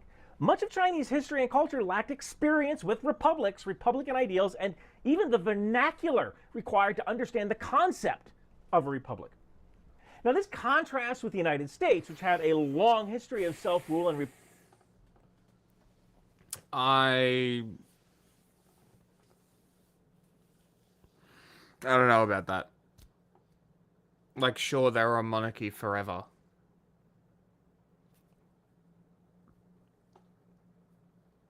But there were so many people, there's no way they weren't self-governing. To say that nobody had experience, I think, is the whole same mentality as the whole we're more civilized than the Native Americans, but we stole their system kind of thing. It's just like, I feel like that's really putting a lot of they're not as advanced as us idea mentality into this. China, as you said, is more advanced than a lot of places for a long time. I just don't buy this as an argument. Yeah. Big fat cat. Republican government due to the fact that jolly old England pretty much ignored us unless we had to pay taxes. The lack of communication between rural and urban areas in China also compounded issues facing this newfound republic. This meant the republic, which was formed after the revolution, had very few avenues to connect with the Chinese people who lived largely rural agrarian lives. The demise of the internal Chinese Republican experiment ended with Sun Yat-sen handing power over to the Chinese general that helped defeat the Qing government, Yuan Shikai. Now, Sun Yat-sen kind of hoped that this general would take on the Republic's mission faithfully, only to be disappointed when Yuan Shikai started acting like a warlord. And by the way, Yuan Shikai would be deposed in 1916 by another warlord. Now, Sun Yat-sen might sound familiar to you. He played a foundational role in early Republican China. And he also played a foundational role in establishing the National People's Party, or the KMT, Kuomintang. And he reorganized the party's structure around 1923, although sometimes you hear them referred to as nationalists instead of Kuomintang. Now, this is probably what I would call the beginnings of the nationalist revolution in China, where certain Chinese politicians are seeking to unify China, wipe out the warlords who've taken control of much of the country, and rebuild China into something better. He's a long boy. Ironically, this nationalist party was built with a Leninist model in mind.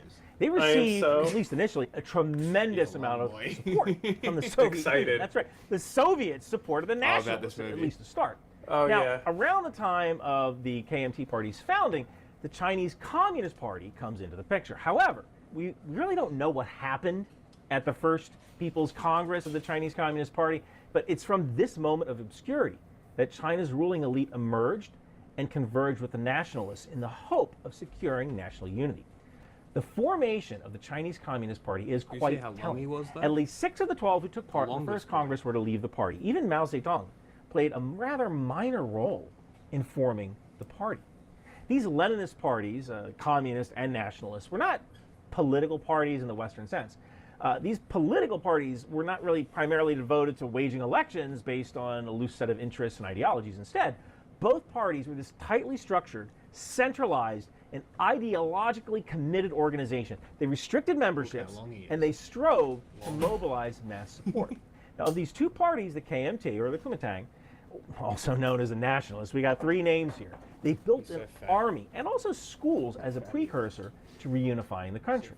The very nature of these parties came from the political climate they operated inside. These two political parties were organized along lines that allowed them to contest these local warlords who controlled vast swaths of Chinese real estate. Without this organization, it's hard to imagine the KMT or the CCP being very successful against the warlords. Thanks, Mango. They had to be this kind of organization. Out of the two parties that formed after the failure of the Republic, the Nationalist Party would emerge as the strongest contender and would ultimately garner the most international support, at least in the beginning. It's how bro be sounding. Post link for other channel for YouTube. I'm going to shut it down at the end of this video. Of the so-called nationalist revolution of the 1920s. For all with you help from the YouTube Soviet people. Union. Yeah, that's right. You have to click this link.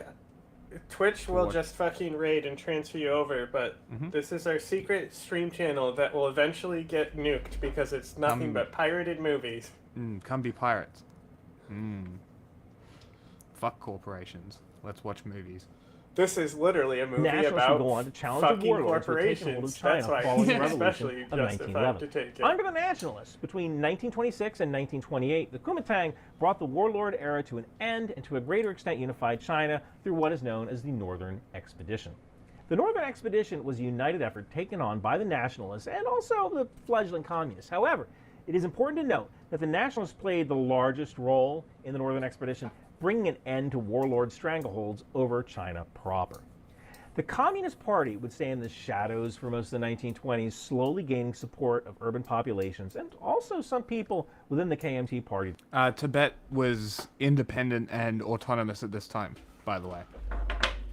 Themselves. However, Not a under real General country. Chiang Kai-shek, a bloody and violent coup started in 1927 would oust the communists from the Kuomintang. Now, this began a dark era for the Chinese communists, who would have to retreat into the western parts of China, running from the armies of Chiang Kai-shek and his allies. This movement in Chinese communist history would lead to a very pivotal event, the Long March. The Long March had the communists fleeing from nationalist armies and air forces between 1934 and 1935 into the rugged western interior of China. Many communists died during this retreat, and much of this comes to us in the West in Edward Snow's book Red Star Over China from 1935.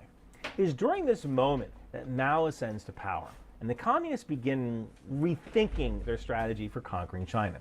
Historians label the period following the purge of the communists as the Nanjing era, which lasted from 1928 until 1937.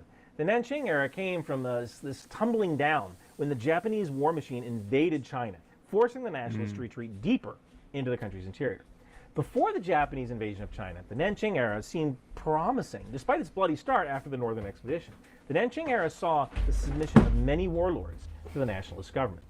However, these local strongmen still maintain their own local power centers, making it very difficult for the nationalists to develop a strong centralized government, something that had been the aim of the nationalists since their formation in 1923.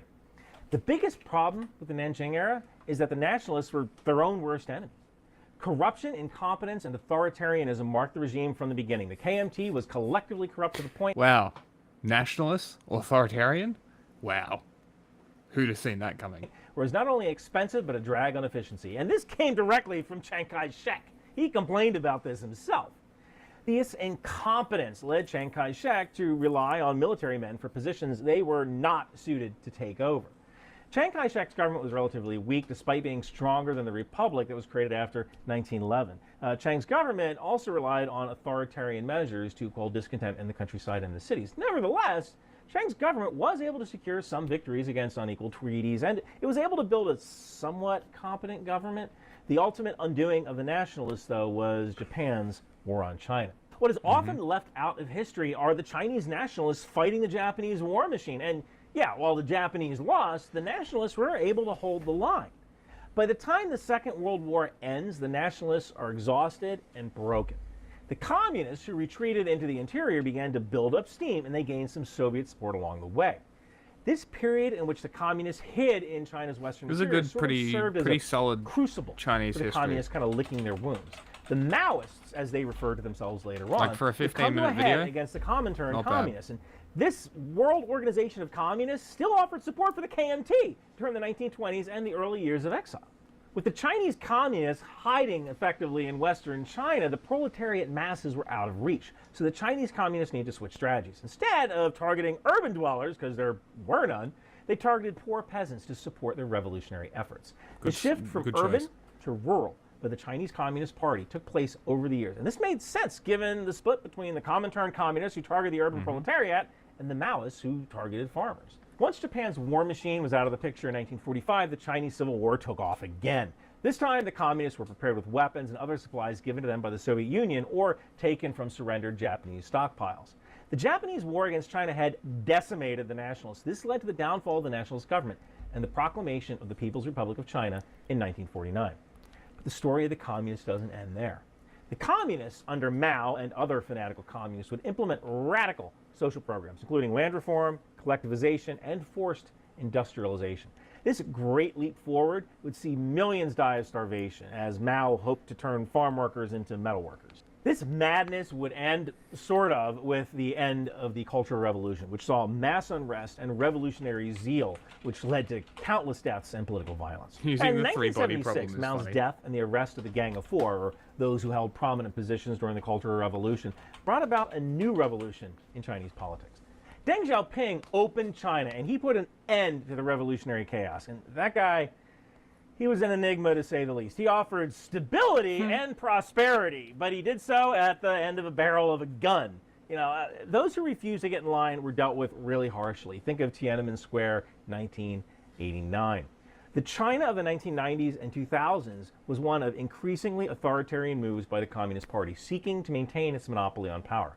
While China has become one of the largest economies in the world, lifting hundreds of millions out of poverty, it has also become politically and ideologically re-energized, with politicians like Xi Jinping who say that Taiwan must be brought back into the fold. The people on both sides of the Taiwan Strait are one family. No one can ever sever our family bonds. No one can stop the historical trend of national reunification.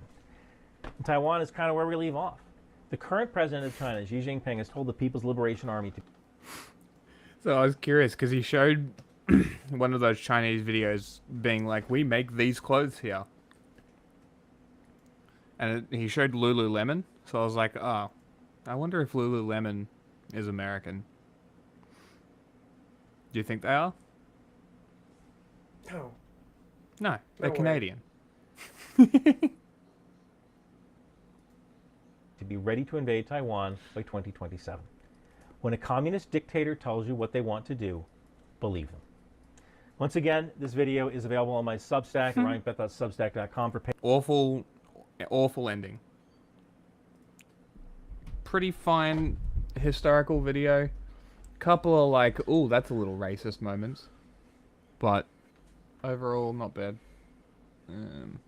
I bid you good day, sir. I bid you good day. Bye, YouTube.